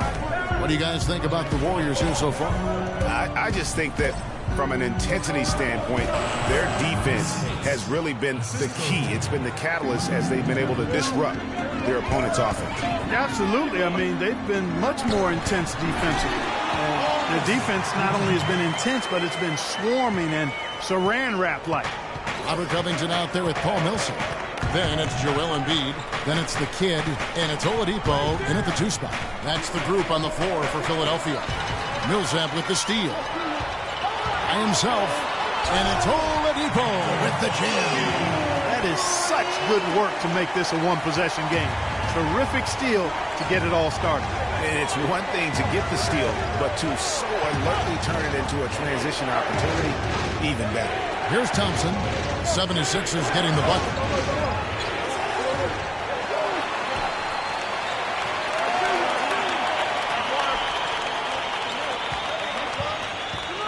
Lets the 3 fly. Shot is off. And Philadelphia the other way now. Not able to find it here in the second. He's off stride and off track just a bit after that one he had earlier. That puts them in the lead. And it's 13 points for Joel Embiid. It has been nip and tuck through the first half. No kidding. I mean, neither team has been able to hold the lead for any length of time, guys. So close. Exactly, guys. The way it's seesawed back and forth, unbelievable. Now here's Thompson. A 23-point game for him in the win against Utah. Again, the miss by Thompson. The 76ers have gone a nice 3 of 3 to start the second. And Oladipo kicks to Millsap. For 3, Covington. There we go. Now in the scoring column with that make. He is 1 for 4. Talk about doing a Rip Van Winkle on defense. Come on, guys, wake up. Why are they leaving him open at the three-point line? Come on. And he gets the bucket. And that's 10 points for Klay Thompson. Tit for tat right there, huh, guys? Didn't take him long at all, fellas, to get those 3 points back. And fouled hard that time. He'll get to the line and shoot 2. And it goes on Draymond Green.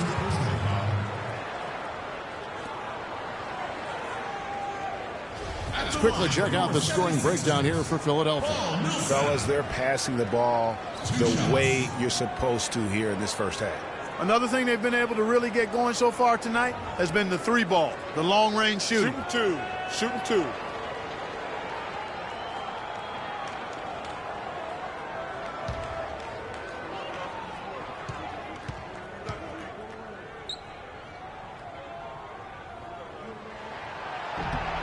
First one falls for.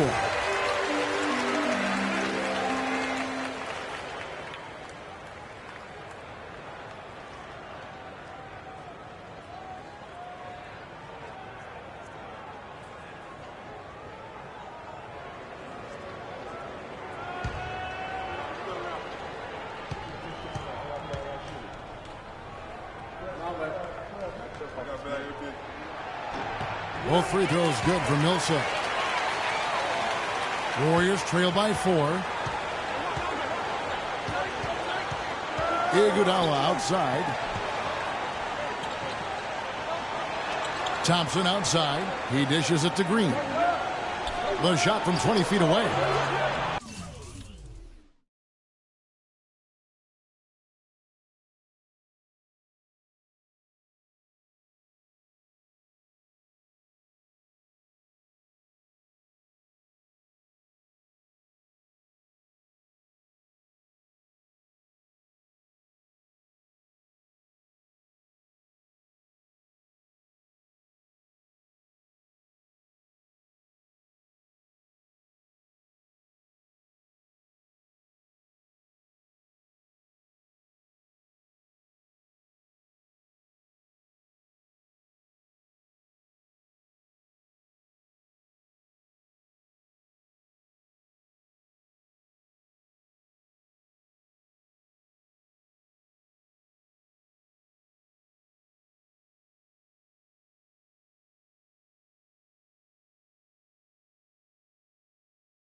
And it's Thompson again missing. He's going to play his way right onto the bench and out of the game if he continues to shoot it like he has so far in this quarter. Iguodala against Embiid. Out of bounds. Golden State takes possession. Let's use this break for a quick look at the squads that really made it happen on the fast break last season. The 76ers third. Yeah, I mean, it's a crowd-pleasing style, right? I mean, this club just got out and ran at every possible chance. Warriors trail by 4. Now Green. That's in, coming off the assist from Thompson. Green's got his second basket of the game. You know what? That's what you like to see. A perfect pass leading him right into the shot. Didn't even have to break stride. The feed to Embiid. Left block shot on the way. And good. Got the friendly bounce off the right side of the rim. Embiid's got 5 points now in the quarter. And just over 3.5 minutes played here in the second quarter. Green passes to Thompson. And another 3 for Golden State. That's number 2 for him from long range in the quarter. His 3rd overall. Kicks to Covington. This is to Oladipo. Millsap a screen. Feeds to Covington. Now the pass to Ball. Here's Covington. And Oladipo has it in the corner. Trying to answer back, but that 3 is off the mark. Warriors have gone 4 of 8 so far here in the second quarter. Outside, Green. Spates sets a screen.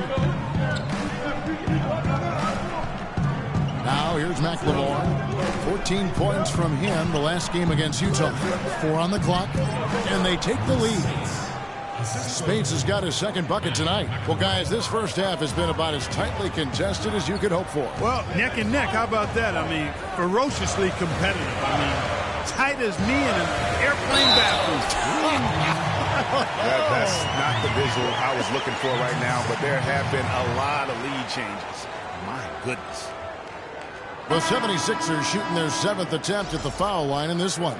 And the Warriors making a change here. Looney's checked in.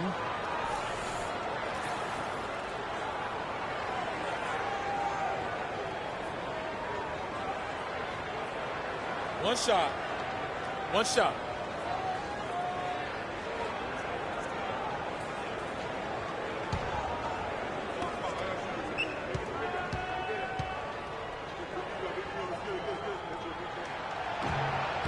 And the free throw, no good. Warriors have gotten just over 50% of their shots to drop here in the second quarter. They're 5 for 9. And it goes out of bounds. Last touch by Green. No clue where that pass was going. That is a brutal turnover. Philadelphia's gone 5 of 10 from downtown tonight. 50% exactly. Here's Millsap, and Draymond Green picks up the foul. And that'll be his 3rd foul so far. That's the risky run by staying out there as he picks up his 3rd. Harrison Barnes, he's checked in for the Warriors.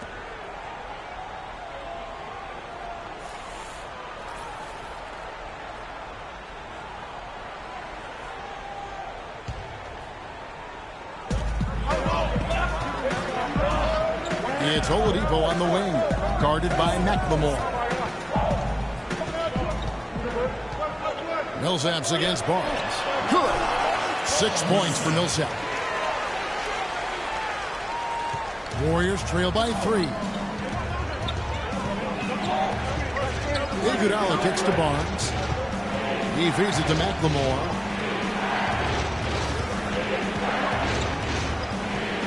There's a screen.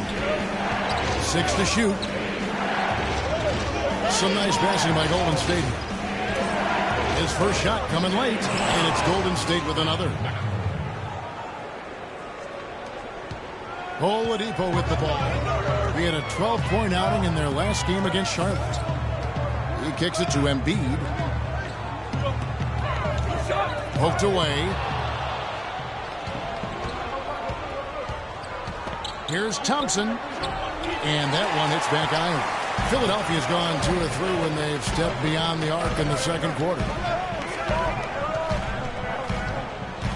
Here's Covington. He's covered by Thompson.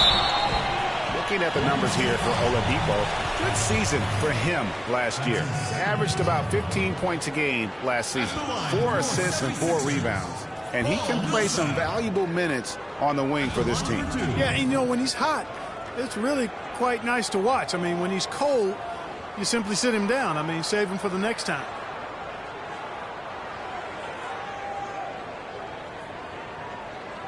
Okay, gentlemen, 2 shots. 2 shots.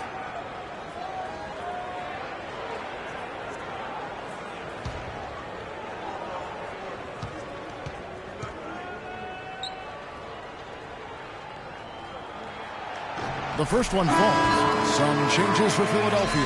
Jerami Grant, he's checked in for Robert Covington. And it's Baller in for Victor Oladipo. Then for the Warriors, Thomas Robinson, he's checked in for Thompson. Ken Bazemore comes in for McLemore. And Curry subbed in for Andre Iguodala.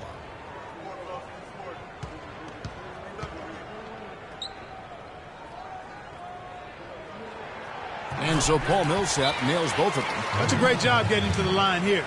You know, he didn't have a single attempt in that first quarter because I thought he was tentative.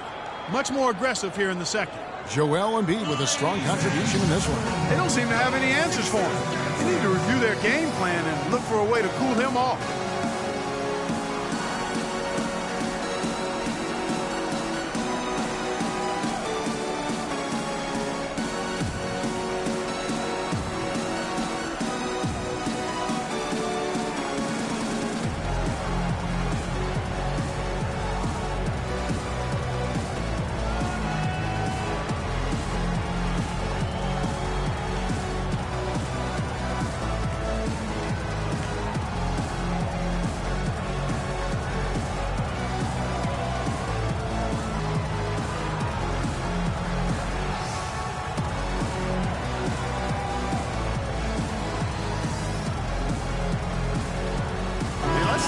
At Steph Curry's numbers.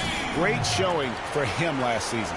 First in scoring, first in steals, and with his incredible knack from long range, he ranked first in the league in three-point percentage. Yeah, and that's what made him #1 last year. You can't stop him, and you really can't contain him.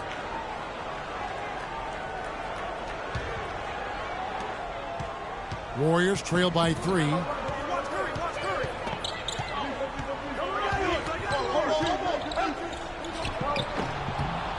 And again, no good by Golden State.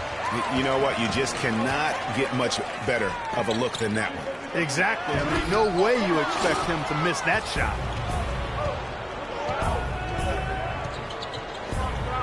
Pass to Bazemore. They set the pick to the right side. Outside Curry. Shot clock at 6. He took good advantage of that screen. Curry's got 17 now. You can't afford to get him that kind of a look. Well, you know, he came off a good screen, but still, as a defender, you got to do a better job of fighting over and through that. Now, here's Grant. 14 points from him the last game against Charlotte. Boy, was he physical. I mean, in that game, just drawing a lot of contact and getting himself to the line over and over. Well, they're not afraid to just let it fly from here. They didn't have as much success in the first quarter, but with this lead, they're looking to extend it with the three-point shot. Here's Curry. 17 points in the game. Count the bucket.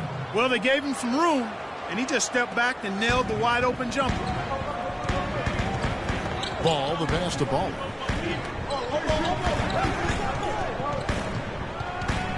Pass to Embiid.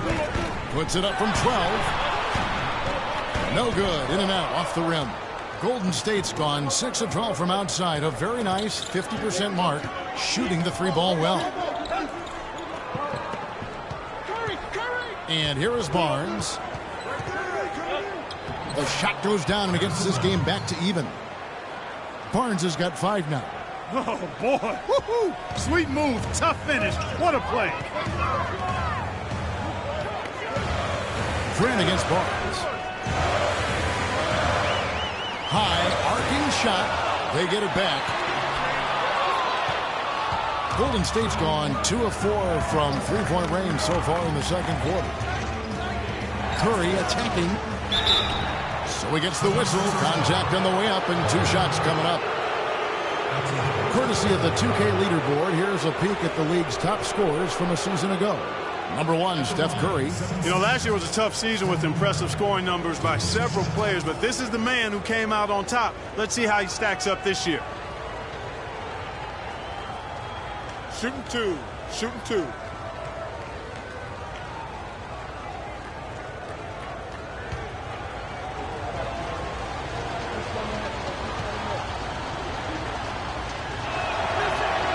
And the free throw is good. Now leading by 1. Hill, he's checked in for Thomas Robinson.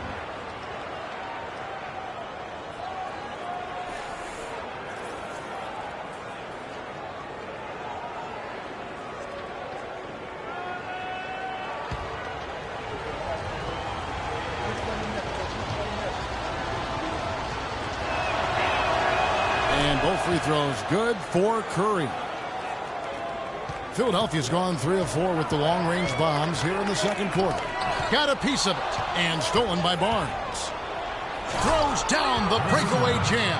And guys, that's a big swing right there. I mean, taking the steal and then turning it into 2 easy points on the dunk. No telling how important that sequence could turn out to be. And guys, in a game this snug, moments like that are the ones we usually look back on at the end as a difference maker. I tell you what, you got to love his aggressiveness finishing inside like that. Well, his leaping ability, Clark, gives him a great advantage. And that's why they look to get him the ball around the rim. It's either a dunk or free throws every time. And he gets it to go. Curry's got the lead up to 5 now for the Warriors. They've settled into a nice groove offensively here in the second. Yeah, and that field goal percentage zooming upwards is now above 50%, which is pretty strong. And not a night he's going to want to remember, just not really able to score the basketball. Barnes kicks to Curry. Here's Barnes. 7 points in the game. 6 to shoot. Golden State moving the ball around. Here's Shorty, covered by Barnes. Grant outside. And the shot counts. He's fouled, and it's a chance for a 3-point play. Well, they really started to come on here in the second. Clark, it's about how much more focused they look offensively here. They're trying to make up some ground. And now we'll get a perspective here on the hustle game, how it's been going for the Warriors. And it's been about their defense. They're playing with a frenetic pace, putting a lot of pressure on the ball handlers and forcing turnovers. You know, another thing they've done well, guys, this first half is challenge shooters and change shots. A bunch of block shots early.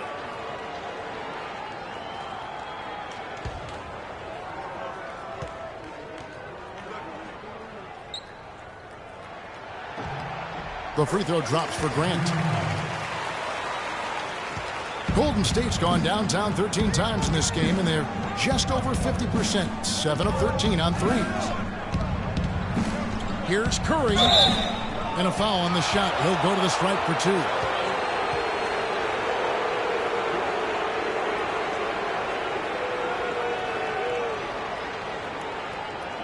2. The Warriors shooting their 7th and 8th attempts at the foul line tonight.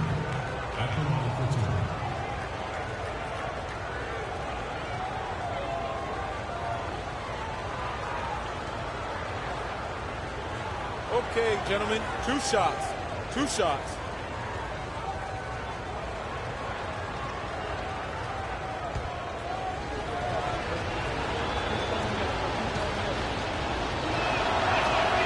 That's good from Stephen Curry. Shooting 100% in the quarter. They've made them all, taking full advantage at the line. I tell you what, nice job making the most of their opportunities.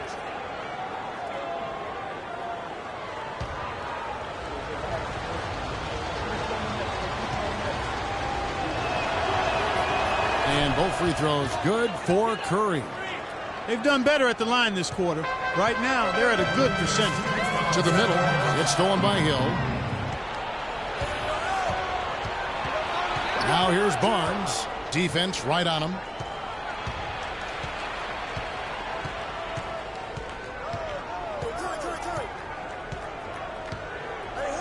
Hill sets the screen for Barnes.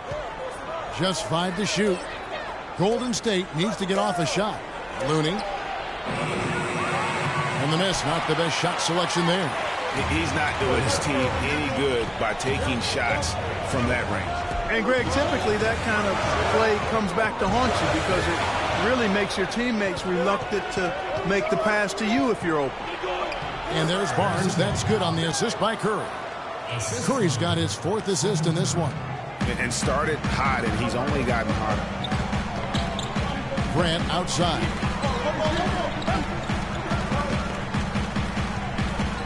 There's the killer two-handed slam.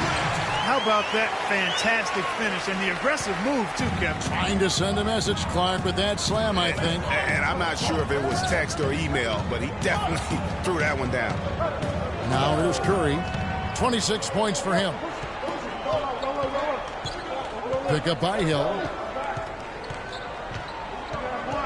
Curry attacking. And the shot falls short this time. The 76ers trail by 4. Grant gets a wide open look. Again, Philadelphia. Here's Bazemore. He had a 12-point outing in their last game against Utah.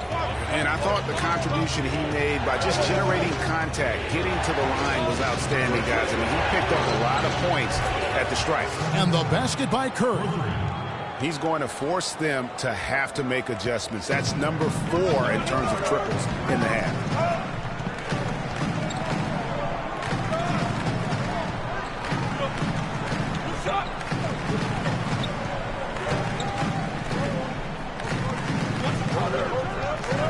Here's Baller. And he banks in the layup. Baller's got his 3rd bucket of the night. And the first half comes to a conclusion in a game that has been very close so far. Warriors lead by 3. And time now to go courtside as we send you over to Doris Burke from the sideline. Doris? Guys, I'm here with Stephen Curry, and Steph, Coach made a point of stating how important the physical presence would be in this game. How important is that going to be for the team in the second half? That's a big deal. I mean, just being physical and, make the right plays and then hopefully put ourselves in good position to win. You've got to match that opponent's intensity, Steph. Thanks for the time. Guys? Thank you for the great interview, Doris. We'll be back for the 3rd quarter of basketball following halftime. The 2K Sports Halftime Show.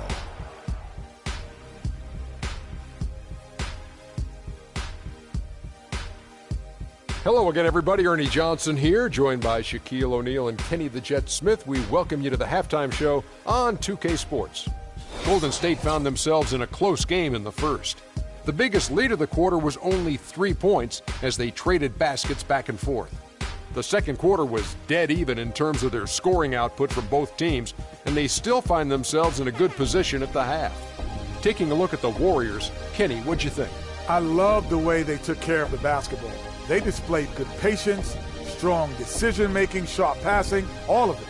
This is why coaches say, make the right play, not the spectacular play. Well, unless the spectacular play is the right play, that's fine. But don't give away possession. That's the moral of the story. Shaq, what'd you think about Philadelphia? I like the way they rebounded. They devoted a lot of energy down low, fighting for each other on the boards, and they helped keep this game tight. If they can continue to do that, it could easily be the factor that swings the game in their favor. And that's it for halftime as the second half is just about to get underway. See you after the game.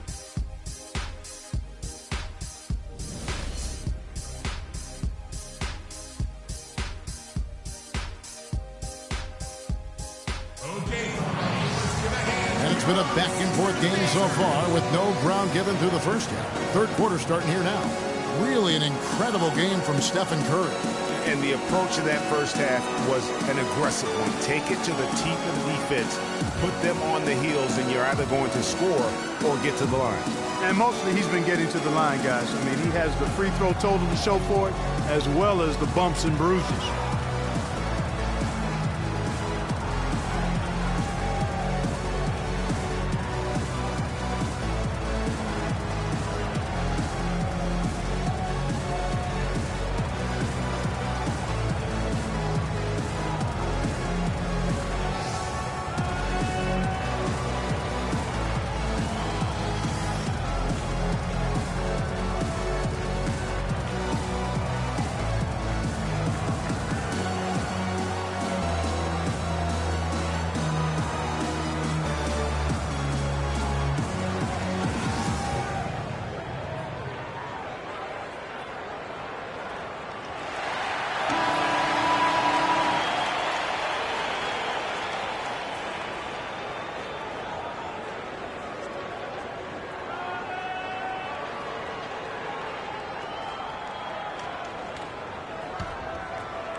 Warriors leading by 3. And on the floor for Steve Kerr as we get into the second half. Iguodala and Green are set at the forward spots. He has the Splash Brothers, Curry and Thompson at the guard spots. On the wing, Green. Off target with his 3. Philadelphia's gone 6 of 11 when they've taken a three-point shot tonight. Very respectable. Deflects the pass. Now Embiid. Nice fake there to create the shot, but it's no good. Iguodala kicks to Green. And Curry the bucket on the assist by Green. 31 points for Steph Curry. What a top-notch game he's having. He's gotten them in front, and it sure seems like he's going to keep them there. All by himself, it looks like. Here's Embiid. They get the rebound. Millsap. I would like to take this moment to show you the teams that a year ago made a trademark of scoring points off turnovers. The Warriors, number 1. Yeah, I mean, the best in the league at forcing those miscues and then capitalizing at the other end. Their defense led to their offense.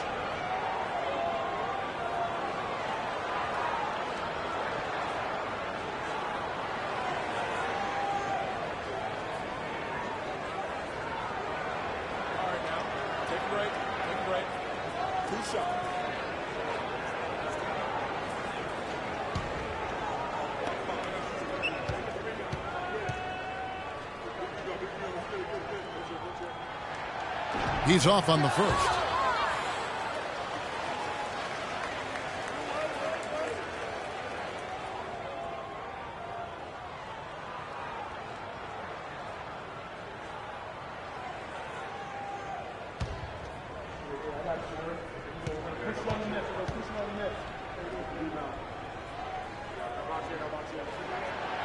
Second free throw, no good.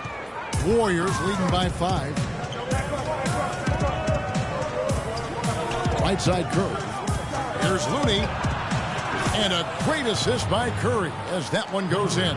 And good passing, setting up a lot of these buckets right now, Kevin. That's been the key. Dime-dropping delights is what I call it. That's a nice pass. I will give you that. Yeah, he's on the money, that's no doubt. Covington with the bucket. Covington's got 9. They've been the better rebounding team by a healthy margin, but it hasn't been enough. Yeah, you know, they're hustling and giving a good effort, that's for sure, but unfortunately, the execution has been lacking. Now, here's Curry. He has 31. Again, Golden State. That's 3 of 4 here to start the half. The 76ers trail by 8. Millsap a screen. Out of bounds, Golden State takes possession. And with the moment, let's check out some stats for Thompson. Great showing for him last season. 4th in three-point field goal percentage, 10th in scoring. And he ended up in the top 15 in steals as well. Some of the quickest hands in the league. And, you know, as you said, he was great from downtown. I don't think last year was an aberration. He's one of the deadliest sharpshooters in the game. Taking it to the rack with power right there. And hammering down with the two-handed slam. Just piling on the lead with the dunk like that. Now, here's Oladipo. Passes it to Ball.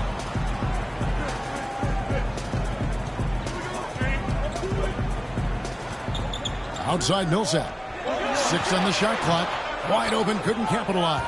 Ooh, this is turning into a slow start here in the second half. Seems like they left that offense in the locker room. Green, the screen. Iguodala outside. Looney passes to Thompson. It's up a 3. Rebounded by Covington. Covington's got his 3rd rebound tonight. To the inside. Millsap a screen. Up off the screen. And the rejection by Iguodala.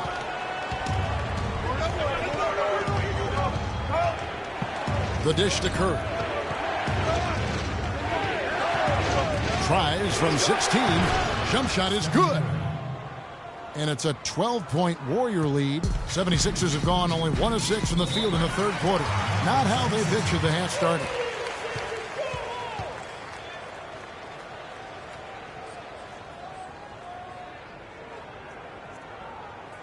Okay, let's give a hand to your own Sixers dancers.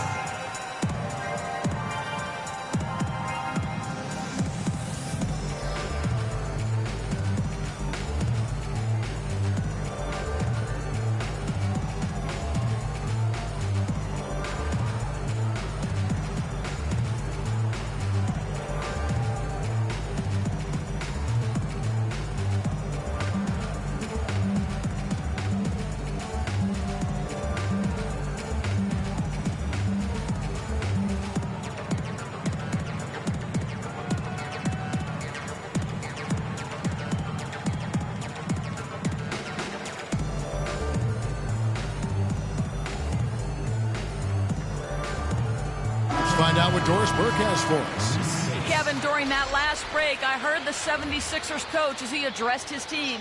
He told them to be looking to attack in the open floor. He doesn't want them getting slowed down in half-court sets. He wants the fast break to be a major weapon. The second thing he got into with them regarded getting the ball into the post, saying, quote, the passing lanes will be open for us. We have to use that to our advantage and get the ball inside. Coach was not wasting any time in altering their strategy here in the second half. And Kevin, he's going to have to hope those changes take effect quickly. Thank you, Doris. So it's the Warriors now. Philadelphia getting their last shot to go. Spates sets a screen. Curry dishes to Spates. Good, and Curry gets the assist. Curry's got assist number 7 for him tonight. It seems that every pass they make is leading to a score here. I mean, that's just exquisite ball movement. And that's because the ball is looking for the best shot, and it's really paid off for them during the run. Warriors leading by 12. The feed to Thompson. Spates with a screen on Embiid. Shot from 12. And that one's good. And that's 15 points for Klay Thompson. And that's sort of been the story here today, hasn't it? Oladipo against Thompson. Now here's Oladipo. Not a lot of room. Good D by Thompson. Outside Curry. Shot on the way. And a foul called on the shot. Got him on the way up that time, so he'll shoot 2 right here. Yeah, the defender all over him. Greg, he got him good there. I mean, that's why the shot was so far off. And a look at how the offensive approach has been going here so far for the Warriors. Boy, their passing has been picturesque, a thing of beauty in both halves. More than a few of their baskets have come off assists. And also, I think it's really led to the rhythm and confidence you've seen from long range tonight throughout the entire game.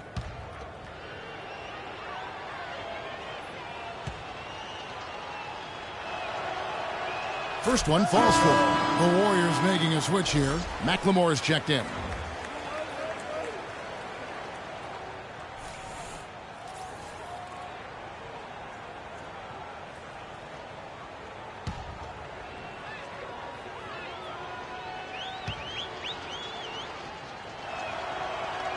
Stephen Curry hits them both.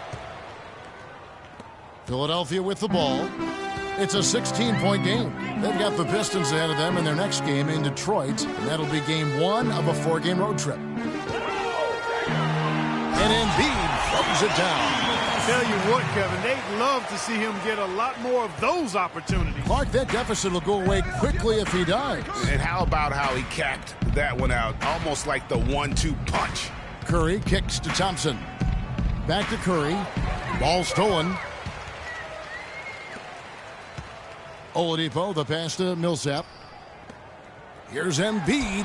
Drops it in from 14 feet away. Embiid's got 6 points in the quarter.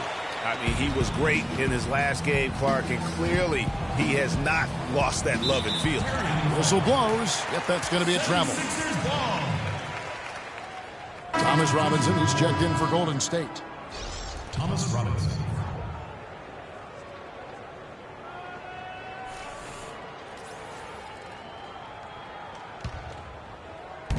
The 76ers trail by 12.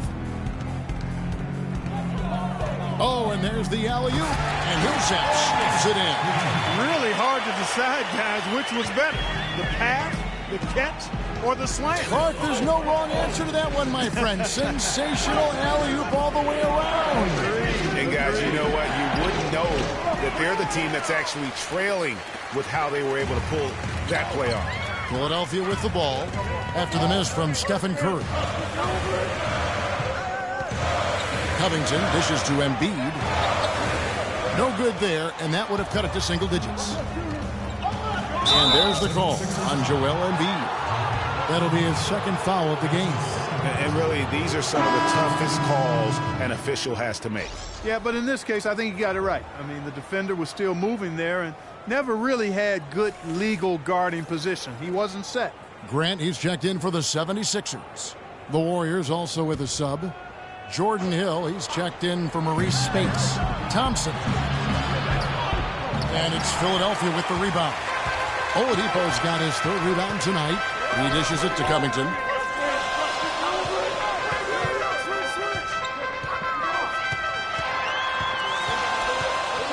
Screen by Grant, and there's the call. It's going to be an illegal screen. While there's a break in the action, let's take a look at the players who had the most steals in the league last season. Number 1, Steph Curry. There were so many nights when he controlled the game through his defense. Not a surprise to see him ranked at the top. Now here's McLemore.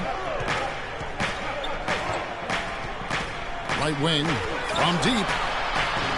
Curry can't get it to go. He's really slowed down a bit here in the second half. He hasn't converted a 3 yet after the tremendous first half he had. Here's the kid, guarded by Curry. Here's Grant. And lots of contact there. Missing the shot. He'll shoot 2. Well, let's take a look at where Philadelphia ended up rank-wise in the league last year. First in blocks, third in fast break points.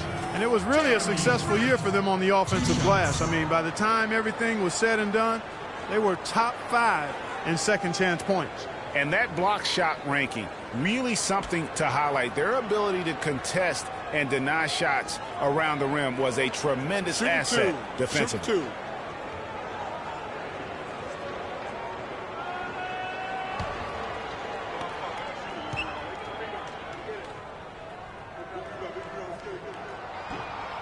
First free throw is good. And some changes here for the 76ers. Okafor's checked in, and it's Baller in for Victor Oladipo.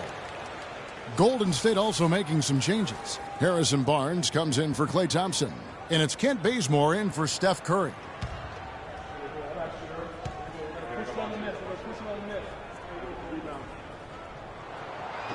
And Grant drops them both. Warriors leading by 8. Here's Bazemore. He's had some playing time, but no scoring yet from him. They need this one. And the shot is good. Not the biggest fan of that shot, but he had the space to get it off, so why not? They've been very untidy with the ball here. You commit turnovers when you try to do too much or you force it. They need to focus on making the simple play, good passes, and moving the ball around.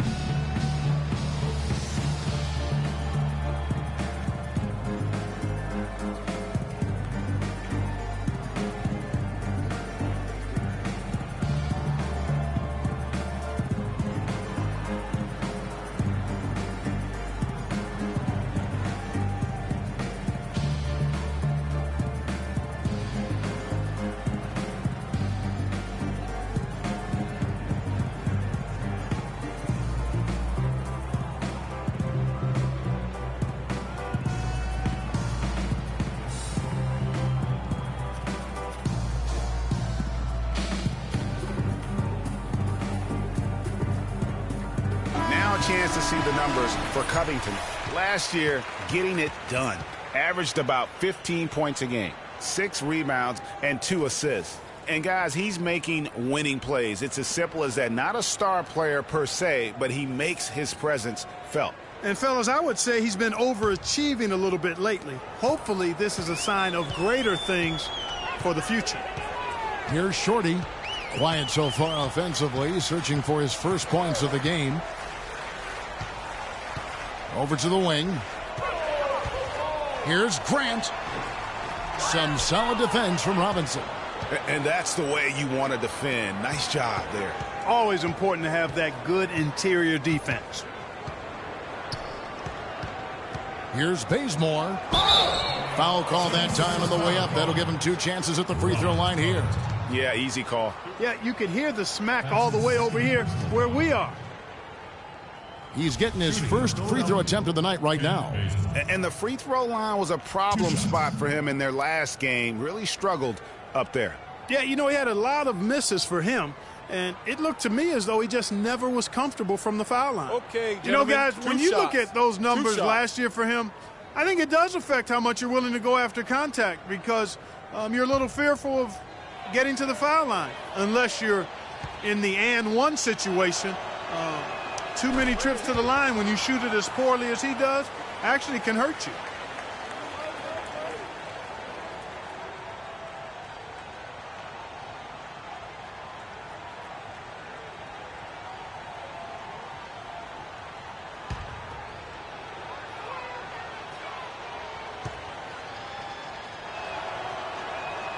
So after making the first, he goes 1 for 2. The 76ers trail by 12. All alone. Rebound, Thomas Robinson. Robinson's got 3 rebounds so far in the game. And 2 shots coming up at the line as he gets fouled on the shot. You know, Barnes is playing well. 9 points and also a block shot. He's giving them just what they would have hoped for today. Even more, I'd say. The Warriors have been getting it done at the line, 10 for 12. And if we want to take a look back, they converted about 76% from the line. All right, now, take a break. Take a break. 2 shots.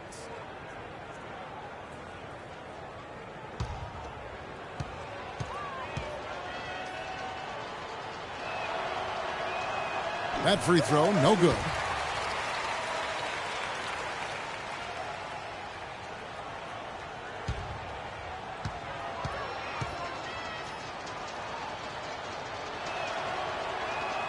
And the second free throw, good. Philadelphia has gone 6 of 12 from outside. A very nice 50% mark, shooting the 3-ball well. Here's Grant. Oh, wow. It's a beautiful jam. Forget about going for the long-range bomb to cut into that lead. Just take it to the hoop, my friend. Oh, take it to the hoop. And how, Clark. Brilliant throwdown. Just exerting his authority on that play.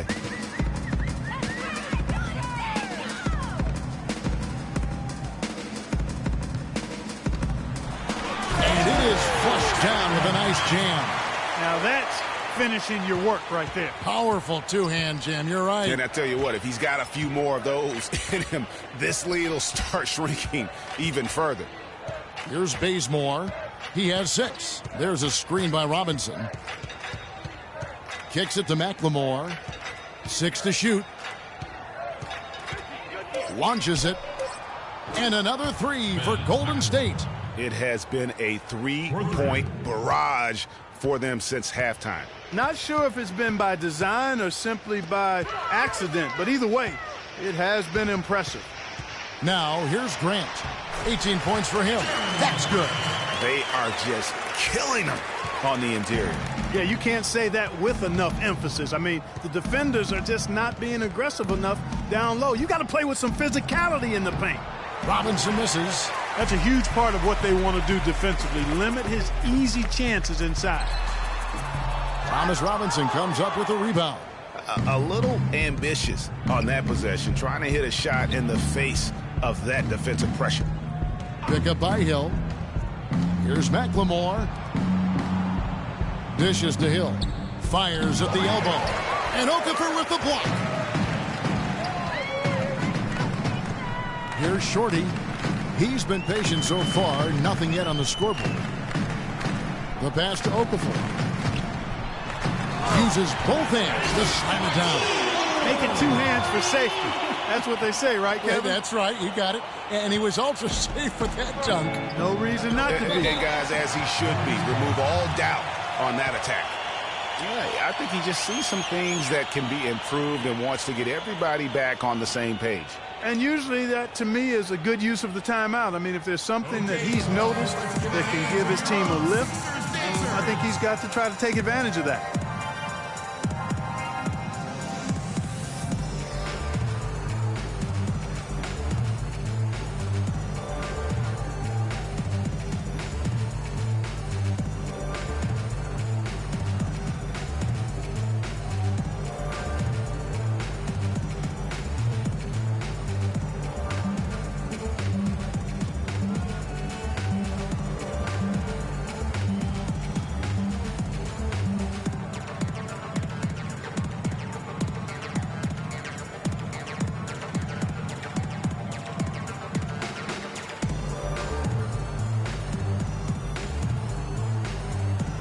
Checking out the numbers for Shorty.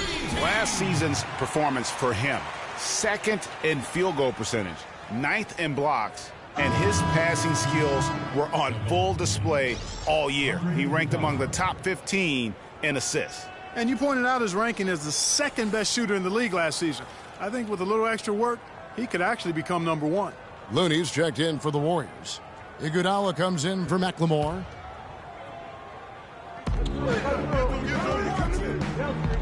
Hill with it. Hasn't scored yet. That I'm sure will change. Feeds to Barnes. Hits some rim on the way in, and the bucket's good. They haven't been as aggressive from outside as they were in the first half. They're playing smart with the lead. I like that. They're being very selective and deliberate in their offense. That's a good strategy when you're on top.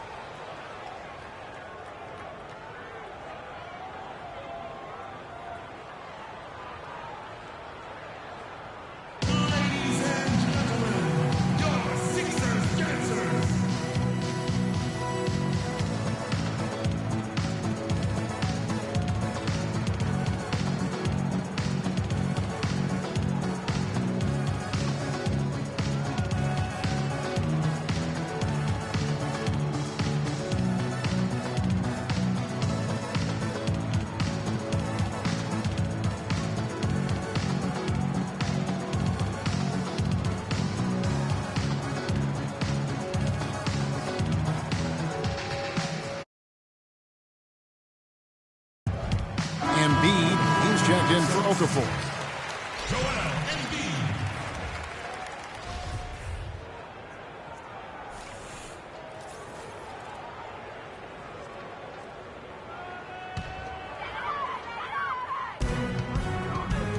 Pass to Shorty.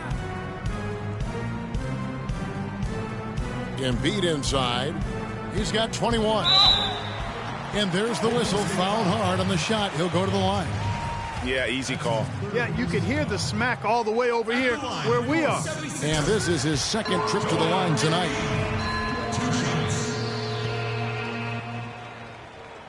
That's also good, so he hits both free throws. And here is Iguodala. We've got 1:28 left in the third quarter of the game. Pick up by Hill.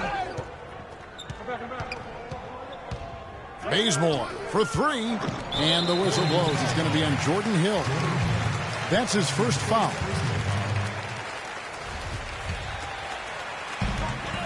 We've got 1:18 left in the third. They set the screen. Grant the pass to Shorty. Embiid with the screen on Iguodala to the inside. That's good, and the Warrior lead is cut down now to just 8 points with the basket from Embiid. A lot of space right there to get that shot off. Not a very good job of the defender getting over the top of that screen in that particular play. Now here's Iguodala. Pass to Hill. He feeds it to Bazemore. He kicks it to Iguodala. Fires for three. And the powerful one-handed slam. And a few more points tacked on to their lead in the cruelest way possible. You're right. Those putback jams sting, don't they? My goodness. Yeah, they really hurt you. I mean, the defense forces a miss and then can't rebound it and finish off the defense. They're hanging their heads in their chest now. And the shot is good. Grant's got 10 points here in the second half. He has been fantastic this quarter, guys. It's just the kind of effort they need if they're going to continue to trim.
Iguodala up top.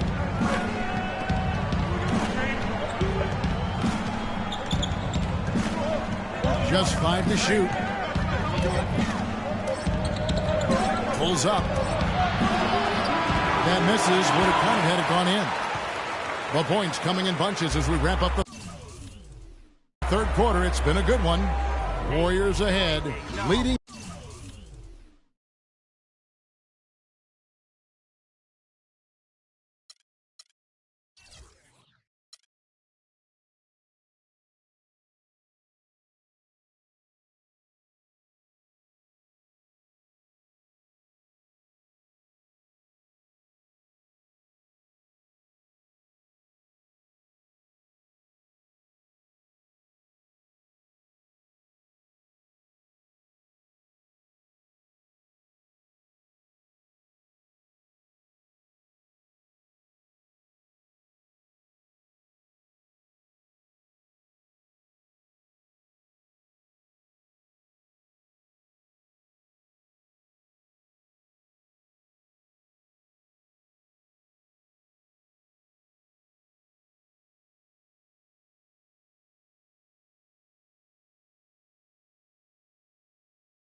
It's the 2K Sports pregame show.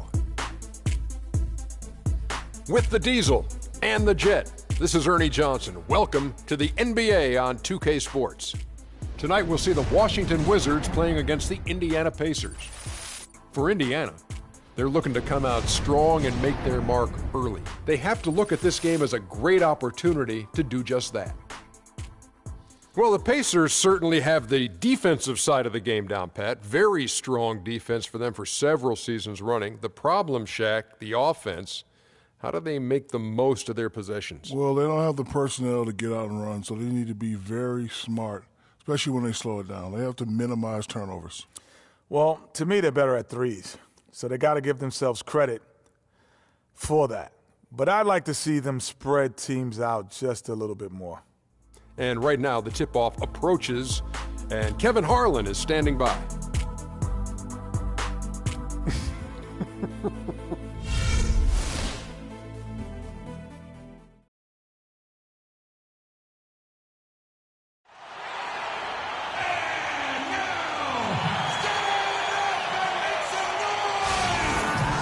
On the road and hungry for a win against an Eastern Conference rival, the Indiana Pacers are ready to go.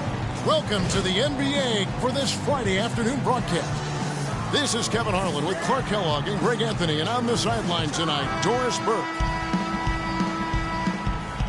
Ready, gentlemen?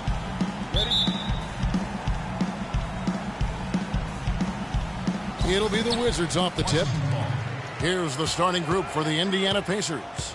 Hill is out there with Ellis. Then it's Paul George. Then there's Allen. And it's Turner in at the 5 spot. Now here's Nene. Shakes off the strong D and gets the bucket for 2. Nene's got the first points up on the board here for the Wizards. Hill with it. He's picked up by Wall. Hill kicks to Ellis.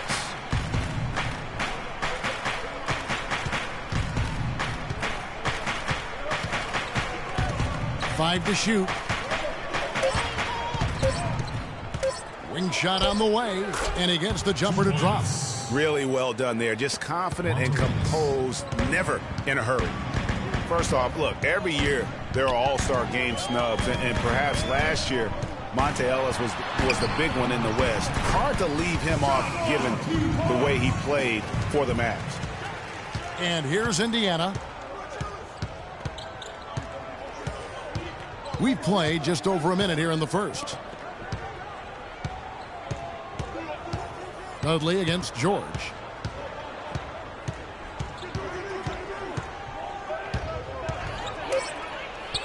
It's good. He makes his first shot of the game. Defensively, that possession better not start a trend because they just handed him 2 points. And in the first, a little over a minute and a half in. And Wall kicks to Beal. Here's Gortat. Hits the front of the rim and out. Ellis against Nene. Allen dishes to Hill.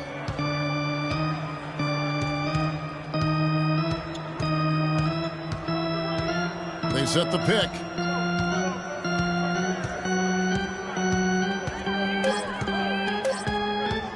Puts up a 3. Wall grabs the board. Wizards have gone 2 of 3 here to start out the game. The feed now to Beal. There's the dish to Gortat.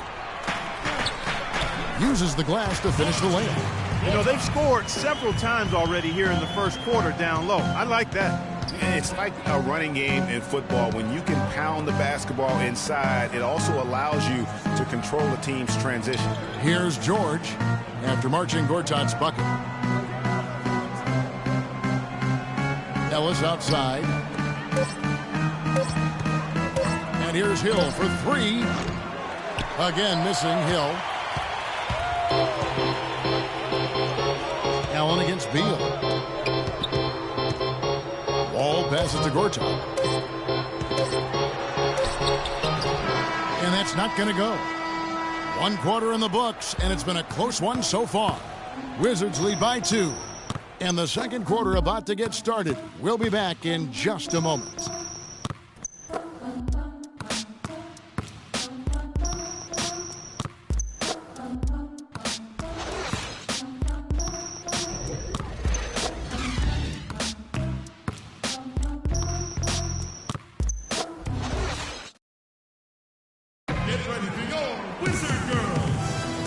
got a close game here as we get back to the second quarter. And before we move on, what do you guys think about what we've seen so far from the Wizards? Anytime you can get to the rim consistently early in the game, it allows you to get into a good rhythm offensively. It really does. I mean, it's a lot easier to get buckets inside. That's elementary, and they've done that through one.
Indiana trailing here. Indiana didn't have a great record on the road last season. Only went Clark 15-26 on the year, and it cost them down the stretch. It really did, Kevin. I mean, the Pacers had a bumpy year with all of the injuries, particularly with George being out for most of the year. His absence was most noted in those tough road games, I think. On the court for Indiana, Hill and Stuckey are the guard set. Mahinmi is out there with Hill, and it's Miles in at the 3 spot. And Neal kicks to Humphries. Hill pulls it in. And no excuse there for missing that one after being freed up by a great pick. Yeah, I agree with you. I mean, they came away empty, but they got the look they wanted, and really, I like the movement and communication there. And for the Pacers, perhaps the biggest loss of the season for them was on the road. Couldn't get it done in Memphis on the final day of the season to try and get into the postseason. Now here's Porter. George Hill missing his last shot. Back to Gortat. Nice ball movement by Washington. Shot's good by Neal. There you go again. A nice kick out after the D had collapsed on it. Pacers trail by 4. Well, here's a little factoid about the Pacers on the road last season, guys. They were much better shooting free throws on the road. The difference between their road and home free throw percentage was the largest positive mark in the league. That's kind of strange. Hill, and there's the bucket. Stay with it on the offensive glass, getting it done. Where's the box out? Some easy second chance opportunities there. Those kinds of mistakes drive me crazy and will absolutely derail a team's chance to win. Well, for Jordan Hill, something wonderful happened to him last season. The breakthrough he'd been waiting for in his 6th year. Yeah, Kevin, you know, it had to do, and I think correlated with him getting a chance to start games, and it blew up for him from there. Posted career-high averages across the board. Here's what Washington's going with right now. Nene comes in for Gortat, and Oubre subbed in for Gary Neal. Now here's Porter. No scoring yet from him, but that's likely to change. Fires from 14. The shot by Nene, no good. And getting back to Jordan Hill, everyone had been waiting for this. I mean, greater activity, more aggressiveness, and he puts up career highs in points, rebounds, and assists. Wizards have gone 1 of 3 to start out the second quarter. And the call will be against George Hill. That is his first foul of the game. Yeah, clearly he hadn't established position there. Yeah, and I like this call because you want the refs in that situation. If there's any doubt, err on the side of giving the benefit of the doubt to the offensive player. That should have been a block, and it was. Here's what Washington's going with right now. Jared Dudley's checked in for Humphries. Beal comes in for Porter. And John Wall subbed in for Sessions. In the corner, George with it. Quarter 2 and just under 2.5 minutes gone by. And a foul called on the shot. Got him on the way up that time, so he'll shoot 2 right here. On the topic of Jordan Hill, hey, there aren't many guys like him with his size who can move that well. He's entering the prime of his career right now. Will he continue to ascend, or will he be content with where he's at? Time will tell. throw good, Paul George. You know, if you're looking to build a small forward and there wasn't a LeBron James template, you might go with PG, Paul George. Height, length, athleticism, that combination off the charts with him. And he's got a nice unflappable demeanor, too.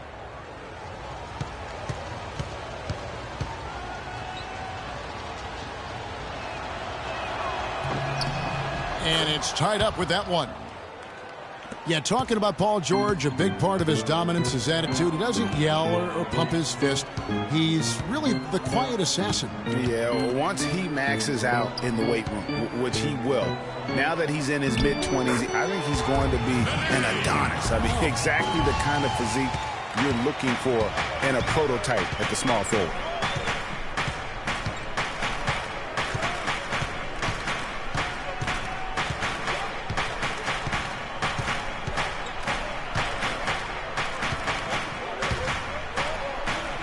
Goes in for the dunk. I tell you what, you got to love his aggressiveness finishing inside like that. Well, his leaping ability, Clark, gives him a great advantage. And that's why they look to get him the ball around the rim. It's either a dunk or free throws every time. And so it's tied as we head to halftime. Time now for the halftime break, with the third quarter soon to follow right here on 2K Sports. And now, the 2K Sports Halftime Show.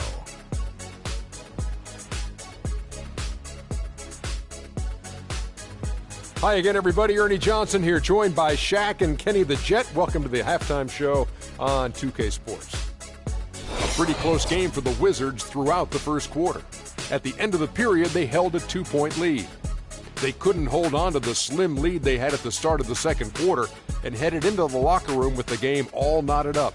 And taking a look at the Wizards, Shaq, what'd you think? They ran their offense very well in the first half. There were almost no forced shots. It was good, smart basketball. The motion in their offense was terrific. They made those defenders work very hard. I like what I saw from them for the most part. And Kenny, let's get your input on the Pacers. Well, it's tough to play on the road, and they overcame that.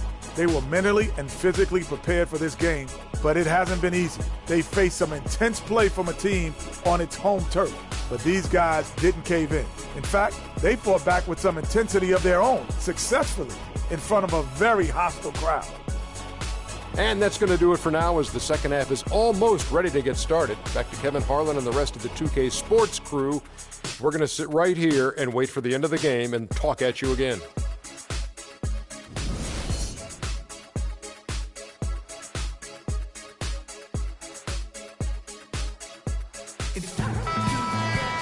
Welcome back, everybody. The start of the second half getting underway. Both teams battling hard through the first half. Paul George really making a difference here. And even though the defensive pressure and attention was squarely on him in that first half, yet he's still able to be the most effective player on the floor. But for him, Greg, it's nothing out of the ordinary. I mean, we don't expect anything less, and I'd bet he has even more in store for us during the stretch run.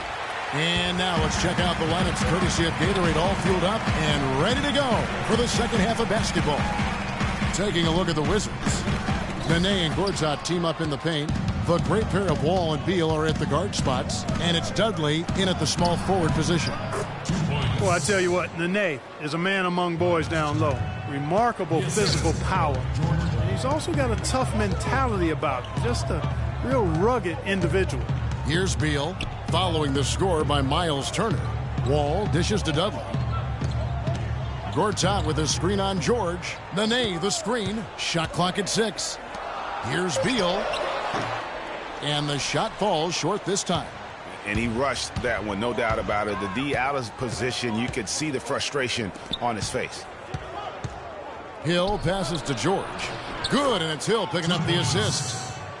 Now it's a 4-point Indiana lead. That was the third straight high percentage look this defense has allowed. I mean, these defenders have got to start bumping bodies in the paint. Be more physical. Be more aggressive. The game's just far too easy right now when it comes to attacking the basket. They have got to do better. Washington making some changes. Humphries comes in for Nene. And Porter subbed in for Jared Dudley. So an entirely new group in now for Indiana. Mahimi's checked in for Turner. Hill comes in for Allen. C.J. Miles, he's checked in for George. Rodney Stuckey subbed in for Monte Ellis. That's his first personal foul. And the thing, Greg, about Marcin Gortat, he's not a high flyer. He's not a super flexible athlete. But he's one of the best centers in the league because he's tough. And he's worked hard on developing his skills. And he always hustles. Yeah, and he fights for position down low. A terrific screener, does a lot of that dirty work. And he's also very good at passing the basketball. You know, a lot more skilled, particularly in the pick and roll, than maybe people give him credit for. He can hurt a defense in a surprising number of ways. Talking about Gortat, he was a late second-round draft choice in 2005. His first 4 years in the league, highly underwhelming. Now, over the last 4 years, he's averaged around 13 points, 9 rebounds, and 1.5 blocks per game. Those are good numbers. And getting back to Marcin Gortat, his dad was a successful light heavyweight boxer in Poland, so clearly you see where the toughness comes from. And Marcin's mom was on the Polish national team in volleyball, so you know where the blocking and ball skills come from. I guess we'd have to call him a chip off the old blocks. And we've all seen how dominant Bradley Beal can be. The 3rd overall pick in the 2012 draft. He's already had a solid young career, but still plenty of room to grow. Talking about Bradley Beal's potential, it's not just the shooting, it's also the passing, and you really don't think of him as a passer, but for such a young two-guard, he's extremely unselfish, averaged over 3 assists a game over the past 2 years. And the true stars of our game feature versatility. And here's a guy that has also tremendous upside as a rebounder. I mean, how about getting 7 boards almost a game the 1 year he was in college? So he understands the importance of impacting other areas. I mean, last season he had his highest steals average of his career, and everything's upside with this young man. The sky's the limit. Excellent point. Now, here is Hill. He hasn't scored yet. That, I'm sure, will change. And they call an illegal screen here. And you can tolerate gaffes like that sometimes, but in a close game, man, I tell you what, that really hurts. Washington trailing. 1:11 left to play here in the 3rd. Humphries with a screen on Hill. Down low. They get a hand on it. It's stolen by Mahinmi. Hill kicks to Mahinmi. On the wing, Stuckey.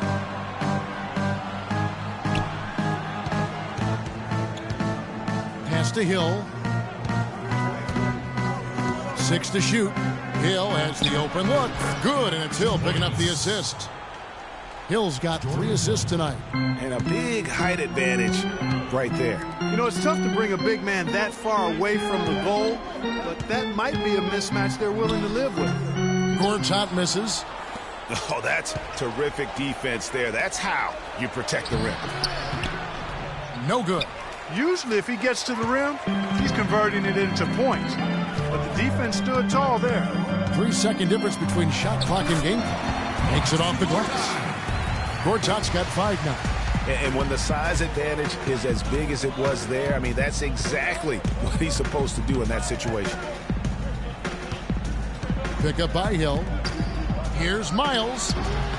Pulled the shot a little left, but the bounce goes his way.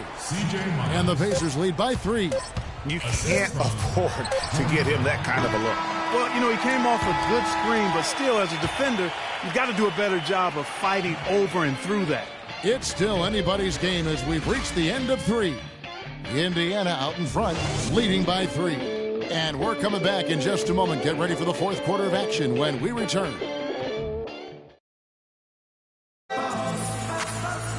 All right, the 4th quarter of action getting underway. We've had a great one so far with both sides coming to play.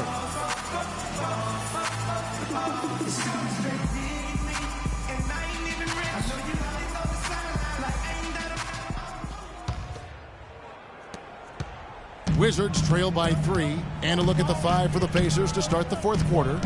They've got Paul George. Hill is out there with Ellis. Then it's Turner.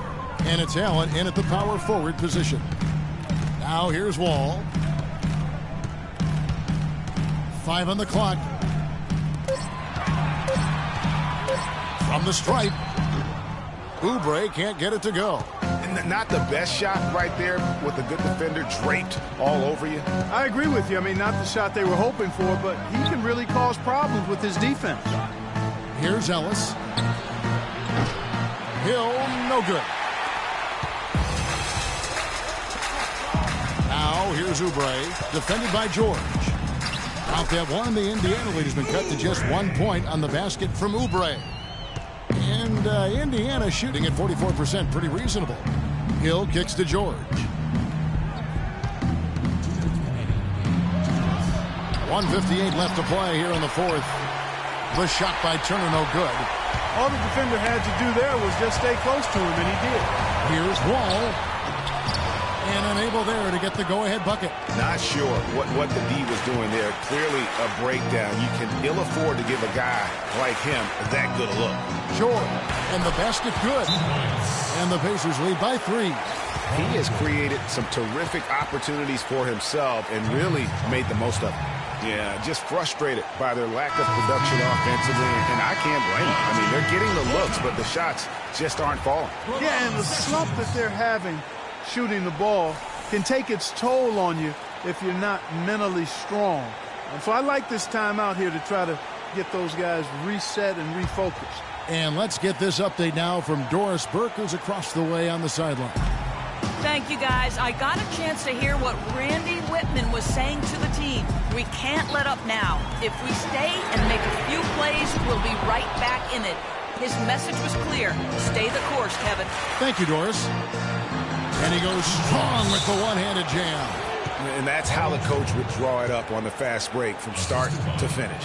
Yeah, and what a finish it was, guys. Really nicely done. And Washington making a change here. Beals checked in.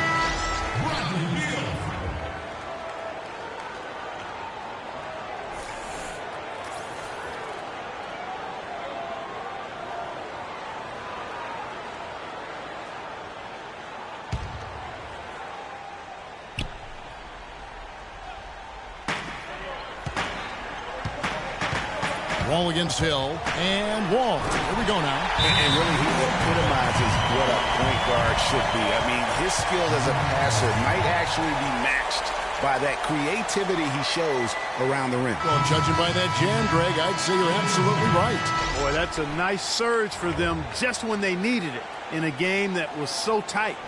Mahimi's checked in for Indiana.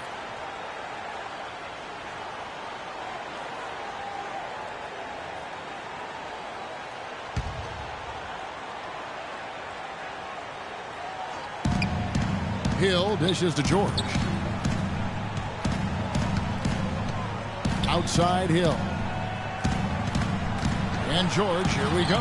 The step back jumper is good. George has got 6 here in this quarter. Wizards trail by 5. Outside Wall.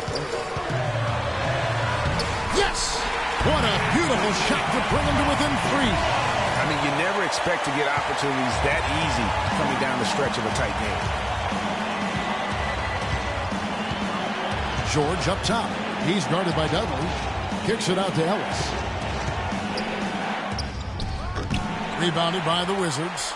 Clark, a big-time possession here. Tell you what, their hearts have to be racing right now. Gortat, the pass to Wall.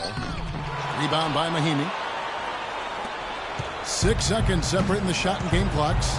Clark, they'll be trying to take as much time off the clock as they can. Exactly. Expect to see some long possessions out of them going forward.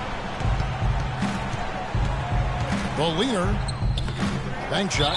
No good.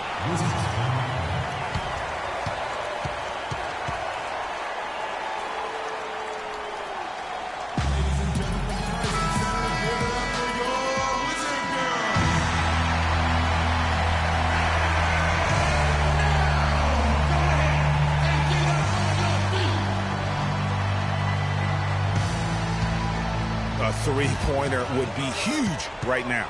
Boy, a chance to tie it up with the game on the line. This is what we live for. I want to see what happens right here. And they foul intentionally. They're going to have to do that now again and again. They're not in the penalty yet. Yeah, you can't let them hold the ball and just milk those last seconds away. No, you got to foul. I mean, it's going to come down to free throws here. Foul right away.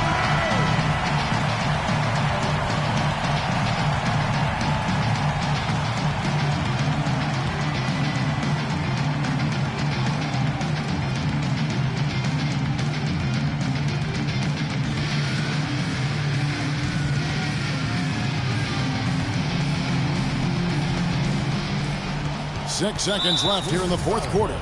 And now they decide to foul intentionally.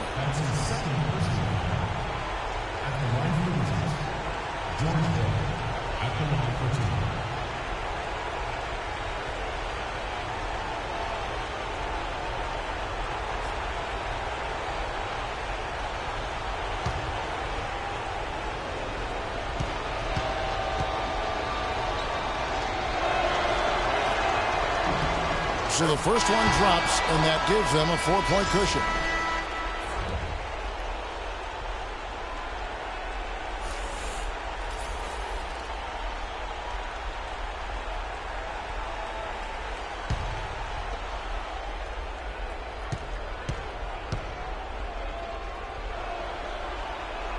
And so he drops them both. It's a 5-point game. And that's exactly how you close a game out. Those free throws will bury them for sure. Beal from long range. Yep, it's good. And that's what you want to see. Good, fundamental, sound basketball with the bounce pass. So a close game sees Indiana take this one. This win, such a tremendous emotional boost for them. Really an accomplishment and crazy finish to take a road game like this and simply deflate an entire building. And now let's catch up with Doris Burke, who's standing by on the sideline. Doris? Guys, Paul George standing by with me here. And Paul, first, congratulations on the win. What's the attitude you have as a team right now? Continue to, play together. And we can just stick to that, keep working, staying confident, keep defending, and knocking shots down. We'll be all right. Paul, thank you so much. Guys, over to you. Doris, thank you as always. Thank you for joining us. That'll do it for now. For Clark Kellogg, Greg Anthony, and Doris Burke, this is Kevin Harlan thanking you for tuning in. We'll see you later. The 2K Sports post-game show.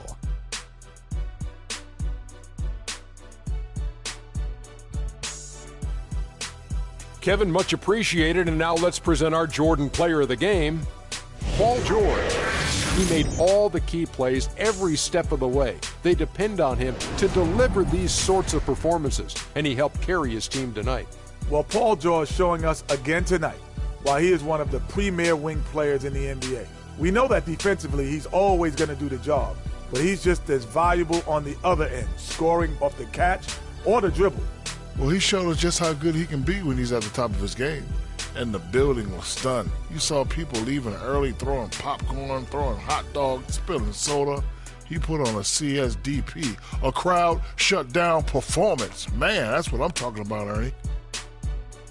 And that's it for our broadcast here tonight. But we're just getting started on a new season in the NBA. For Shaquille O'Neal, Kenny the Jet Smith, Kevin Harlan, and the entire 2K Sports crew, I'm Ernie Johnson. We'll see you again soon.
the 2K Sports pregame show.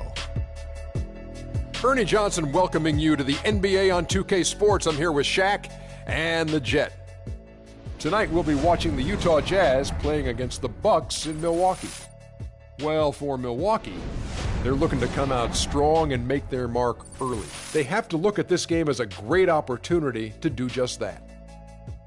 And guys, last season, we saw the emergence of Gobert and Favors for the Jazz. Both were just phenomenal down the stretch, and Utah really played well after the All-Star break.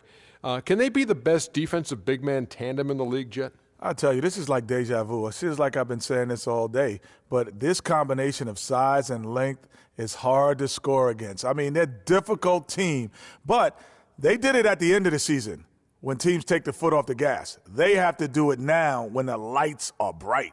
You know, both were top 15 in the league in blocks per game last year. Now I want to see one of them become a prolific MF scorer. What's MF? MF stands for most frequently. Of I course. need this guy to dominate both ends of the court. Thank you for the clarification on the MF. That's awesome. And you know what, Gobert, highlight reel guy. He'll come up with some jaw-dropping stuff. Yeah, I mean, these guys are young, athletic, and hard to guard. Ernie, rawr. What's that mean? That's my Gobert sound. Get it? Rawr. Gobert. I caught it. Yeah, I wish I didn't. Here's Kevin Harlan.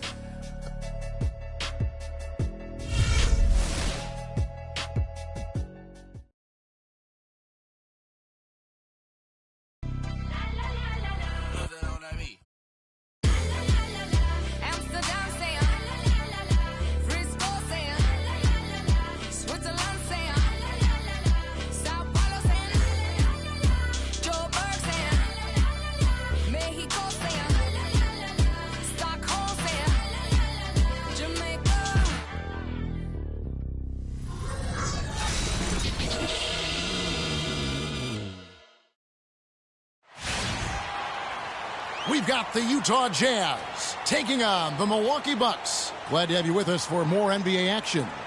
This is Kevin Harlan to call the game with our analysts Clark Kellogg and Greg Anthony.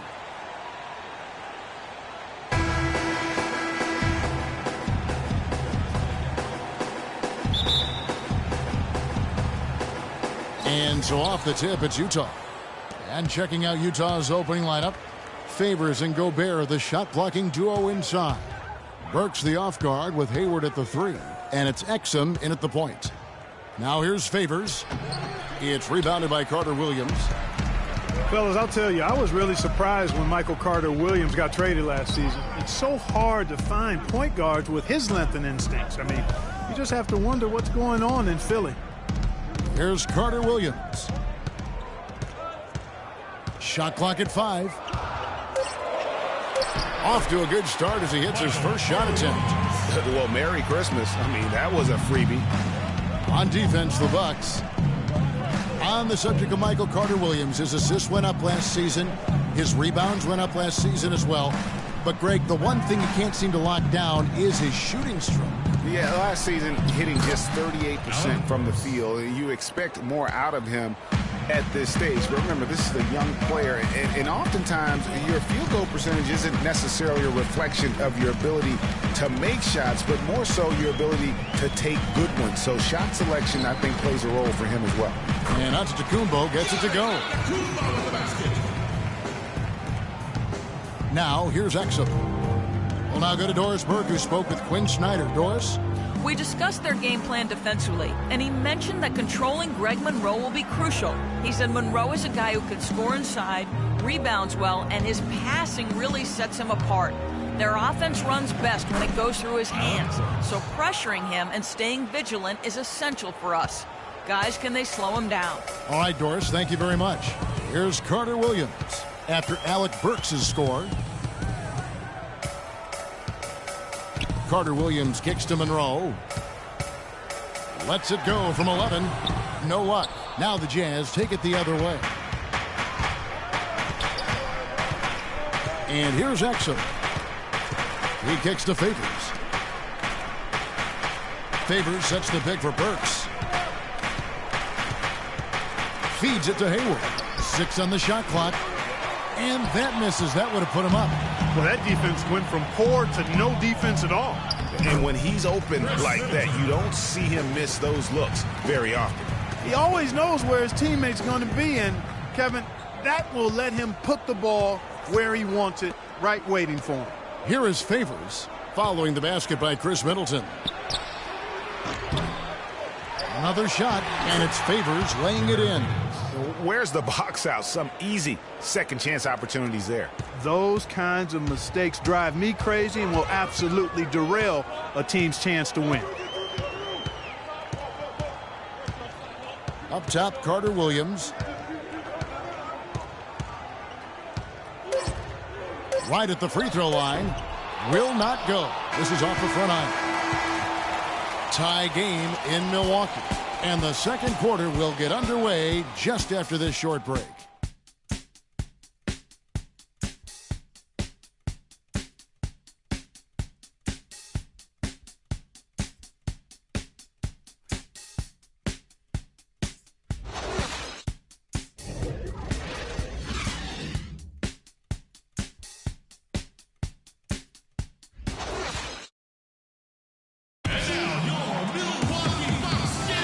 Neither team able to build much of a lead up to this point as we start the second quarter. And let's quickly break down the game we've seen from the Bucks, guys. And we've really seen them get out and establish a real nice rhythm offensively in this game. Yeah, and they're finding ways to score multiple ways, playing well and sharing the ball, just operating good at the offensive end.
I think everyone knew the Bucks would be much improved last season, but to see the jump into the middle of the playoff picture, I think that took everybody by surprise. And now let's check out the lineups courtesy of Gatorade, all fueled up and ready to go. Here's the second quarter of play. Setting the floor for the Bucks, Parker and Henson, the duo inside. Vasquez out there with Jared Bayless, and it's Mayo in at the three. Now here's Vasquez.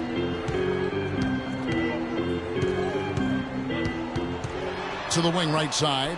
Just 5 on the clock. Parker's shot is off. For the Bucks, their improvement, usually you see incremental progress. Even after losing key players, Clark, they shot up the standings. And part of that, Kevin, was just growing as a team, coming together, and also improving the roster. Another part was that they were better than their record showed 2 years ago. Player development is part of the improvement. The Jazz shooting their first free throws of this game.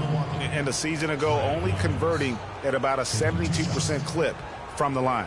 And, you know, whenever they get into a stretch where it looked like maybe they would turn it around at the line, they would immediately take a step back.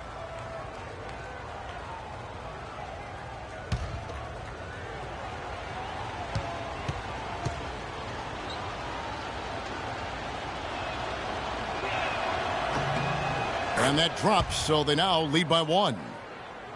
Clark Lyles, one of the many great players to come out of Kentucky and be eligible for this draft. He didn't wow as much as his teammates.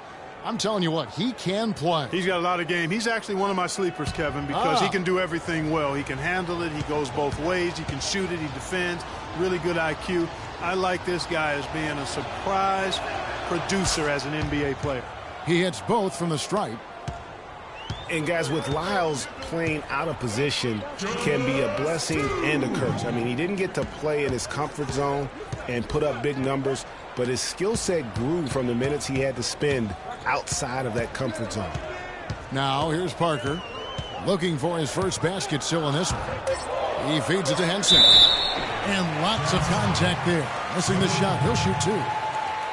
Tell you what I like about Lyles is that he has a bit of an old man game about him. He's an old head, plays within himself, good at every small intangible thing on the court, just has a real nice feel for how to play. But when you take a look at John Henson, you see one thing, length. Yeah, a lot of it, too. I mean, he measures 6'9" with a 7'5" wingspan at the 2012 NBA Combine. His standing reach is actually 3.5 inches greater than that of Anthony Davis. Wow. Wow is right.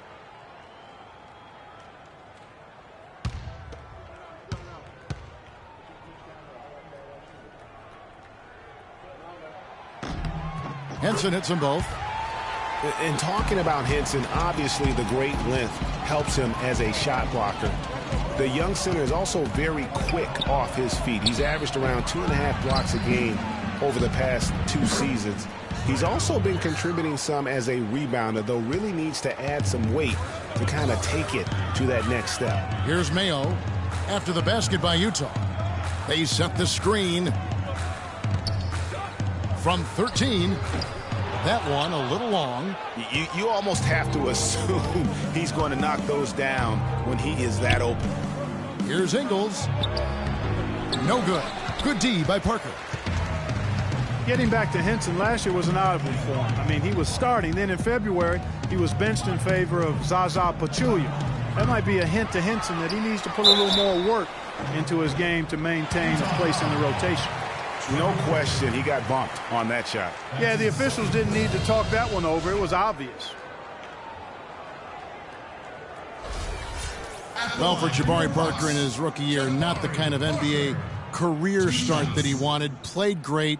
Was probably the rookie of the year up until the time he was injured, blowing the knee and cutting the season short. A great call. He definitely would have had a great chance. Really just made a transition seamlessly. Very efficient as a rookie before that injury, but which was a really tough thing to watch for anyone as he was showing so much promise early on in his career.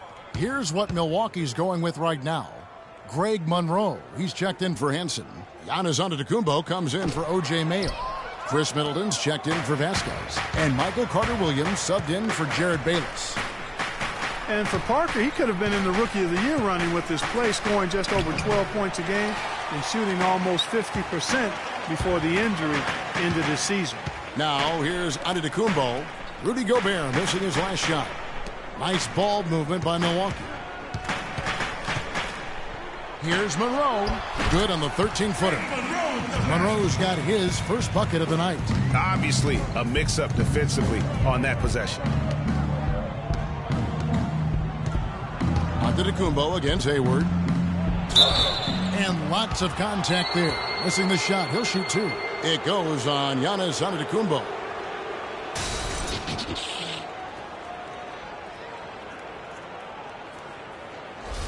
The Jazz shooting their 3rd and 4th free throw shots of the night.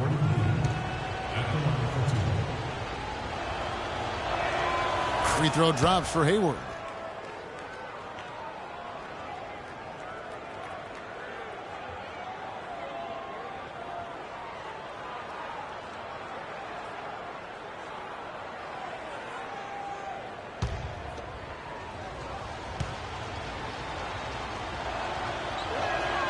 Both good from the line that time.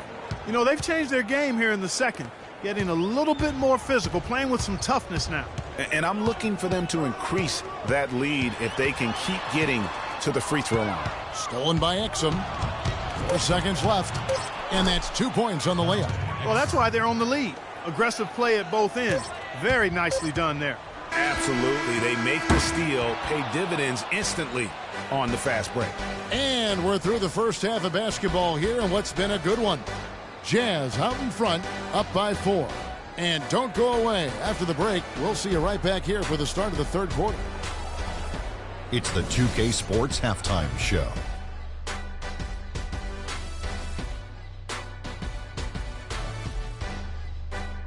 Welcome back, everybody. It's the 2K Sports Halftime Show. Ernie Johnson along with Kenny the Jet Smith and Shaquille O'Neal. Utah found themselves in a close game in the first.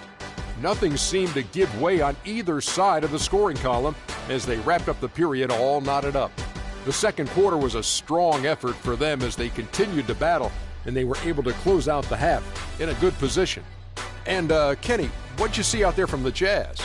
Well, they didn't let this hostile crowd bother them at all. In fact, they seemed to feed off of that hostility. Plus, sometimes when you're away from home, those distractions, your family, your friends, your fans, you can concentrate better. Okay, wait, did I just say my family, friends, and fans are distractions? Okay, let's go to the next thing. Let's go. And you, big fella, let's get your thoughts on the Bucks. Well, they shot under 40% in the half. That tells the story right there. The defense deserves some credit for disrupting them a little bit, but they need to counteract with more creativity on offense. Few isolations, more movement, better shot selection. All right, that is going to wrap up our halftime report as it's just about time for the start of the third quarter.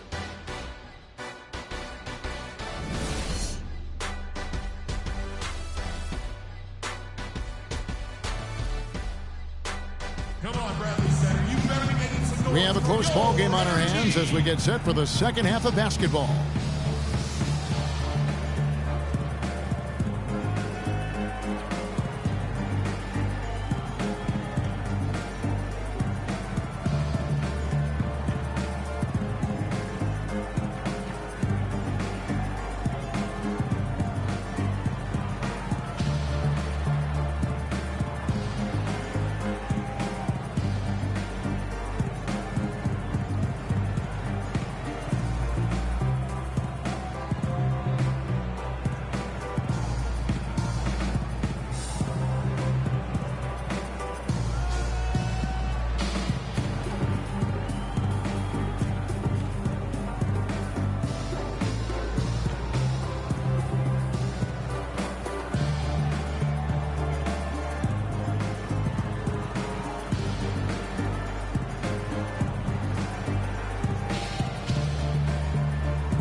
Here's Middleton checking out the group for Quinn Snyder to start the second half. The forwards are Hayward and Favors. Exum and Burks, they're back.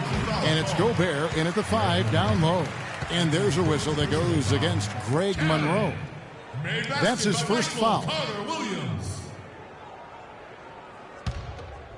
Utah leading. And when it comes to Michael Carter-Williams, guys, I feel like people either love him or they don't buy him at all. I mean, he has the size, he's a good athlete, he plays hard.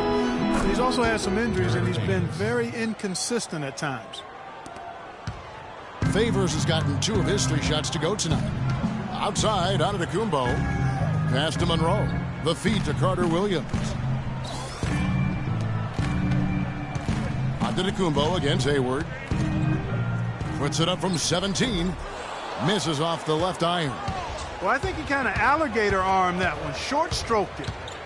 After doing a nice job to get open, he didn't finish the shot. And Gobert kicks to Hayward. Baseline jumper. The shot is off. Great D that time from Middleton. Bucks trail by 4. Antetokounmpo dishes to Middleton. And a great assist by Antetokounmpo as that one goes in. Middleton's got 5. A little bit of a defensive breakdown there. He's not the guy you want to leave open on the perimeter. You've got to stay attached to him. Big group substitution here for Milwaukee. Henson's checked in for Jabari Parker. Mayo comes in for Giannis Antetokounmpo. Vasquez, he's checked in for Chris Middleton. And Jared Bayless subbed in for Michael Carter-Williams. Booker, he's checked in for the Jazz. Burke comes in for Dante Exum. Now here's Favors. Favors with a screen on Mayo. Hayward passes to Favors. Back to Hayward. Shot clock at 6. Favors with a screen on Henson. Here's Hayward. And he hits it just before the shot clock expires. Shaked and baked with the crossover move, and that's what freed him for the score. And got him on the wrong foot and then just blew by him. They set the pick. And Henson kicks to Mayo. Shot's good. Hard to get that one off with the size difference there. That makes it a tough individual matchup for him, especially down low. Well, took on the big guys going in there and challenging them like he did. But, boy, that was a nice job. Looks to me like they hit the refresh button here in the second half after shooting less than 40% from the field before the break. But the defense allowed them to stay in it, and now with the offense looking rejuvenated, they've got to be feeling confident. Screen by Monroe. Bayless's shot is off. 2-for-1 chance here. Let's see if they use the clock to their advantage. And Favors kicks to Booker, and stolen by Mayo. A touch over 2.5 minutes of basketball played here in the third quarter. Vasquez, and he hits it to tie the game up. And the road back into this game wasn't a short one, but they've managed to make it all the way back and tie this thing up. And, Greg, I've got to admit to you, I did not think they were going to get all the way back. I thought they were done. But they've shown some serious resilience and character to battle this far back. And Hayward gets it to go on the assist by Burke. And it's 6 points for Gordon Hayward. Now Bayless. No good. And we just finished the third quarter, and we've got a tight ball game here.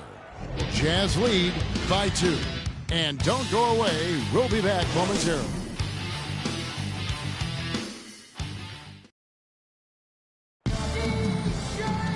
We welcome you back to what has been a good one here as we get into the fourth quarter.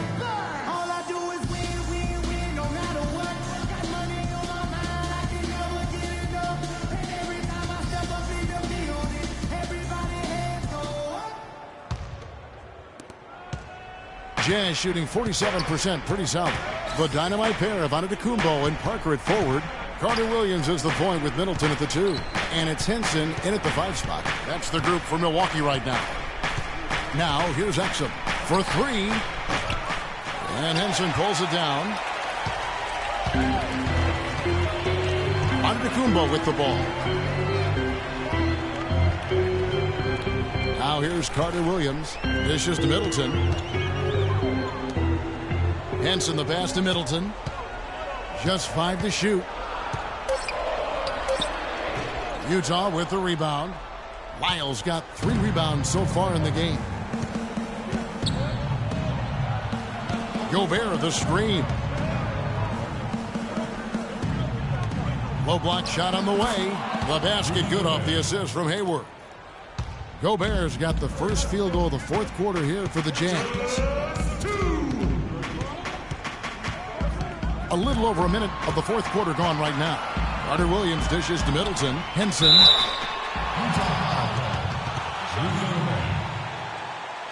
That's his first personal foul.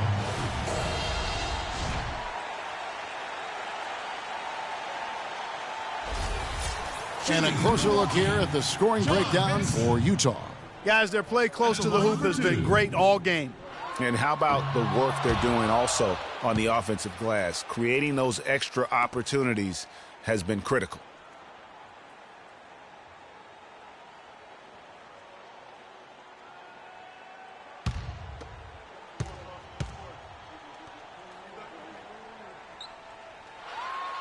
And no good on the second free throw, so he goes 0 for 2 there.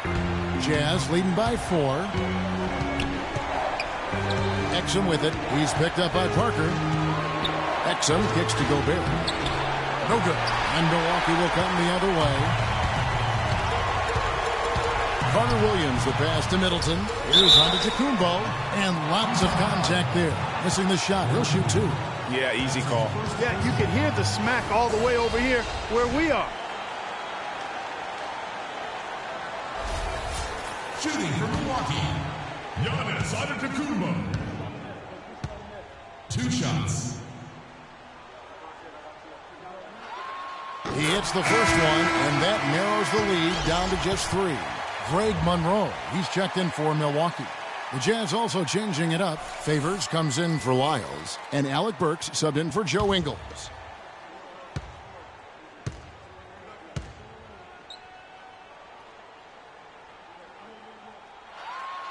Both shots good from the stripe. That was essential that he cashed in on those free throws. They're within one possession.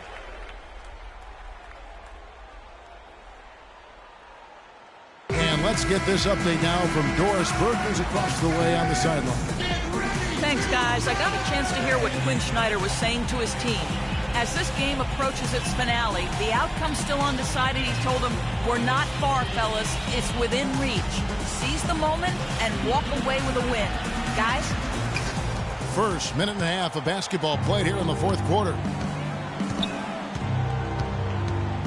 Gobert, the screen. Hayward goes in.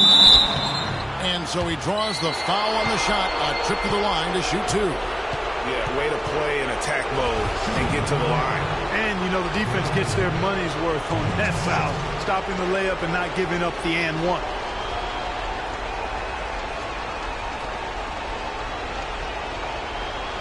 All right now, gentlemen, two shots.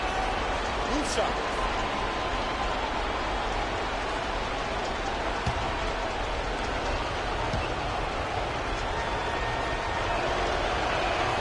First free throw is good, and that makes it a three-point lead.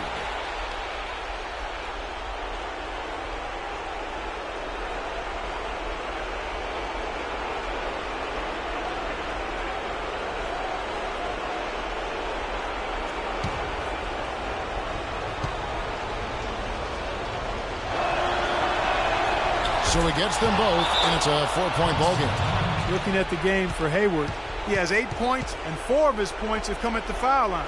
He's made the most of those opportunities. And you can't undervalue the importance of that. Many times a game comes down to which team wins the free throw battle.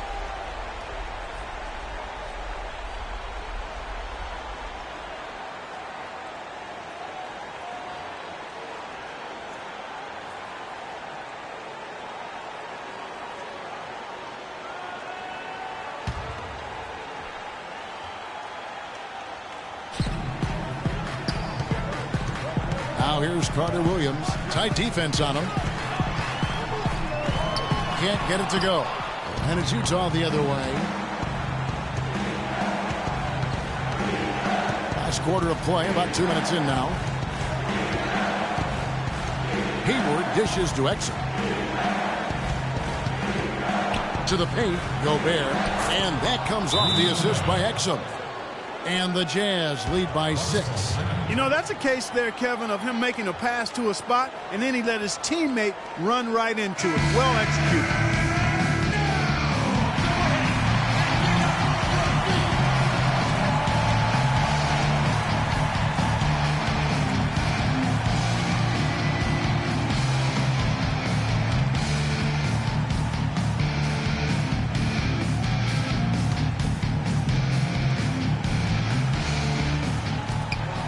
.55 seconds left in the fourth quarter of this one. And with that, the Jazz lead is cut down now to just 4 points with the basket for Middleton.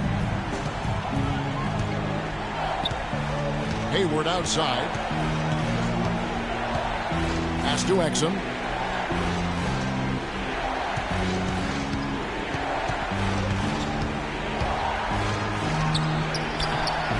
The rebound by the Bucks. He's always going to have a difficult time finishing when the defense is in his face like that. Nobody near Parker. It's in! And he has brought them to within 2 points. Those are huge points. It's beyond huge, partner. I mean, they needed that bucket desperately.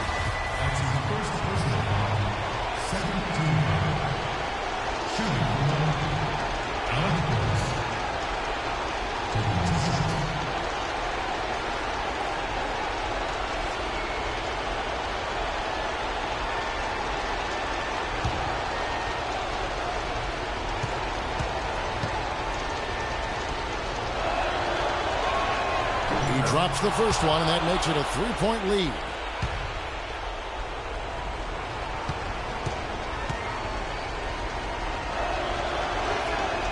Second free throw, no good that time. He really wanted that one.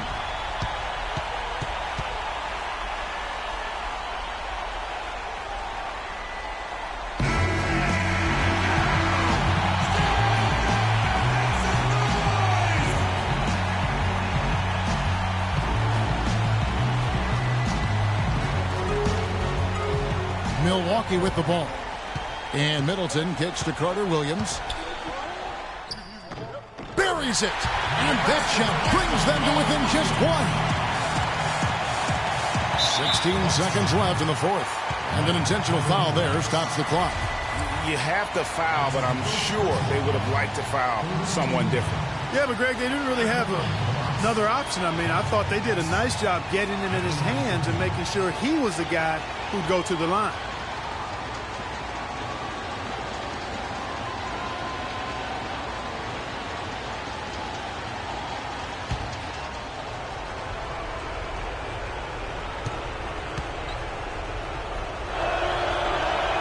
And he misses the first one. Boy, he wanted that one to fall.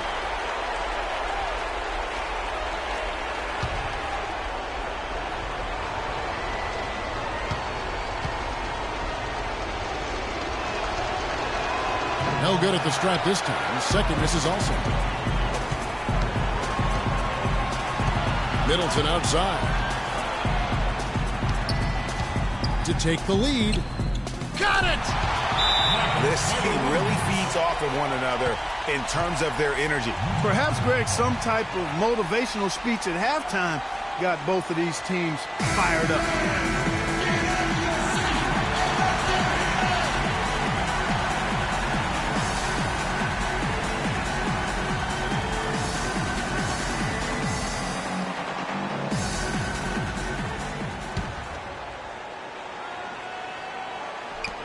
Here's Hayward.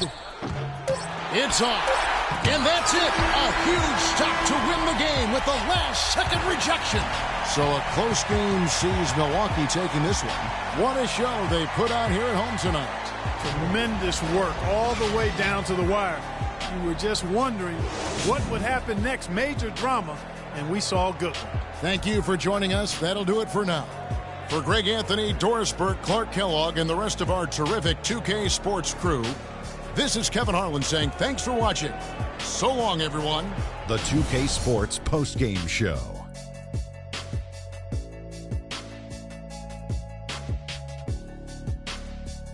Hi again, everybody. This is Ernie Johnson, joined by Shaquille O'Neal and Kenny the Jet Smith. Time now to present our Jordan Player of the Game, Chris Middleton.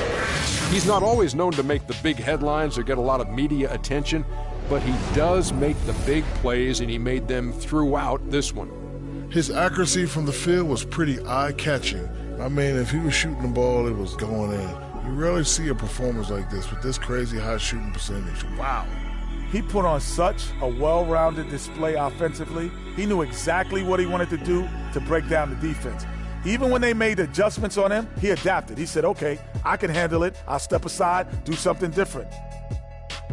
And that's it for our broadcast here tonight. But we're just getting started on a new season in the NBA. For Shaquille O'Neal, Kenny the Jet Smith, Kevin Harlan, and the entire 2K Sports crew, I'm Ernie Johnson.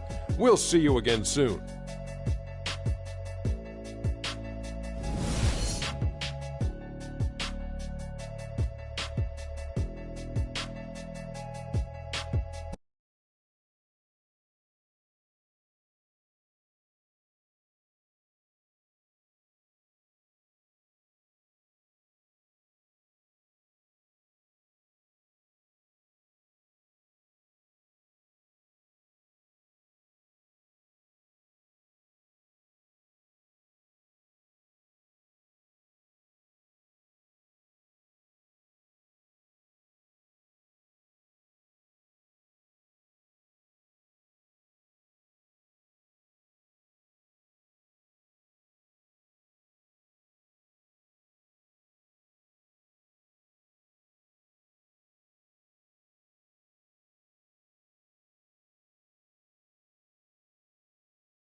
It's the 2K Sports pregame show. With the Diesel and the Jet, this is Ernie Johnson. Welcome to the NBA on 2K Sports. We'll watch the Brooklyn Nets in this one as they go up against the Hornets in Charlotte. And for Charlotte, they're looking to come out strong and make their mark early. They have to look at this game as a great opportunity to do just that. Almost ready for tip-off, but first a moment to talk about something that often gets overlooked, defense. Kenny, who are the most impressive defenders in the NBA right now? Well, defense doesn't get overlooked by championship teams, and I'm going to name some guys who've either played on championship team or contenders. Kawhi Leonard, defender on the wing. Andre Iguodala, MVP of the NBA Finals, but defense was one of the reasons. And Paul George, coming back from injury. This guy was a premium defender before the injury. Well, since you talk about the little guys, I'm going to talk about the big guys. D12, Dwight Howard, shot blocker. Most of his career still doing that pretty well. Serge Ibaka, the surge protector. I like that. Joakim Noah. Roy Hibbert does a great job of the verticality thing, jumping up in the rim, not really getting called a lot of fouls on him. So well, that's my pick for the big guys when it comes to defense. No more. Excuse me, is it me or is Anthony Davis retired? Come on, how can he not be on that list? No, what we're talking about, he's a great defender. He's an okay defender. However, he's a great defender, but I think because he's such an all-around player, we kind of take some of it. Stop it, Ernie. Come on, we're taking some of it for granted. Got to be on that list. He's got to be on that list. Ernie's on the list. Okay, he's on the list, Ernie. Thank you very much. But he's not defense first. He's offense first. The guys that I name are defense first, then offense. Thanks for joining us. Nobody's listening to that anymore. Thank you for putting Anthony Davis on the list. On the list. We'll see you later.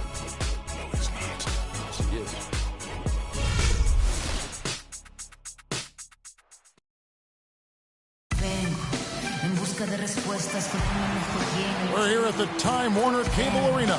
Crowd going crazy. We've got the Brooklyn Nets taking on the Charlotte Hornets. Welcome to 2K Sports, bringing you the NBA. This is Kevin Harlan with Clark Kellogg and Greg Anthony, and on the sidelines tonight, Doris Burke.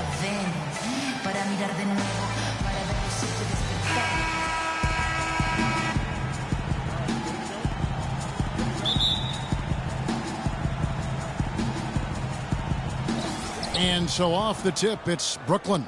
All right, let's set the floor, courtesy of Gatorade. All fueled up and ready to go. Setting the floor for the Nets. Brown at the 2 with Johnson at the 3. Brook Lopez is out there with Young. And it's Jack in at the point guard position. And Brook Lopez, guys, started the season as the starting center for the Nets last year, but it didn't end up that way. Lopez ended up coming off the bench for the Nets for a stretch last season. There was a lot of debate, Clark, if that was the right role for him. Kevin, clearly there were differing opinions because as soon as it happened, every GM called Brooklyn up to see if Lopez was available.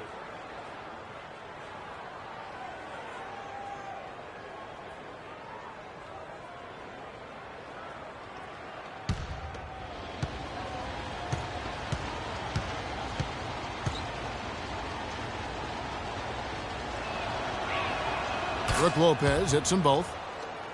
Nets were pretty far back from relevance at times last season, as we saw. It took a late season hot streak for them, Greg, to get into the playoff picture. Yeah, and that was a neck-and-neck race with the Pacers right till the very end. Not exactly what they had in mind at the start of the season, but they did pull through. And he's starting to get what he wants here early and often. Nice move. And Jack kicks to Lopez. Brown outside. Back to Lopez. And it's good off the back rim and in.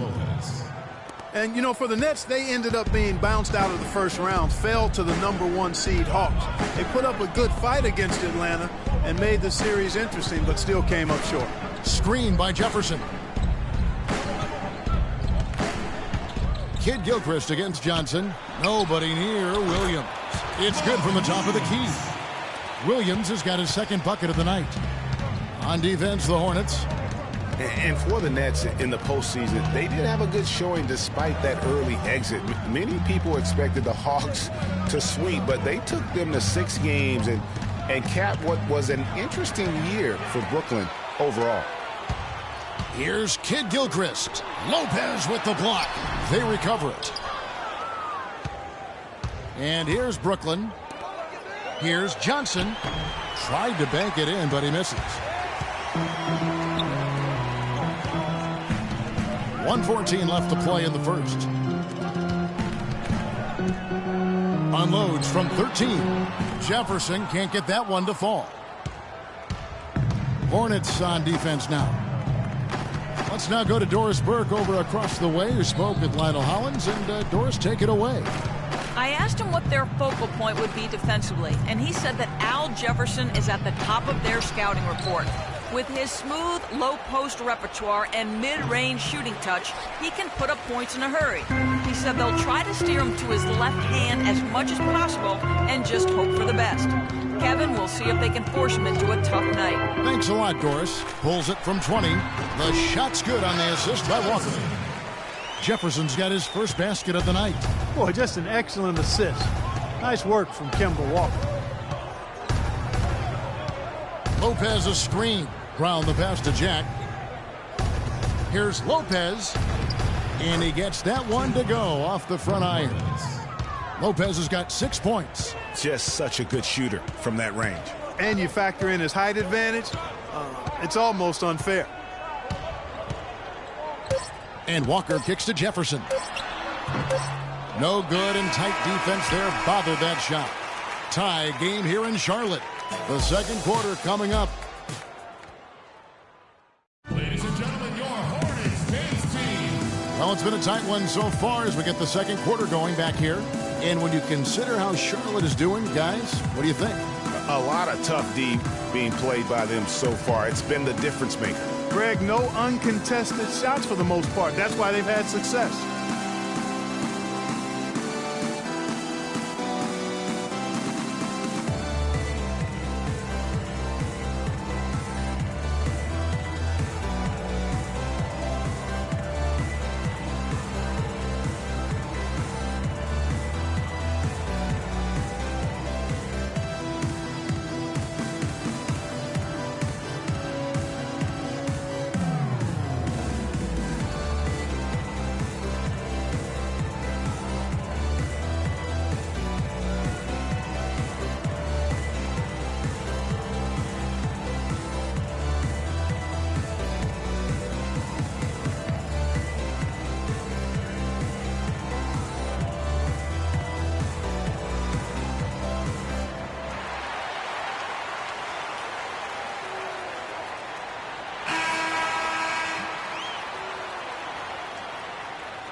A big dip in performance here for the Hornets last year. In 2014, they were very tough to beat at home, and that was not the case in 2015. Yeah, I mean, they struggled to string together those defensive runs at home, and in the end, that led to their less than stellar record. On the court right now, second quarter starting for the Nets.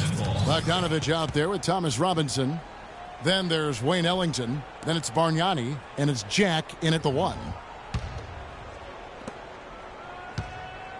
And, you know, that record for the Hornets last year at home, they ended up going 19-22, 6 fewer wins than they had in 2014 when they last made the playoffs. And getting back to the Hornets, they were the worst shooting team in the league at home. And they have to remedy that in a hurry. Shot only 42% here last season. And guys, looking at Jarrett Jack, one word comes to mind: professional. I mean, he's as solid as they come. Tough, capable, experienced, and he proved it all again last season. Talking about Jarrett Jack, he is especially dangerous at the end of the game. Not only does he make great decisions, Clark, he was a top 10 free throw shooter last season. Yeah, experienced, tough-minded ball handlers and shot makers are always valuable, especially when it's winning time. The Hornets trail. Now here's Lamb. Picked by Zeller. The shot by Kaminsky. Nobody around. His three-pointer's off the mark. Rare you'll see him miss such an open look. To the left side wing for three, Ellington. Here's Robinson. No good. And it's the Hornets taking it the other way. And he wills that one in, sinking right through off the back iron. Very nice pickup of the offensive rebound. And once he gets his hands on it, you know it's going back up and back in. Now here's Lynn. He's been patient so far, nothing yet on the scoreboard. To the left side wing, Kaminsky. Yes! And a nice assist from Lynn. A lot of space right there to get that shot off. Not a very good job of the defender getting over the top of that screen in that particular play. And the shot is good, dropping in off the front of the rim. Jack's got the lead, back up to 3 now for the Nets. And Steve Clifford might not be the most famous coach in the NBA, but he has plenty of experience, and everyone in the league knows exactly how well versed he is as a coach. Lynn, rebound Thomas Robinson. Well, I tell you what, that's too good a look to pass up there. Even though it didn't go, that's one you got to take. Here's Jack. That's short off the rim. And Clifford in his third year now as a head coach, Greg. That experience you were just talking about. He has 29 years of coaching under his belt. He's a Van Gundy disciple. Clark was on the coaching staff for both brothers. Yeah, and he's been with a lot of teams, Kevin. 13 seasons as an assistant for the Lakers, Rockets, Magic, and Knicks. Most of the time, that shot will go down. Boy, the defenders have to make sure they tag it. Here in the second quarter, we've played a little over 2.5 minutes now. Got a piece of it. And now, here's Batum, the fast break opportunity. And Lamb slams it home. Just a great job of attacking on the break. Yeah, you know, exploding to the basket like that, Greg, just as soon as that ball was going the other way, that's exactly how you want to do it. Here's Bargnani. And he starts out with a miss in this one. Lynn. Shot is off. And the first half comes to a close. We've got a close game going on here. Brooklyn ahead. They lead by 1. 2K Sports back in a moment here at the Time Warner Cable Arena in Charlotte. It's the 2K Sports Halftime Show.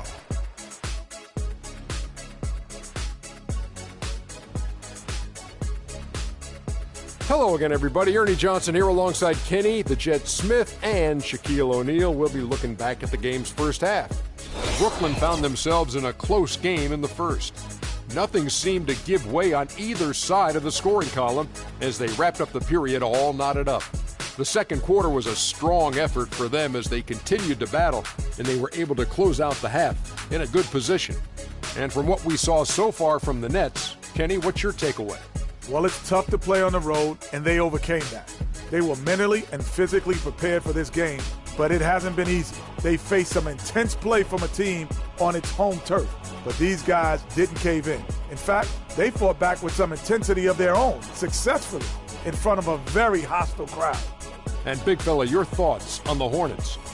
It will really help their cause to get to the line more. It's a close game, and every point matters. The team that usually wins a game like this is the more aggressive team, pushing the ball, taking it hard to the paint. That's the team that's going to get rewarded. And that'll do it for now as we send you back to Kevin Harlan for the start of the second half.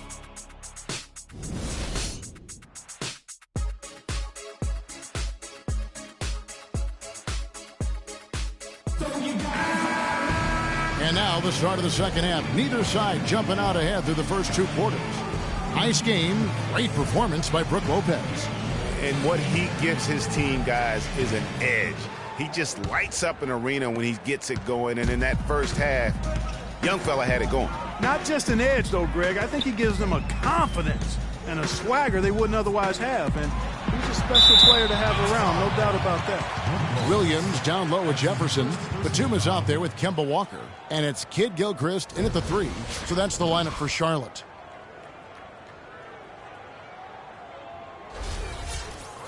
And watching Al Jefferson over the years, he can be dominant and be efficient in doing it. For all the points he's piled up, he's always been around a 50% shooter And for all the times he's handled the ball, his turnover rate is relatively low, so that's giving your team good quality possessions. And it's tied up with that one. Talking about Jefferson, it's not just his efficiency with the scoring. He's efficient, Clark, with his time on the floor. He's always producing a block shot here, a steal there, of course. All the rebounds, he covers every base. Yeah, the data analytics folks rely on percentages to measure efficiency. But just as important as overall production per minutes played, Big Al excels there. And here's Walker after the three-pointer from Joe Johnson. Batum wide open, he fires. And he can't answer back. The three-pointer offline. Nets leading by 3. Jack dishes to Young. Here's Lopez. And he banks in the layup. Lopez has got his 3rd basket of the night. And the defense just gets caught standing around that time and giving up the second chance opportunity. You know, that just can't happen. They need much more effort than that on the glass. Now here's Batum looking for his first basket still in this one. And it's Walker penetrating, and he uses the glass on the layup. Nice move and finish. I think the halftime break really gave him a second win. Young sets a screen for Johnson. And the pass to Brown. Back to Johnson. Young sets a screen for Johnson. 5 to shoot. And he finishes nicely on the layup. Johnson's got the lead up to 5 now for the Nets. And when he gets in his head that he's going to get to the basket, very little you can do defensively. And I feel like there's a reason Joe Johnson has gotten a number of astronomical contracts. It's because he does everything for you. He's like one of those items you buy that touts everything you need, nothing you don't. Well, to me, that's Joe Johnson. Here's what Charlotte's going with right now. Spencer Hawes is checked in for Williams, and it's Jeremy Lin in for Nicholas Batum. And the Nets making a change here as well. Ellington's checked in. Walker goes in to the inside. It'll go, and the Nets lead is cut down to 3 on the bucket from Kid Gilchrist.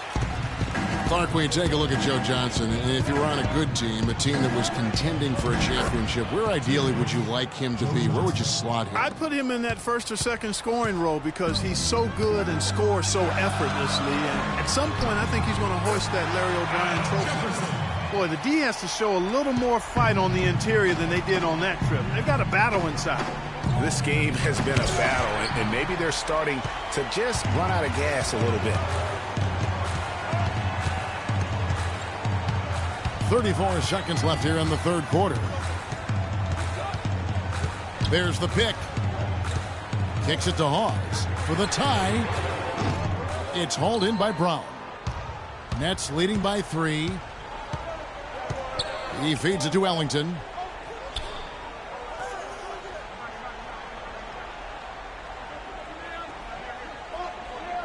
Pass to Lopez. Uses the glass to finish the layup. Lopez has got 4 this quarter. Good look. He'll make that one most of the time.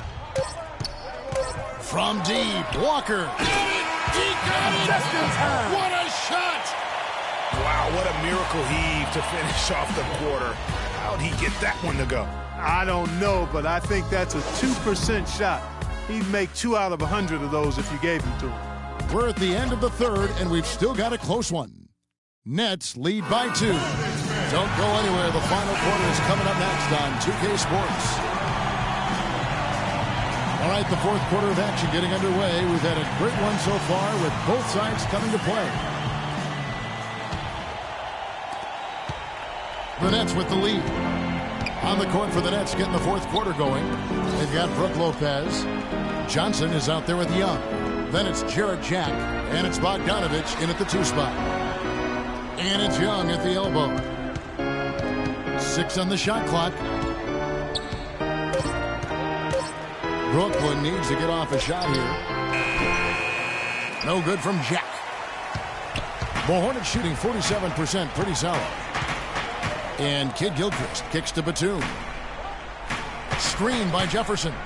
Batum attacking to tie it up. And, yep, finally dropped it, rolling around the rim. Batum's got the first field goal of the fourth quarter here for the Hornets. Walker against Jack. Here's Lopez. Hits the jump hook. And the Nets lead by 2. They've got the lead despite pretty cold shooting from the field in the first half, and now they're beginning to